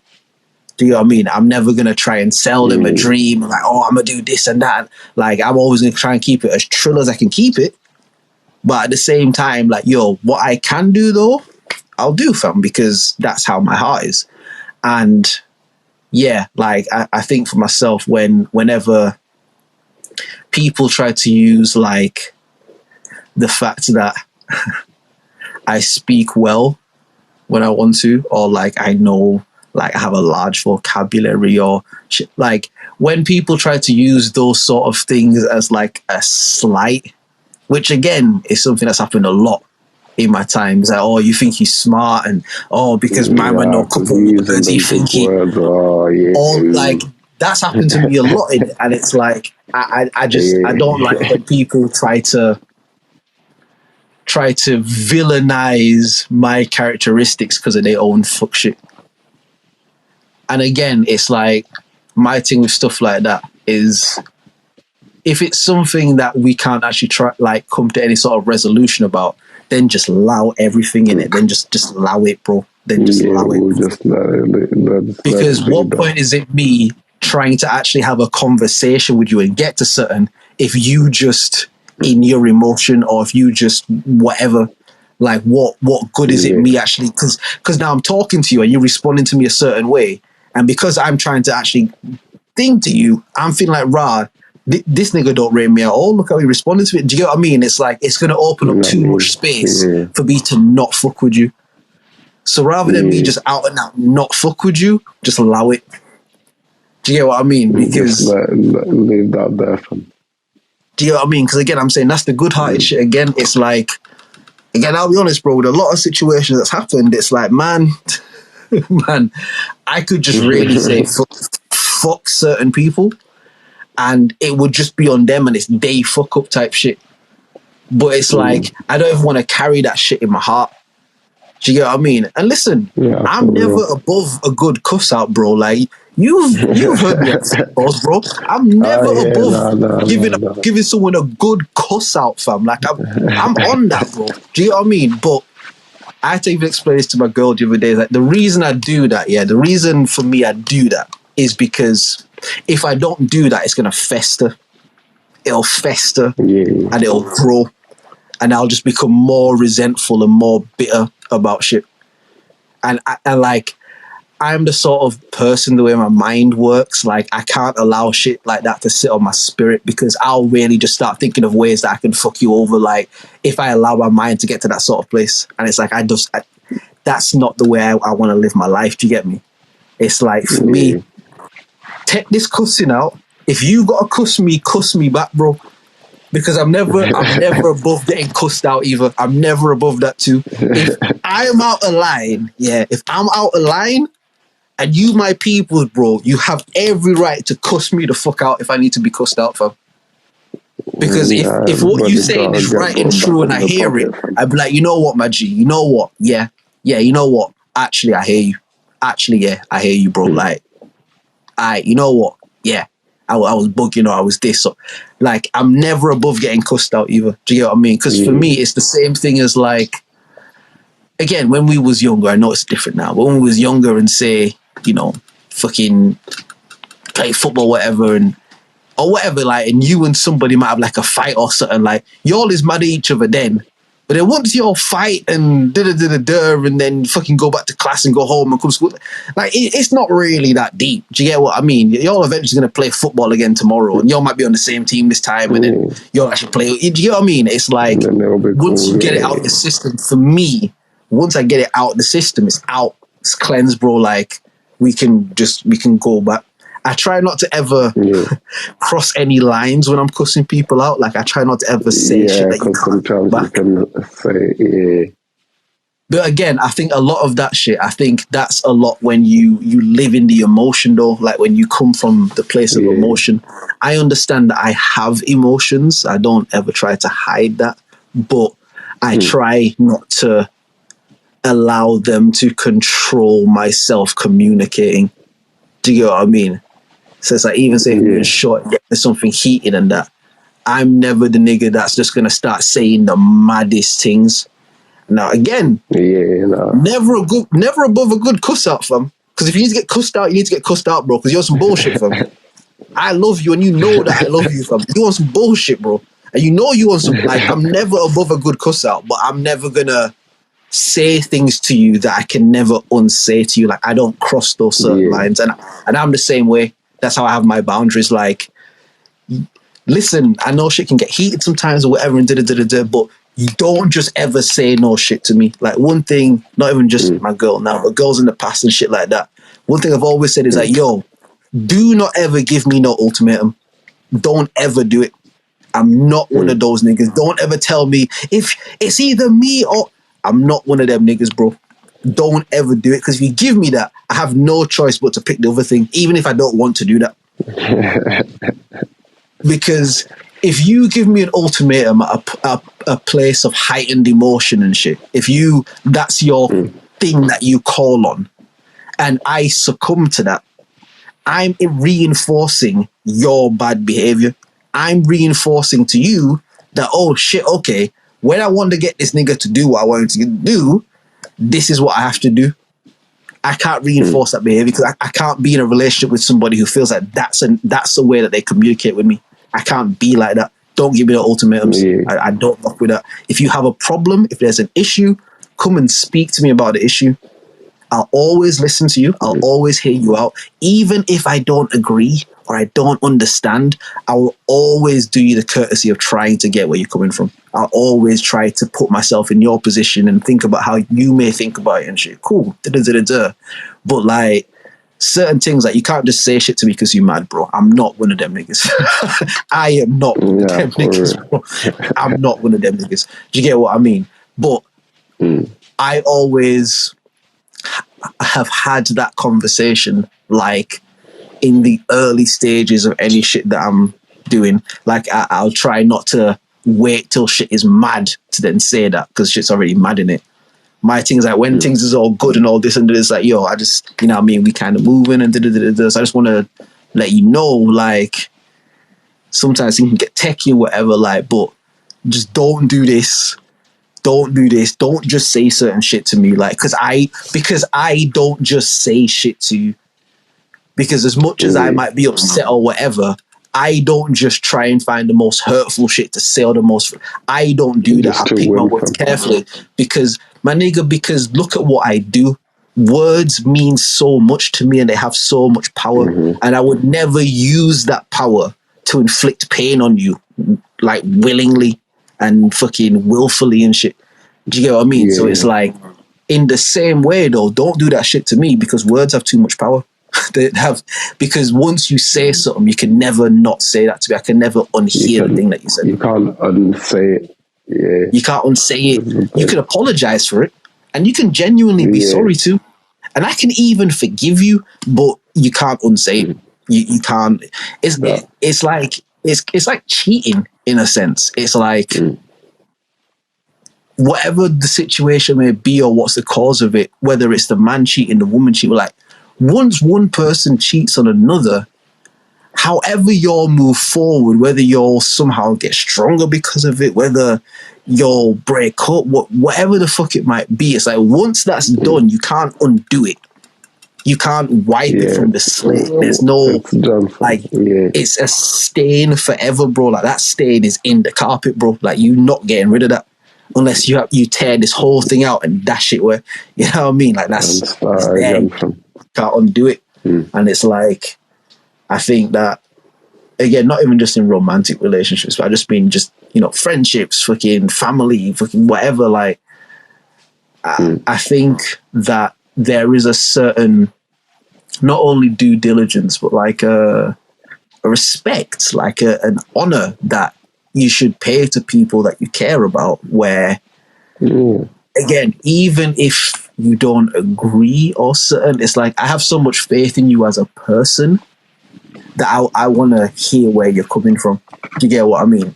If you come to me one day like, yo, Driz, no, it's mad, yeah, all this shit we said, bro, but you know what? I think I'm trans, you know, bro. Like, it would be a shock. I'd be like, swear down. But, like, do you think I would stop fucking with you? Do you think I'd be like, oh, no, I can't be? Like, you my guy, bro. Like, you might, well, you wouldn't be guy then, but you know what I mean? Like, you might pause, nigga!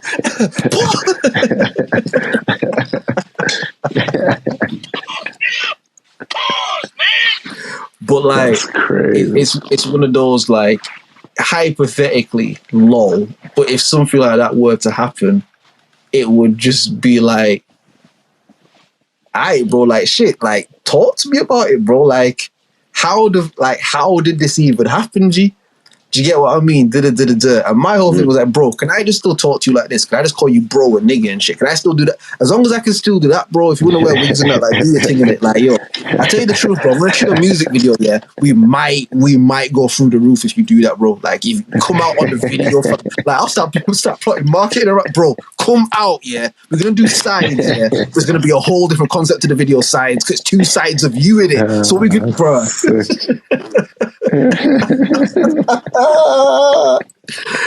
Bro, because you my dog already. Do you get what I mean? Because you're already my dog, bro. Because the person that you are is my dog already. So it's like, whatever kind of thing, political beliefs, religious belief, whatever it might be, it's like, even if I don't get it, even if I don't agree, whatever, it's like, that's cool. You know what I mean? That's better because you have a different lens that you can see shit through. So when we're having conversations about certain things and that, like you can speak from a different place, and I can learn from that, and vice versa. Do you get what I mean? Like I might even could maybe explain it so it makes sense for me. Bro, you might even explain it. So I'm like, rah, you know is that what? what it's been the whole time for? Bro, I think I have. You know what? Like, me too, bro. OnlyMans podcast for real.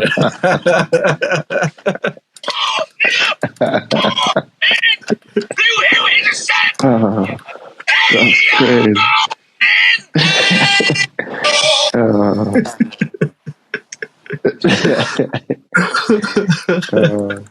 That would be so funny. Imagine that shit, bro. Like, fucking Will tell me that shit, bro.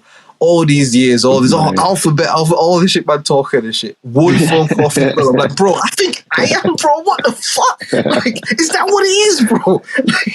Like, the way you explained it, fam, that's mad, you know.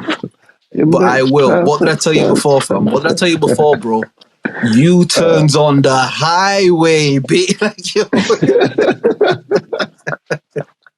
Do you get me? Like, yo, if you make it make sense, bro, like, it makes sense now. What can I say? Like, nah, I didn't realize the whole time it just meant somebody who was like a recording artist that recorded in their yard and shit. Like, I didn't know that's what it was, bro. I thought it was pronouns and shit, but that's what it is. Nah, I'm that, bro. Like, me too, fam. What the fuck? Oh, fucking hell. Fucking hell. Oh, shit. Wild stuff. Don't worry, listeners. That's not the case as of yet. Yeah. Nah, legit. And you see, again, to what I was talking about, you're funny, you know. What I was talking about with the Lil Nas X shit, yeah. You see the reason why the other man like joking about shit like this? It's because I know who I am in it. Like, if niggas was coming here, it's like, oh, blood, why is man talking about being fucking? Because, like, bro, like, I know who I am, fam. Like, I'm not in any kind of doubt or quandary about who I am or who I'm, like, attracted to and shit. Like, I know my DNA.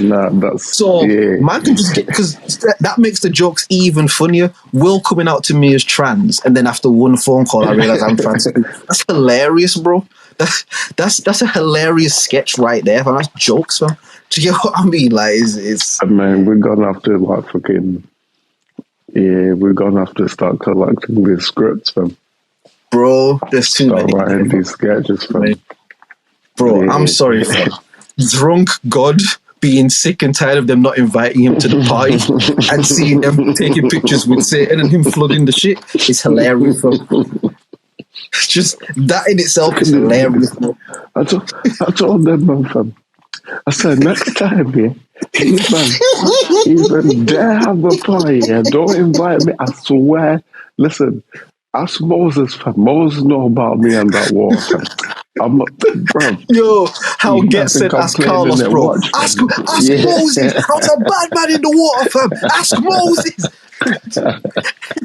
And brother, Angel Gabriel is there like, I know, brother, no. It's like, nah, Gabriel, but I told them though. Did I tell them? Like, nah, you did. Yeah, you did it. Like, it's just the neighbors are just sitting. Man, fuck the neighbors, cause bro, they was at the fucking party, bro.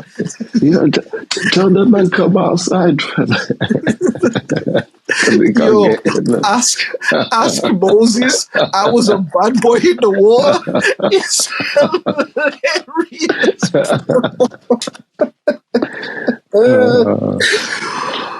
Ask Moses, fam.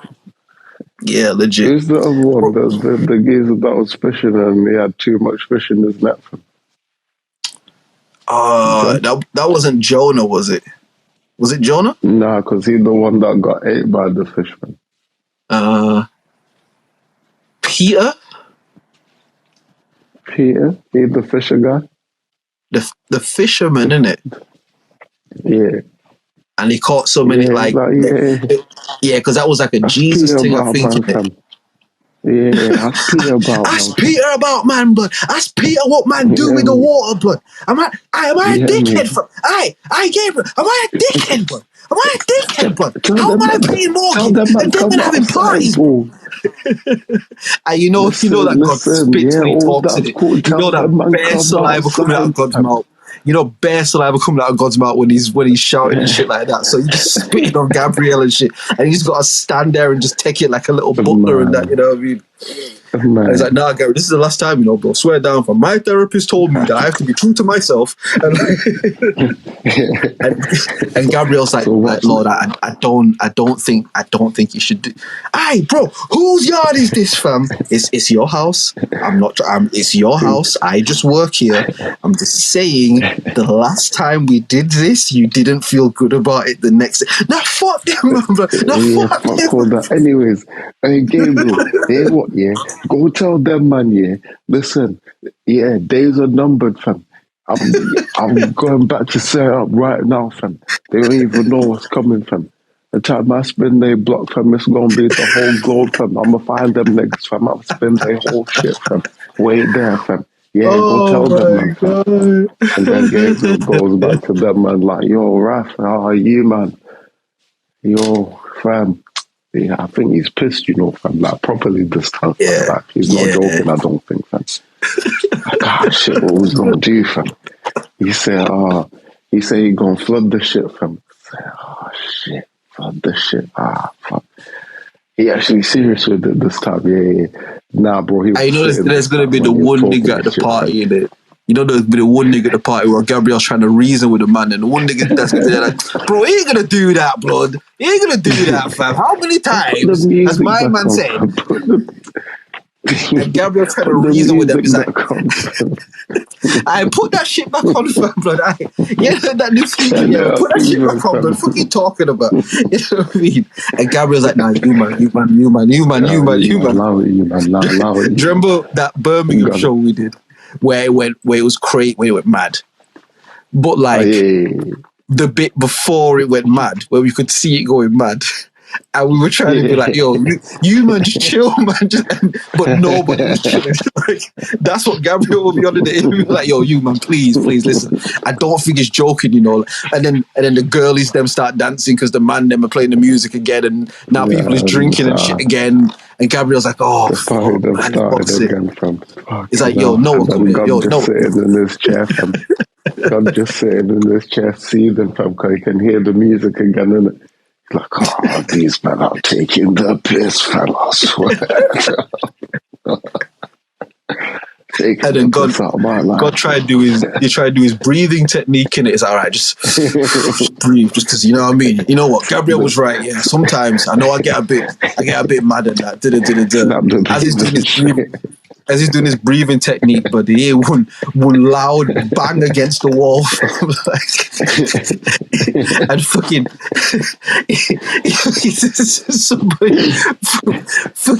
someone fell through a fucking window or some dumb shit like that, blood. And he's like, blood, for fuck's sake, bro, he's like, blood, for my sake, bro, for my sake, I said, for God's sake, he's like, bro, for my sake, man, for my sake, bro, for my sake. All right, just breathe, because the last time, and then you fucking killed everybody on Earth, and now the pyramids is left. All right, cool, just chill in it, just chill. He's trying to get back into his shows and that. He on his fucking heavenly Netflix and that. Fucking man get two beeps on his phone from. 3 of your friends have followed Satan. Satan is trending. Satan is at now go on his phone, bro, and Satan up there.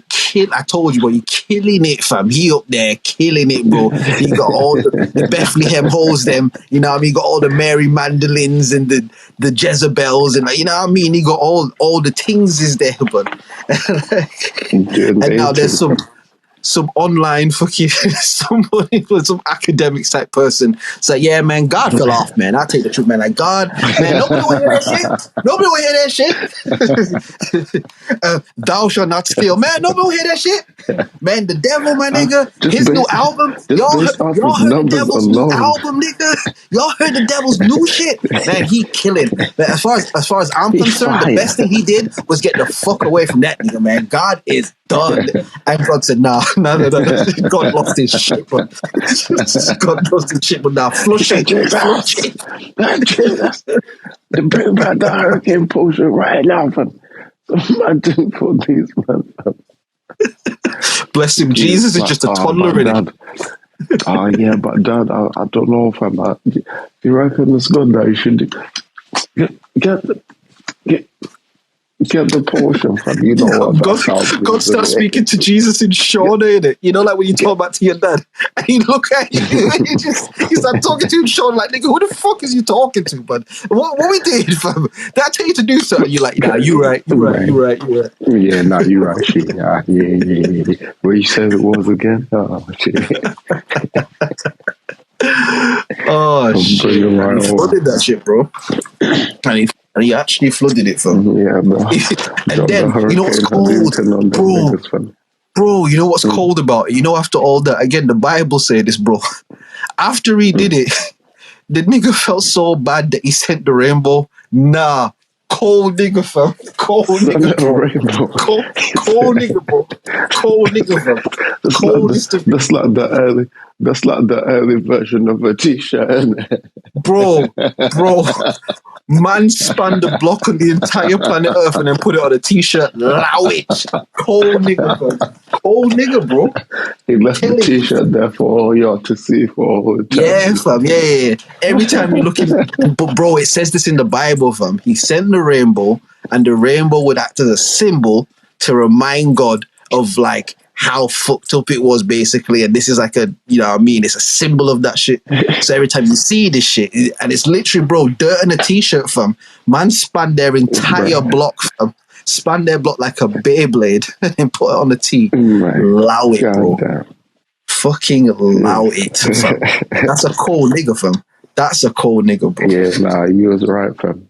That's truly a cold nigga, fam. Can't believe it. Listen, any guy, anybody that sent his son on a crash out mission, blood, anybody that sent his son, like, yo, go down there and like deal, knowing that his son gonna get chefed up and poked up, and bro, that's a cold nigga, fam. That's a cold nigga. Man, you are not kidding, fam. That's a cold nigga, bro. But Will, there are so many stories like that in the Bible. I know some. There are so many like that where you like, yo, this is a cold nigga, fam. Fucking up. And then it's like, right, it's just the next chapter now. That was just the end of that. Like, just that's it, right? Yeah. That's done. Rah. Now, Book of Daniel, chapter 1, verse 1. Shit. Like, yeah, imagine you're a parent, yeah. You know what I'm saying? You got like a nice big, let's say like a big old mansion or whatever. It's got bare rooms, it's got like a beer in there. You know what I'm saying? It's like a swimming pool and shit. Special. You got kids there in it. They're like, I don't know, maybe like, they're young in it. 12, 13, early teens, man.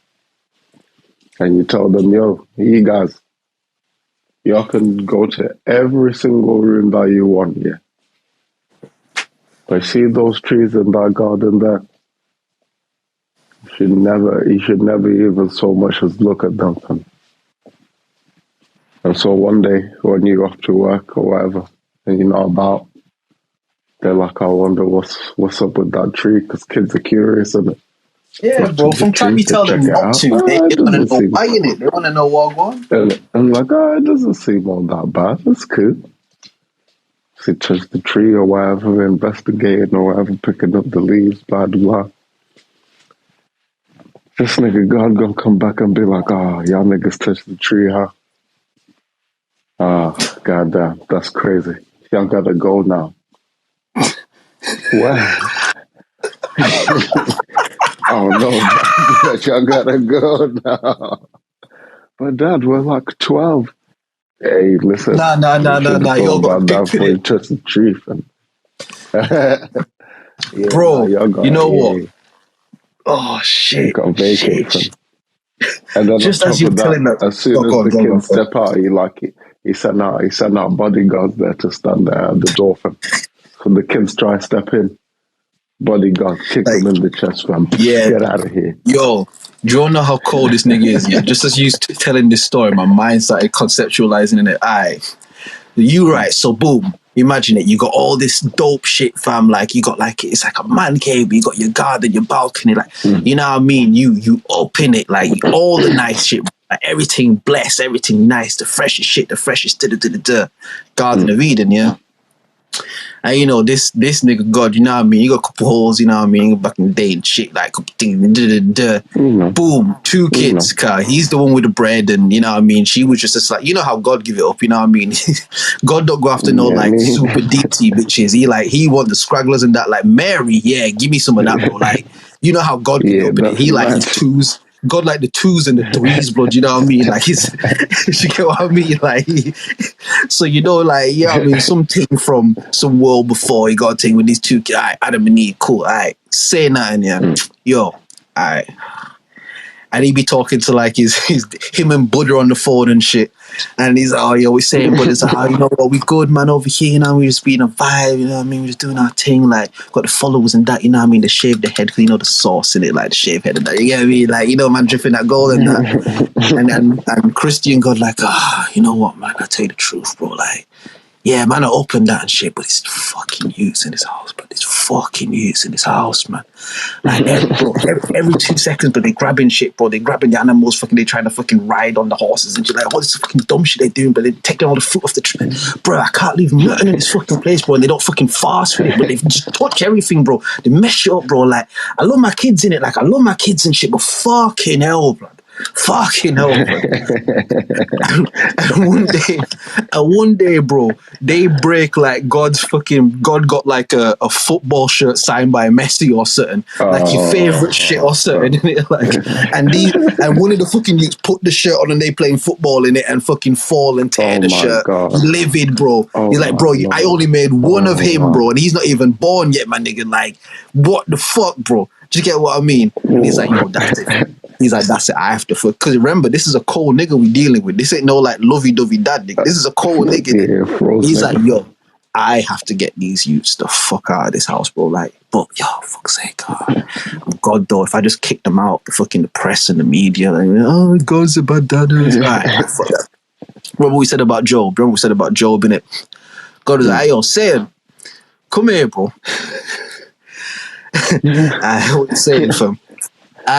You know, like, again, I know our thing is a bit techie and that, you know what I mean? But you have to get permission from me to do certain things, you get me? So, I tell you what, yeah, I know I told you, like, fuck you, and I was just going to leave you in, like, purgatory and shit and, like, but you see planet Earth, yeah, like, I tell you what, yeah, if something were to happen where, like, these 2 motherfuckers were to, like, eat a fruit that I specifically said that they can't eat, like, if that was to happen, yeah, then what would happen is I would cast them out, and then there would have to be a spiritual entity that would exist on planet Earth, and I wouldn't exist there because I'm here, and the only one around, I don't know, it's like you, potentially, it's like the only person who could. I mean, if there was a way that, because I can't just kick the youths out. They have to do something, you get what I mean? Like, you know how the media is and shit, bro. Like, so, I don't know, fam. Like, if there was a way you could maybe, like, turn into, like, a snake or something and, like, you know what I mean? Maybe convince them somehow. I don't know. And Satan's like, all right, but you know what? Fuck that, bro. Because this nigga's had me locked in like this dickhead cage, bro. I'm just living on the floor like a fucking, like a serpent. All right, fuck that. If I do this, I'm going to get planet Earth in it. He go over, he convinced them, You're like, yeah, you know what? God been lying to you, you know what I mean? Like, really, it's got the knowledge on here, because it is that, in it. It's the tree of knowledge and the tree of life or something like that. So, yeah, man, y'all eat this shit, y'all be as smart as God, man, nigga, you know what I mean? Because, yo, tell the truth, you seen God, you're like, that nigga be drunk and high in it, like, tell the truth, bro, that nigga be drunk and high, like, y'all seen it, man. So, yo, listen, eat the fruit, he's not ever going to notice, fam, like, you know when he gets off that Henny, he gets off that Ray, he's not ever going to notice, like, just have one of them, fam, like, and Eve have the shit, and she give the shit to Adam, and then Satan texts God saying it's done. And now God's gonna make it seem like a coincidence, because the Bible says God was walking through the garden one day and then found out that, he was just walking through, the all-knowing, all-seeing God, yeah, just walking through, say nothing. So this nigga going, Oh man, what a beautiful day it is today. Like I wonder what Family Guy film. Like Peter and Family Guy, bro. Oh, what are you doing over there? Oh, you have eaten from like a kid, like someone reading scripts really bad. Like, you have eaten from the tree of life, and as a consequence, you now legally are required to get the fuck out of my house, bitch. Like, they're like, Dad, we 12. Like, what the fuck? Like, you said that you love us, and no. Because I read like a universal law like the other day, and then it basically said anyone that eats from this, like, I have to perish from the garden. Like, this is an eternity garden, so if you eat the tree of life, you have life. Like, this is eternity, like, it's a different thing. Like, you can't stay here in it. But we didn't, Dad. We didn't know. Like, isn't there? Nah, crazy, man. I told you not to do it. You little motherfuckers. Dad, please, I love you. Dad, I'm scared. Dad, we don't want to. Oh man, that's wild, bro. Security, please. Because God got the bitches at the door waiting to come in, bro. We need to get these kids off the property first. Security, hey, these little motherfuckers here. Take them with you with it. Take these motherfuckers with you, please. Like, yeah, they put their pictures on the security guards booth. Like, they can't come back in it. Like, no matter what, don't let them get in disguises and that, and they can't come back in it. As soon as they have the property, it's like, all right, where are these angel bitches? You know what I mean? It's a cold nigga. It's a cold nigga, bro. Nah, that's better, bro. I'll give you one more, yeah. And we've done it for today, by the way. We've done it for today, like.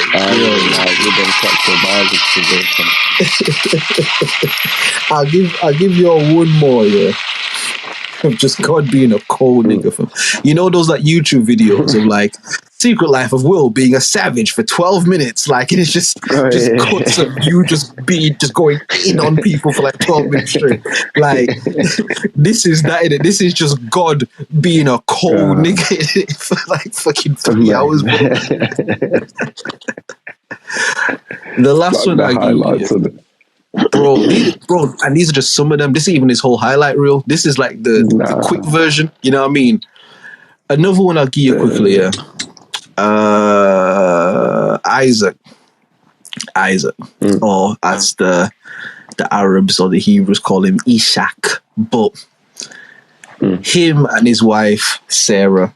No, is it? Am I lying? Is it Isaac or is it Abraham?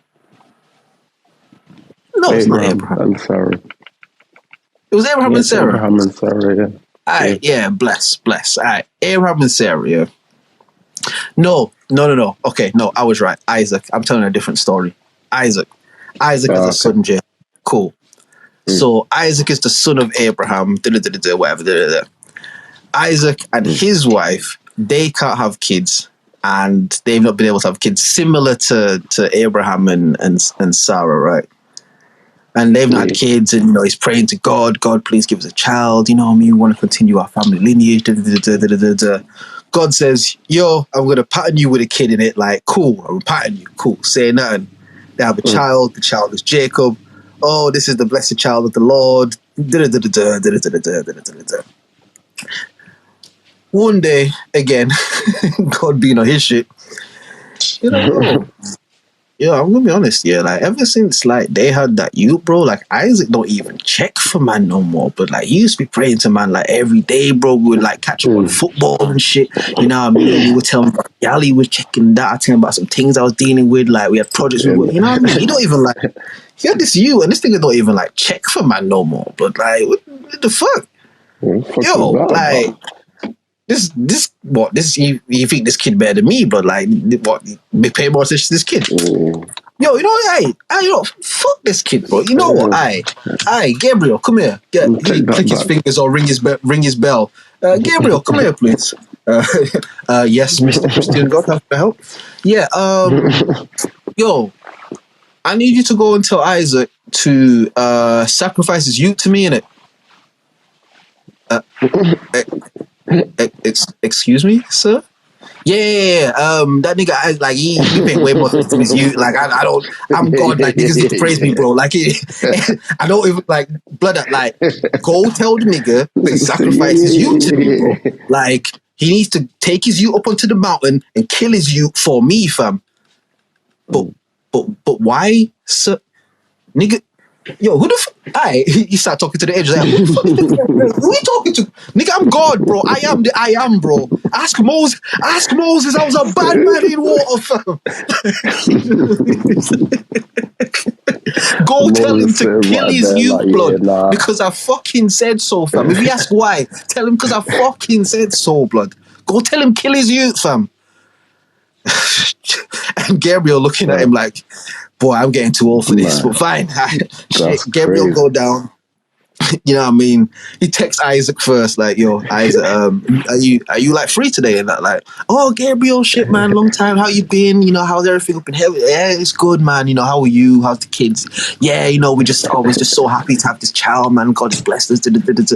Yeah, man. Yeah. Are you free? Like, at any point? Are you about, or like, I seem to, oh, you know what, man? I am looking after the little one right now. Like, is it like serious? It's like, honestly, yeah, I do need to talk to you about something. Super like, serious, bro. Yeah, if there's a way you can maybe just like the mums or like, you know what? Because it's you, Gabriel, I'll sort something out. Give me about 10 minutes. I'm gonna text you back. You sort something out. You go sort something out. I'll text him back. Gabriel come through, link him. Cool. They, you know what I mean? They dap, they hug, you know what I mean? Because like Gabriel was man them and that, innit? Like, you know all the people there, and he cool with the humans, you know what I mean? Because God always sent Gabriel to talk to the people, innit? He always like, go tell them this. So, you know, he would parlay with them and whatever, do you know what I mean? And they sit down and do all the little friendly talk and shit, whatever. And he's like, yo. And they like laughing a little bit, joking, whatever. Like, oh yeah, I remember that. Oh yeah, crazy, man, crazy. Oh, man. Yeah, so man, I'm just gonna keep it real with you, man. Like it's I hate to do this. Like I know what's going on, bro. What's going on? Just if you could please, like, just don't just let me say it. And then if you want to ask anything afterwards. You're making me worry, bro. It's sounding proper serious about like what's happening, bro. You know what I'm saying? Talk to my friend. What's happening, bro? I mean, you know what for God, right? And you know, obviously, like God owns the dominion. You know how it goes, right? You understand, yeah. El Jefe. Obviously, you know, God, yeah, the Joker. Definitely that, like, but you know how he can be sometimes. You know, sometimes he can get a bit, you know. And when he does, obviously, us being like his, you know, dominion and creation, we try to just, you know what I mean, and fucking hell, bro. I fucking hate man, God do what man says, innit? You know what I'm saying? Yeah, bro. I hate that I have to even talk to you about this, man. Like I hate this, bro. But God said that. What did he say? And fucking Isaac, Isaac, like, yo, bro, just tell me, man, it's God, man. Like, it's, you know what I mean? It's like, bro, he said you gotta kill Jacob, fam. What? Huh? what you mean? Like, I never said that. Yeah, so you're joking, isn't it? One of them pranks again, and he up there watching, trying to see what I'm doing. Tell him I said not this time, mate. Not this time. Maybe next time. Bro. Eyes, bro. He said you gotta kill Jacob, bro. I told him the joke again. You know what I mean? I told him that I don't think this is a good idea, but you know how it gets, bro. Like I don't want to be the one telling you this, man. Like, but bro, he said if you don't, then he's going to, and you've got to do it by tomorrow on the mountain. Like, see, sometimes I've been wanting to cuss him out, but you know what I mean? I know better from. I just think, that's bullshit. You know what I mean? Listen, man. You know how it gets, man. Like, And then Gabriel go look at his phone and be like, yeah, and God gonna be like, yeah, I gave mine to you, motherfucker. We all sacrificing out this bitch.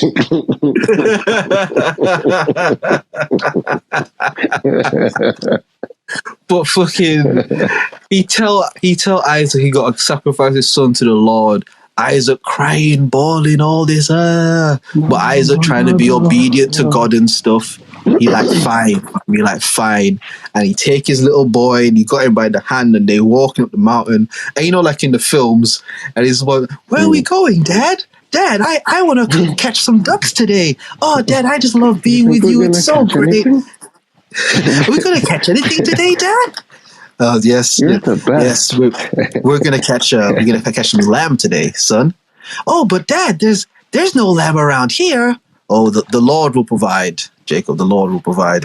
God damn. He's like, all right, and he fucking tears running down his face. What's wrong, Dad? Listen, I want you to just close your eyes. Just close your eyes. Just, you know what I mean. And whatever you do, don't open them. I want you to be a good boy and listen to me, okay? Don't open your eyes. And then all of this, I'll be able to explain afterwards, okay? But you're going to be okay. And he crying and he weeping and he's trying to keep it together for his son, fam. And Gabriel is looking at this shit like in the clouds and he's running back into the office and he's like, God, please do not do this. And you know, God, he's cooled out a bit. He's not as like pissed off as he was before, innit? He's like, he feels a bit better. Happening? What's happening? What am I not supposed to be doing? Huh? Gabriel, what am I supposed to not be doing? You run here talking about, don't do it. Oh, yeah. Sorry. Like, God, listen, dude, he gets the point. I don't want to talk out of my station. I'm not trying to be disrespectful. He gets the point. Listen, you told him chess with Satan and kick him ass, fam. Don't you remember yesterday?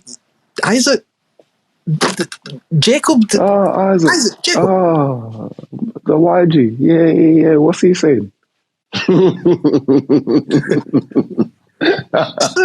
Sir, you remember the conversation yesterday, right? What are you talking about? Like, I say, what's going about, bro? Conversation. God, I told you to keep me out of this shit that you be doing with the humans, bro. I told you to keep me out. Listen. Recap it for me, innit? Recap it for me. Short version. Quick. And fucking Gabriel's got veins in his head at this point. It's like, sir, you told Isaac to kill his son on the mountain because, and God's like, wait, kill his son? No, tell him don't do that. Like, no, tell him it's cool, bro. Like, no, you don't need to do that. Like, no. Why you gotta do all that for, fam? Listen, Arsenal was losing yesterday. He didn't text me. Like, it was a lot in it. Like, no. He cool, bro. Gabriel is sprinting down the skies, bro. Running faster than he's ever run before, bro. Isaac's lifting up the knife, bro. Crying tears for him down. Stop! Isaac, fucking stop! Jesus Christ! Isaac, please! Oh, God said it's cool. He's trying to catch his breath. God said it's...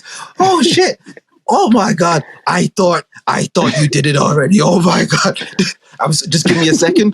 Just give me a second. Like, Gabriel's on some don't touch me shit. I just need to breathe. Just give me a second, bro. It's like, no, yo, God said that you've proven your faith. Like, you listen. It's cool. He's gonna bless you. You're gonna da. I would just bust out laughing like. That motherfucker there. Because humans, innit? Because humans are so like, oh my God, God is so great, shit. Like, you know what I mean? So Isaac not realizing how fucked up God was. Like, he's just like, oh, that God, he's so good. You know what I mean? And it's like, guy, he got jokes, man. That one was a little bit traumatic. I will say that one was slightly traumatic. Yeah, he really had me going there. Me going there. You know what I mean? But good one though. Good one. You know what? I'm gonna text him later, man. That was really good. Yeah. And you know what the moral of that story is? Well, you know what the moral of the story is? That's a cold nigga, bro. Yeah, for real, fam. That's a cold nigga. Man, unapologetically so, fam. Oh, all of this is in jest, of course. To like, the middle, fam.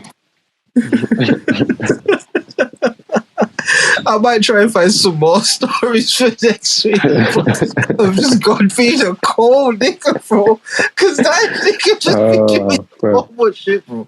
He be just doing so much shit, bro. And then blame Satan. That's the coldest part. You might have to move on to book 2 and next week. Because that's when he sent his son in it, and it was a mad thing. And the son was out here flipping tables and walking on water. Yeah, his son was a rude boy, innit? Yeah, nice. You was a rude boy. Nice. You was a rude boy. But if his daddy give it up like that, though, if his pops give it up like that, what you expect him to be like? You're a rude boy, innit? Of course, fam. You're a rude boy, fam. Talk about flipping tables, cussing niggas out, bro. Stop doing this.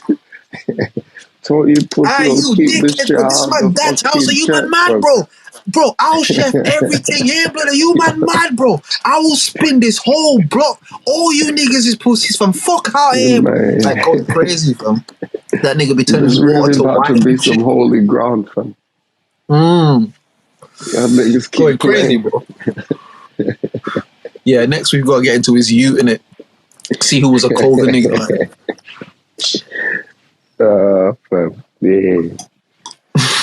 Fam. Yeah. Yeah, like you said, from cold nigga, from cold nigga, bro.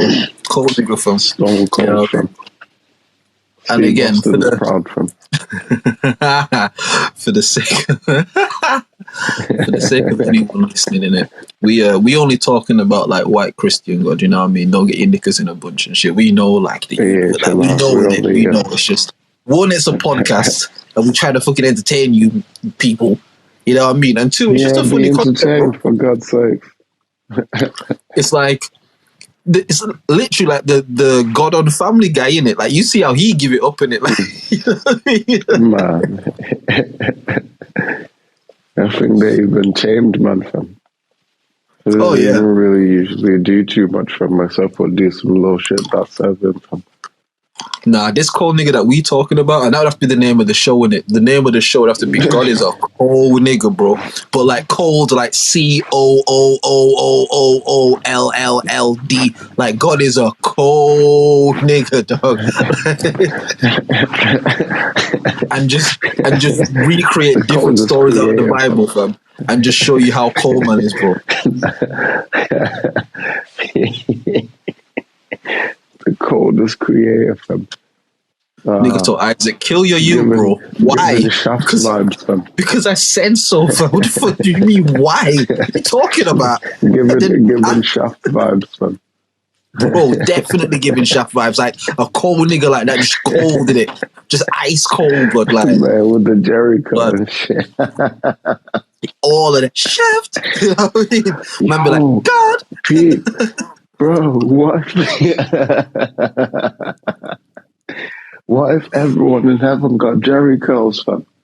And then it's if you ain't getting Jerry curls, you ain't getting in, fam. Say, you bro. Cool with your little dreadlocks, your little fade, your little braids and your weaves and whatever. Yeah, cool. But like, Jerry curls only up in there, fam. Jerry curls where it's up, fam. Because everyone's walking around dripping Jerry curl juice, fam. Who's the deity that does as he please? God, who flood the earth and flood it with ease. God, he got his angel back dancers at that. Shaking the tambourines and shit. Trust me. And he just there with his shades on with a cigar, sort of like, damn right.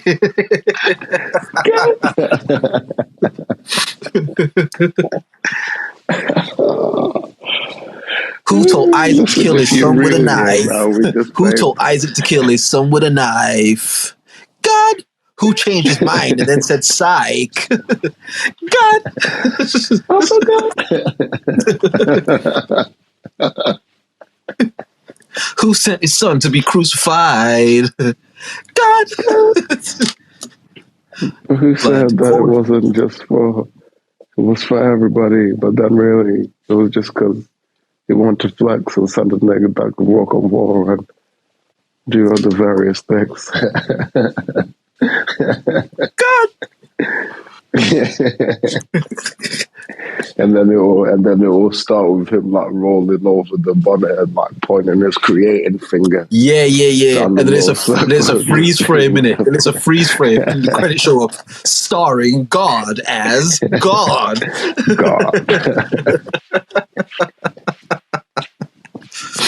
And you know God got a stunt double in it because like he's back in what it used to be and shit. Like back in the days of like them making them pyramids and shit, he's back in what it used to be. Like back when them pyramid niggas was around, he was in his bag. That's what, you know what I mean? That was a prime God, yes, fam. But in all of this like Abrahamic Judaistic religion shit, like that's him like past his time in it, but he refuses to let go. And it's like, nah, one more talk, bro. One more talk, fam. We doing this one more time, bro. They used to worship me, right? Trust me. Why do you think he's so vengeful and shit in the Bible, fam? Anything anybody else worship, kill all them niggas, bro. Kill they moms, kill they sisters, they wives, nigga.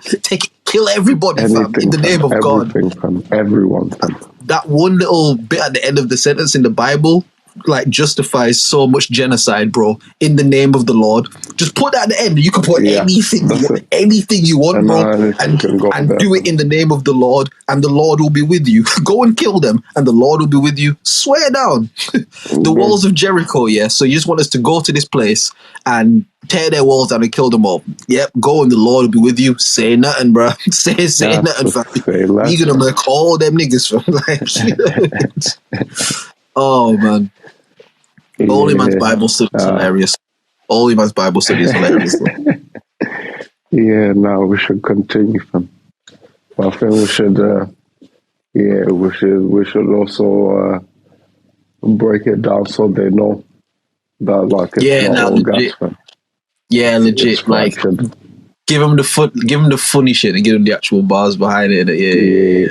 Because even thinking about like the Jesus stuff in the Bible, like he's not a cold nigga. Like he's a rude boy. Like God is a cold nigga. That's Jesus is like a rude boy. Do you get what I mean? Like he wasn't ever from the. Again, when we're talking, we just talking from the text. We understand that there are scriptures that aren't in there. We get all of that, like the Sanskrit verse, like we get all of that in it. But like we just talking about the book and shit. But from the book, like he wasn't ever fucked up to people. He was more like he was on his thing, and if you ramp with him, it's just gonna be a long day for you, innit? Like I'm on what I'm on, bro. Like I'll come and mash up this whole shit, fam. But I'm doing what I'm doing. Like God was on some out the clear blue sky. Go kill all them niggas, fam. Fuck that, bro. Them niggas is worshipping a statue in there. Go kill them, fam. Because really what you want to say is like, all right, well, if you God and you created all this shit, even if these niggas is worshipping like a statue, like, aren't you like everything? Because you're God, right? So you would be that statue and that, like, wouldn't you be everything? Nah, bro, fam. Kill all them niggas. Now you see, because if anyone never followed that line of thought, now you're getting into the Gnostic territory. Yeah, I'm saying. Hey, you should hear what they say about that nigga in their book, fam. Trust me. They said a lot of things, dog. Even if like you look into like even like Hinduism and shit like that, like these things that predate those religions and shit, and what they kind of touch on and shit. But like when you go back to the Bible, you look at these shits, it's like, oh, it was a lot of these other niggas. Like it was just. So niggas had statues and shit that they would worship, and you said go and murk all them niggas. Like, so when you expand that thought, as you said, to the Gnostic shit, to like the Indo-Asian sort of religions, like those sort of things, it's like, oh, so all of these niggas that was minding their business, doing their own thing, you said to just go murk. So you're just on a warpath. You just want to you want to be the only nigga selling food on the block, okay? Like, God top boy in it, like. Nah, them is silly and them man. Yo, God is the Shane, fam. That's crazy, bro. Like, nah, no one else can sell food on this block, bro. Like, nah. You have to buy my food, bro. The Shane's the Jesus one, fam. Nah, the Shane's the Jesus one, fam, because he's like Nah, wouldn't Jamie be Jesus in that situation? Because at the end of the thing, it was him that got sacrificed. Didn't remember, like they set him up to get like thing, and then he got fucking shot at the end, bro. Then he got murked at the end, didn't it? Oh, remember when Kano came back and shot him in it? Like, really, Jamie would be Jesus. Yeah, shit, yeah. Because he was setting a new way, and people were like, "Yo, we want to get behind this guy." And Deshane was like, "Yeah, nah. But you know what? Nah. Deshane was like, "Nah, but I'm gonna try to get man to work for me in it. Like, I'm trying to get him to like sell my food. Do you get what I mean?" But yeah, nah. God is Deshane, bro. Yeah, and that means Kano is the devil, like bro. That means Kano is the devil, right? Oh yeah, no. Sully, okay. Sully, sorry. Let me not say Kano. God, Sully would have to be the devil, right? Say, the character, more time. Yeah. Sully would be the devil because like he do the dirty work and shit, and him and God is boys, but they kind of don't fuck with each other. But they kind of, you can see they have an issue, but they peoples in it. So whatever's between them, don't get in between that shit because that's between them. But listen, when God tell you to do something, you do it. Yeah. And if you're on the devil's side, when the devil tell you to do something, you do it. And you have to respect the two of them. Do you get what I mean? And Jamie would be Jesus, bro. Fam, where else with the OnlyMans podcast could we equivalent the Bible to Top Boy, fam? Like, come on, fam. Come on there. Come on. They're not doing it like we're doing it over anywhere else, fam. Only here you get it like that, fam. I'm not gonna lie. We're actually sick. That's such a sick parallel. But when you deep it, that's such a sick parallel, isn't it? Deshane is God, Sully is the devil, and Jamie is Jesus, bro. It's a fractal pattern, isn't it? Like, you see the pattern though, innit? Like, it's... Yeah, man. And again, when Jesus was walking around, according to the book and shit, their whole beef with him was like, yo, he's coming here and he's trying to change the scripture. We've done things a certain way, and he's coming trying to change how we do shit. And his thing was like, yo, I've just come here to show you how you're supposed to do this thing. And the whole thing that was, he was supposed to be a vessel of God in it. In the same way, Deshane saw what Jamie was doing and was like, yo, we can up this guy, or I can bring him on side, bro. Because if he can be a vessel for me, we gonna run this entire city, fam. But the devil was like, man, fuck this nigga, bro. Bro, he was like, listen, I'm not gonna kill him right now because you said not to, but I promise you though, God, the second he give me a reason, I'm wigging that youth, fam. And God is like, shit, man. Well, hopefully you don't come to that, innit? Like, hopefully you don't come to that. You know what I mean? But the devil told him, fam. He said, like, the devil told him, fam. He's like, bro, when I get the chance, bro, we wigging that nigga, fam.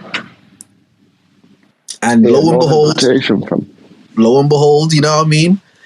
He got Jamie out of jail, you know what I mean? Said, work for me, It's like, you watching it now, you're like, oh shit, Jamie and Deshane linking up, like it's gonna be a mad thing. Jamie back home, Here comes Sully, fam. Fucking pussy hole. Poop, poop, poop. It's that nigga in the face, fam. It's like, oh shit, Jamie dead, fam. Oh shit. Oh, god damn. I will say this, though. Yeah.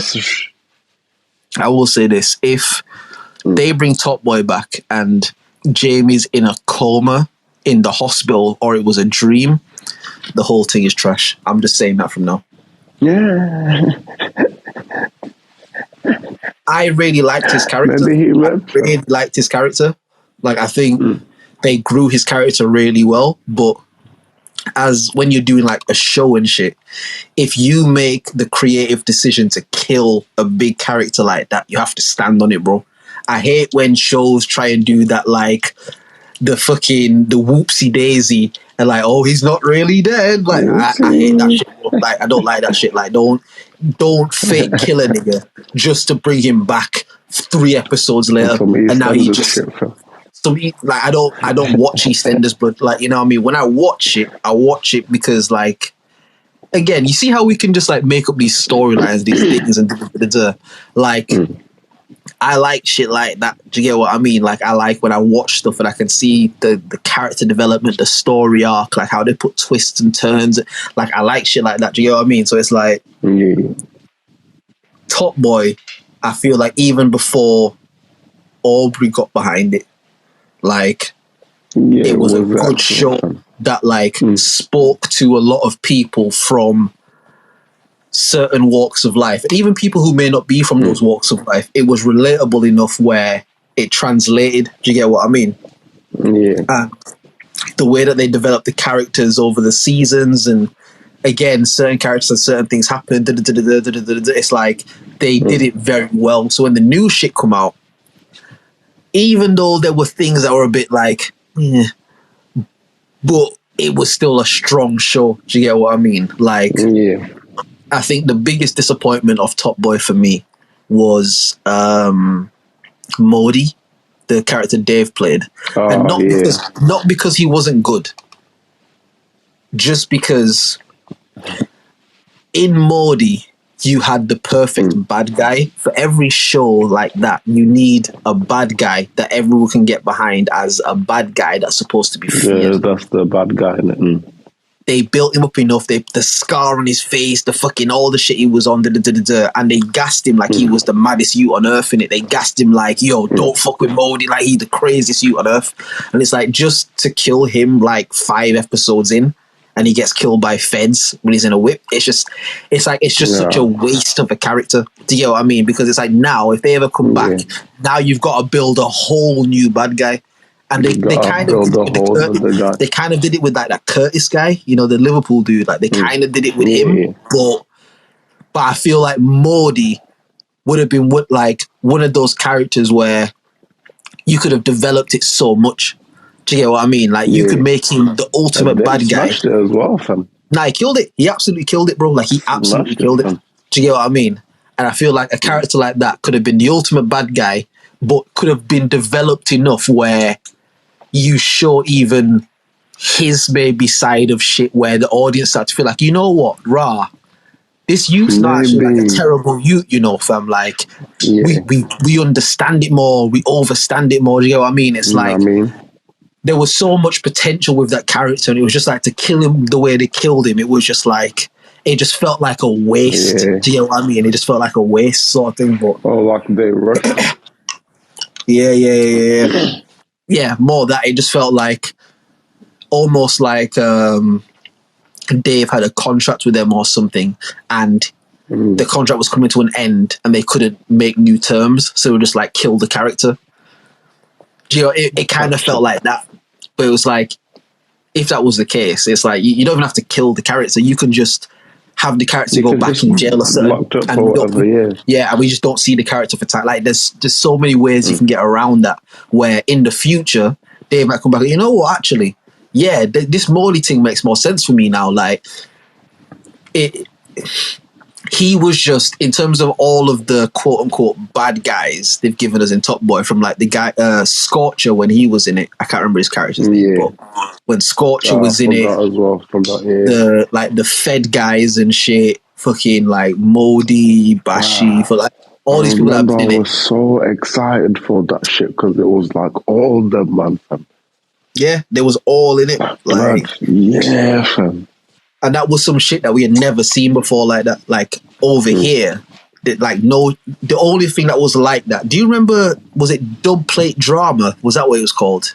Yeah, as well. That was hard, fam. That was cold.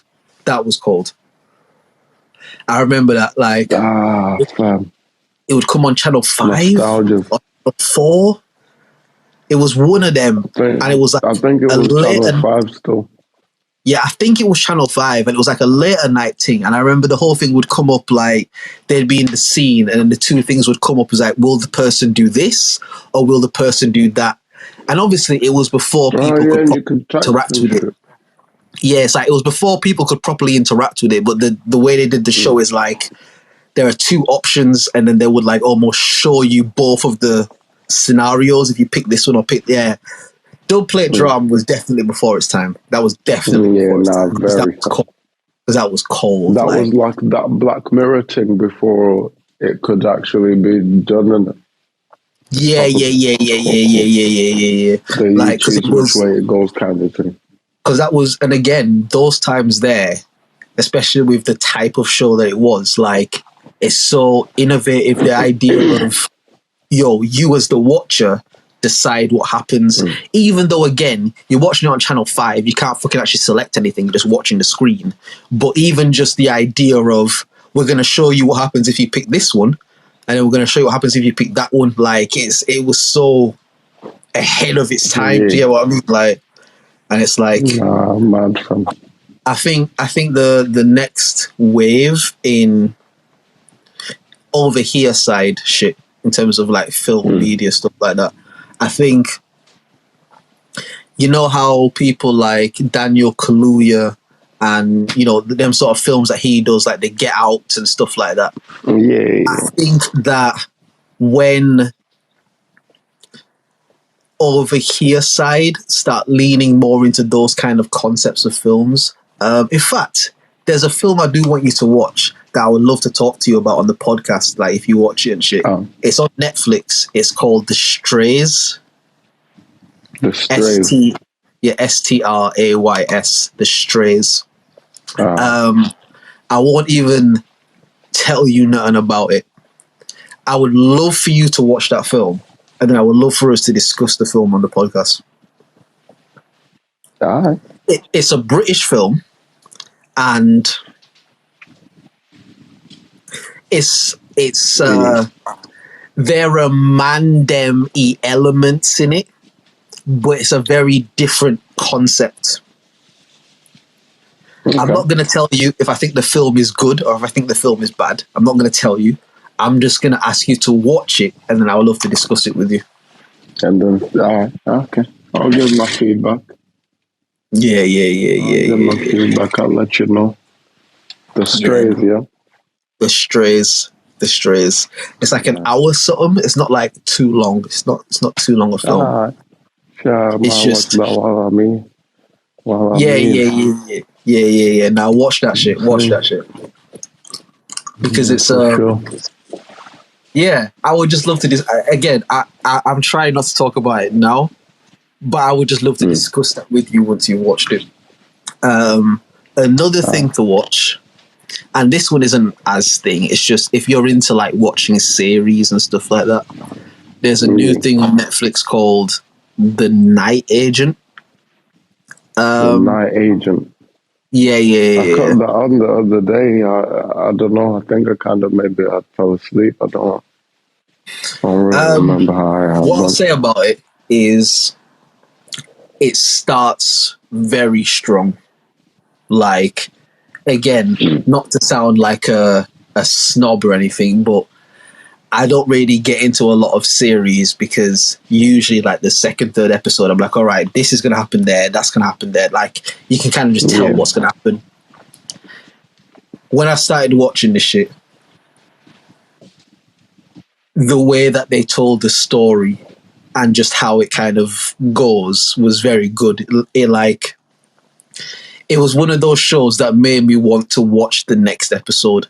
And again, for me, that's very rare, especially with something that's like 30, 40, 50 minutes long per episode. Like it made me want to watch the next one each time. It's like, all right, where you lot have left this, I need to see what happened type shit. So that's like a more long format shit. But The Strays, that's what I want you to watch. Bro. The Strays, I'm gonna keep The Strays too. And then I'll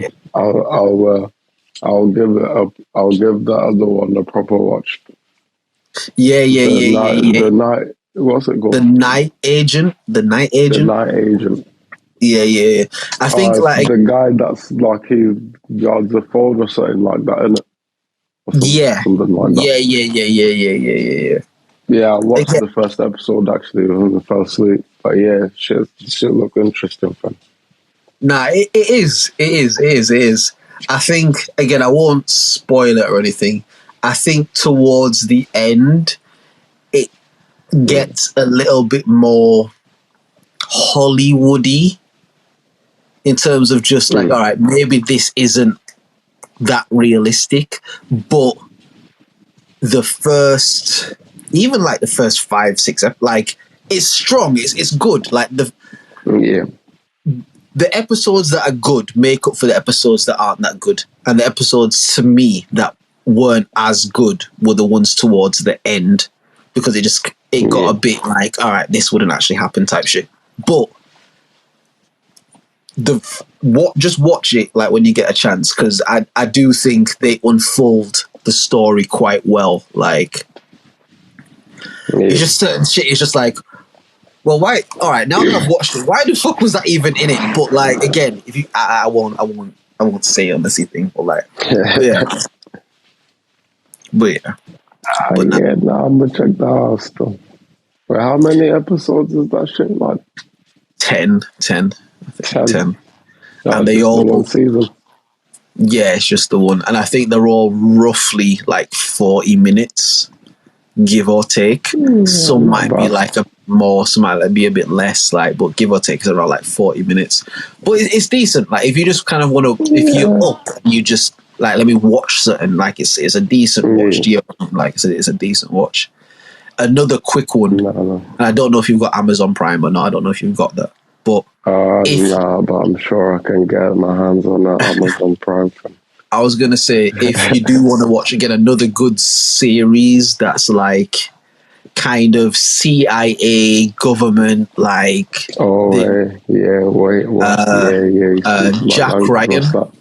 Jack Ryan. Interesting. You know the guy that, you know, The Office, the American one, the comedy in it. Yeah. The guy that plays Jim in that, John Krasinski or something, I think his name is. But the guy that plays Jim, he plays Jack Ryan in it.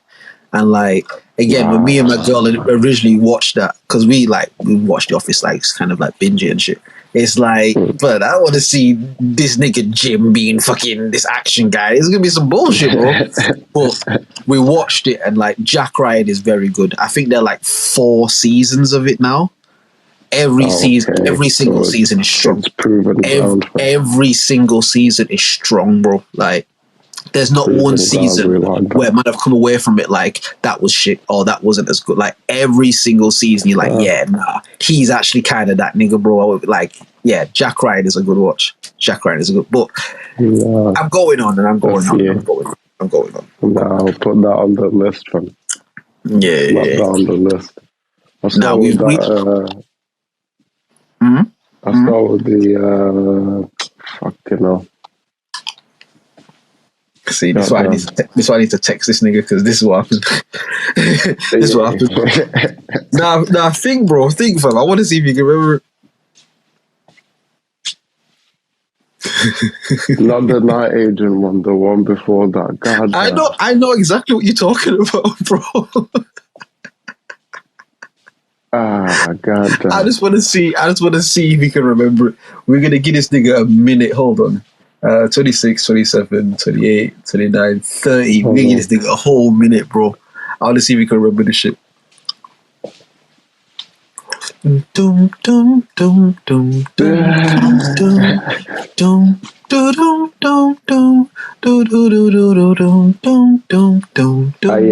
from fully blank from. You got 30 seconds left. I pressed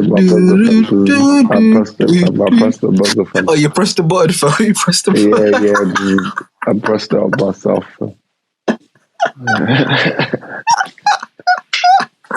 The Strays. Goddamn, I knew it was the something.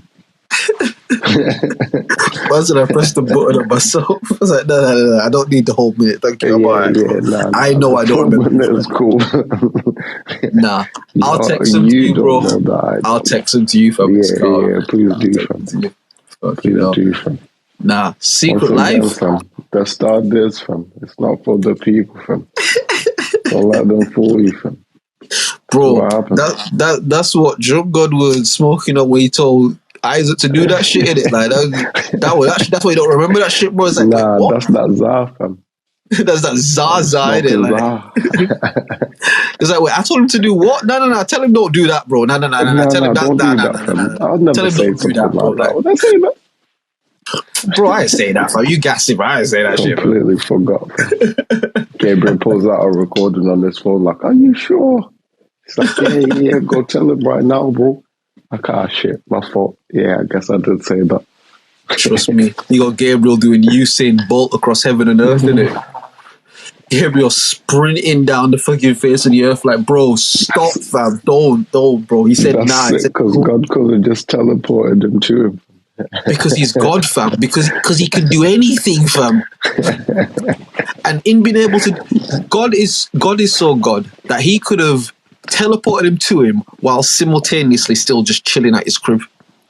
And instead of doing that, same time, he was just like, nah, you tell him. That's a cold nigga, bro. That's your problem, fam. You told him to do that. Nah, you talk to him, bud. Like, bro, listen, I don't even talk to that nigga like that, bro. He sent me the messages, you know what I mean? And I tell you to tell him something, like, you know what I mean? I'll talk to clients like that, blood. Like, you know what I mean?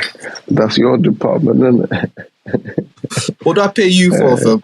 You see me fight the nigga Satan, right? He playing chess with Satan right there. But he still got to try and shit on Satan somehow. And Satan's like, see how this guy, you see, he's always got to bring that up, bro. Why you don't see me do my own thing? You don't see me do my own thing, but listen, my thing is popping, you know, fam. Like, he's about to tell God about the party. He's like, you know what? Let me just shut the fuck up here. You know what? He's like, my thing's popping, yeah. Bro, you see? Nah, you know what? Yeah, never mind. Yeah, it's cool. Don't even worry. Nah, God's like, nah, cool. Say it, fam. Nah, say it. Nah, you know what, bro? You know what, bro? You're right. And he fired me in it. You're right, bro. You're right. Now it's all fire in it, like, so you're right, bro. Yeah, exactly. That's what I thought. Like, yeah. Nah, you're right, bro. That's Satan in it. Like, nah, you're right, bro. Nah, you're right, bro. You're right, innit? Nah, you got it, man. You got it. Nah, you're right, fam. You got it. For real. Well, let's stop, bro, because we'll do this for another 5 hours, bro. Because there are so many stories that you do this shit, bro. Save for next week, isn't it? This has been episode 96, yeah.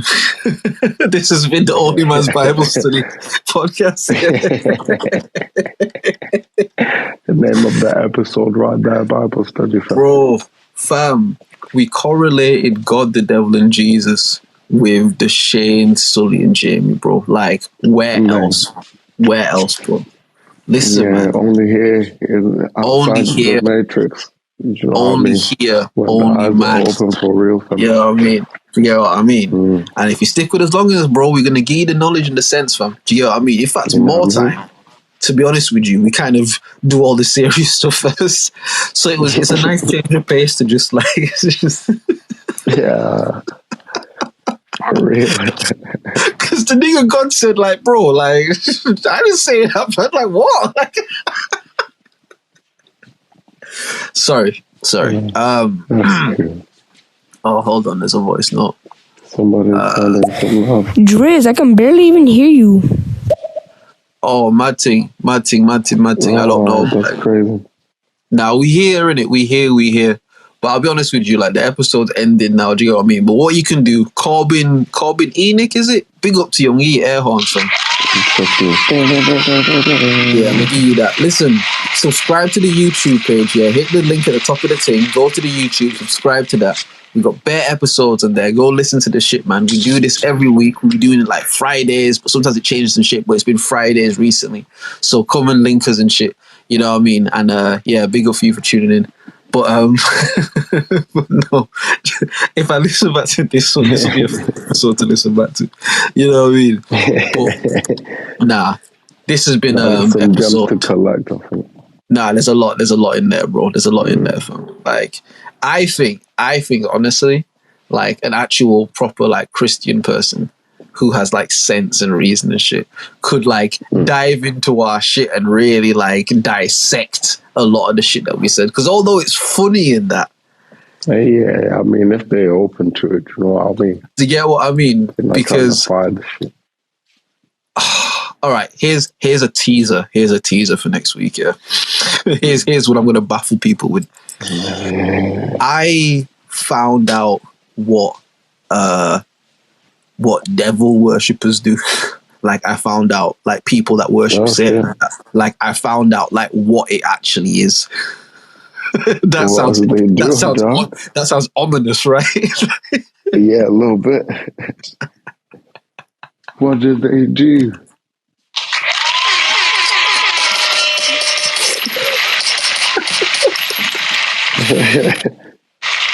Listen, if you want to find out the answer to that, you got to Got him. Oh shit. Got him. Yo. Fuck that, yeah. If you want to, I'll answer that question. If Will remembers to ask me, I'll answer that question on next week's episode. So tune in. Do you get me? But yeah, I'll say this. Yeah. Some of the funnies that we've had today in Bible study kind of correlate with it. I'll say that. Yeah. I'll say that. Where, again, all right, I'm not going to get into it, but like where you look into certain shit, it's like, all right, what actually is this? Why do niggas do this? It's like, all right, let me read this shit. Let me actually look at what the reason for this shit is. Okay. And then okay. And then okay. You know, fuck, I just remembered. You know what it was that like triggered it? My girl had me watch American Horror Story.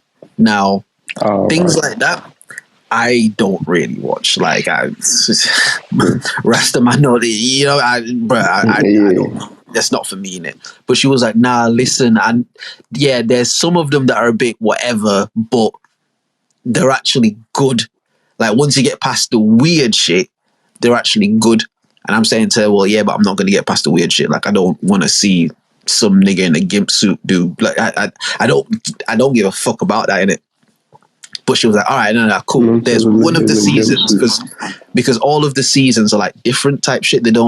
They follow one from each other, but they're all completely different. So she's like, there's one, I think it's Coven. It was called like a witch coven. She's like, there's this Coven one, there's none of that weird shit in there. There's none of that kind of shit in there, but it's good at it watching. And kind of watching that, I was watching it and I said to her, it's like, you know what?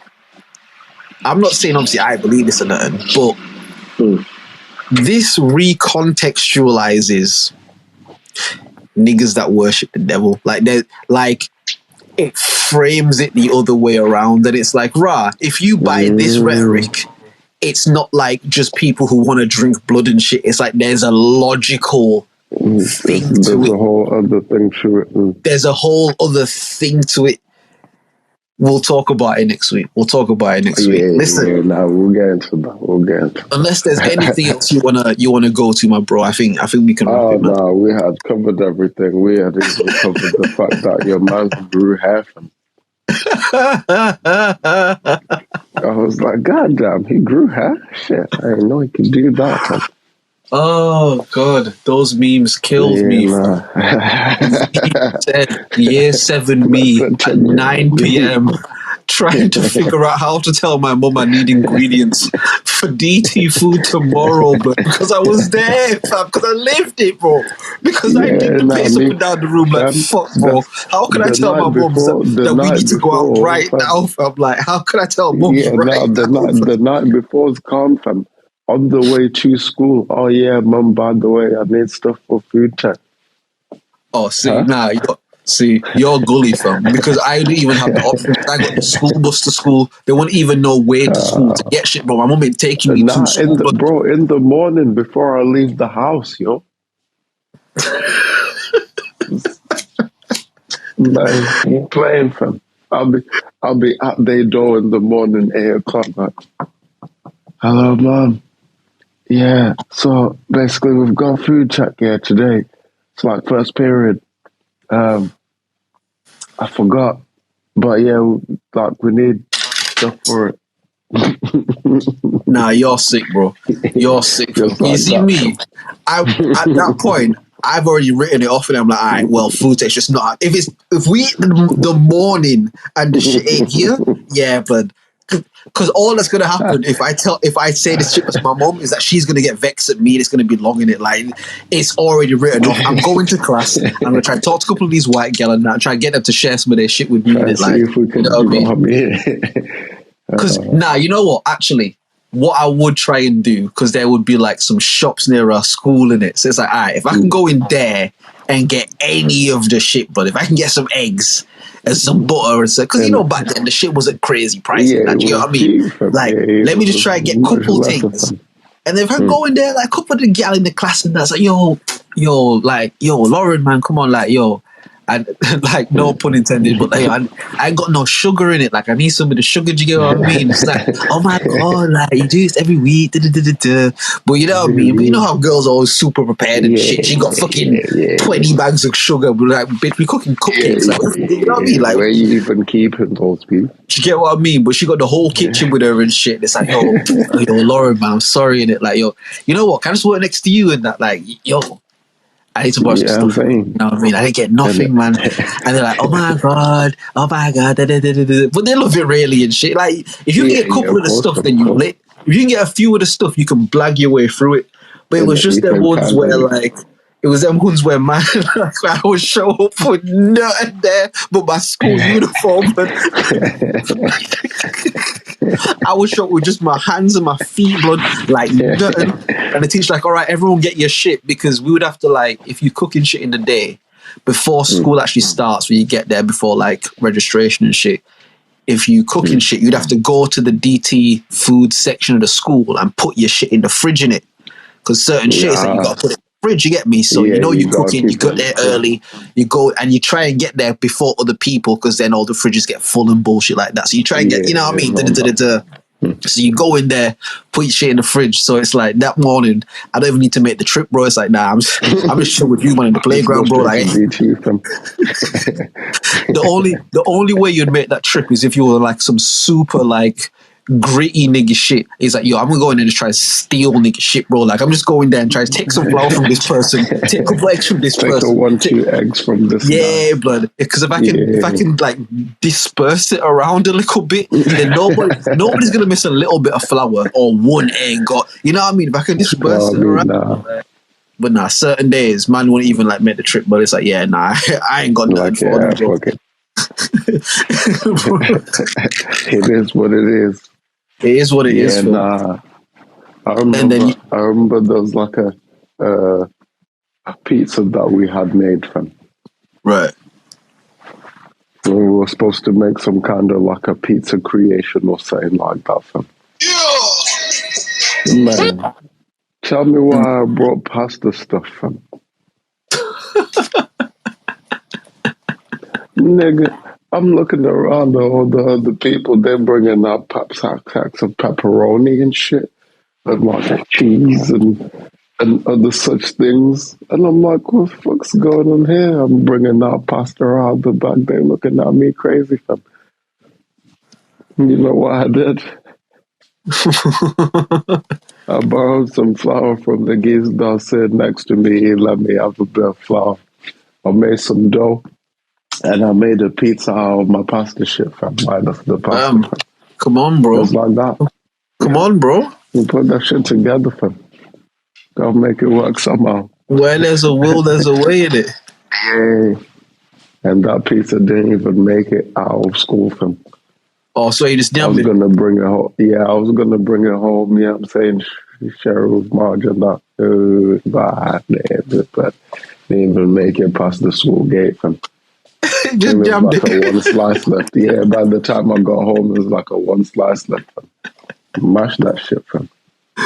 Oh, but you know what? I will say, when you made shit in DT food, yeah, and it banged, like eating it like on the way home and shit was absolutely fire. Like there was something about that. Knowing that you bringing it home to share it and you're like, all right, there's 15 pieces in there. All right, cool. I can have one. Like, we have another one. 13. That's cool. All right, yo, nyam one more, fam.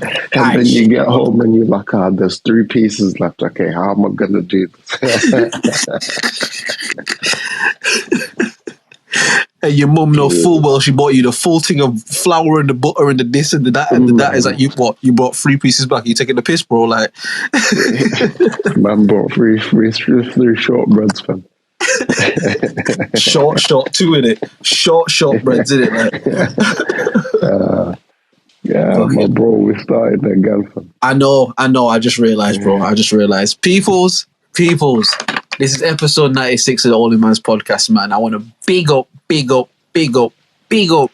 all the people that have taken the time to listen and tune in, whether you're listening on YouTube or stereo, man. Big up to you, and we appreciate you. I want to super big up my brother, Secret Life of Will, the truest, the realest. You know what I mean? In fact, round of applause for Will. Fuck that, like. Man. You know what I mean? I appreciate it, man. And big up yourself as well, man. Come on, bro. You know what I mean? Nah, you had an excellent game today, bro. You had an excellent game today. Certainly tried, broski, man. And listen, peoples, you know what it is. It's the OnlyMans podcast. This has been episode 96. My brother Will, if you can do me the honors and mute up and we can get the fuck out of this one. You know what I mean? Yes, sir. Hold on now. Yeah! Woo! Hey, shout out to Secret Life of Will. Dreams OnlyMans podcast. Yeah. OnlyMans podcast. Man, this shit for real. Woo! Hey. Man, this shit for real. OnlyMans podcast. Say that shit for real. Man, this shit's real. OnlyMans podcast. Talking about some man shit. Ain't nobody playing around. These niggas like Marilyn Manson. Damn. Man, my diamonds be dancing. Talking about investments, romance, man shit, yeah, man shit, yeah. Ain't got none of that easy bullshit, whoa, man shit, yeah, man shit, yeah. Hey, real man in the man, real space.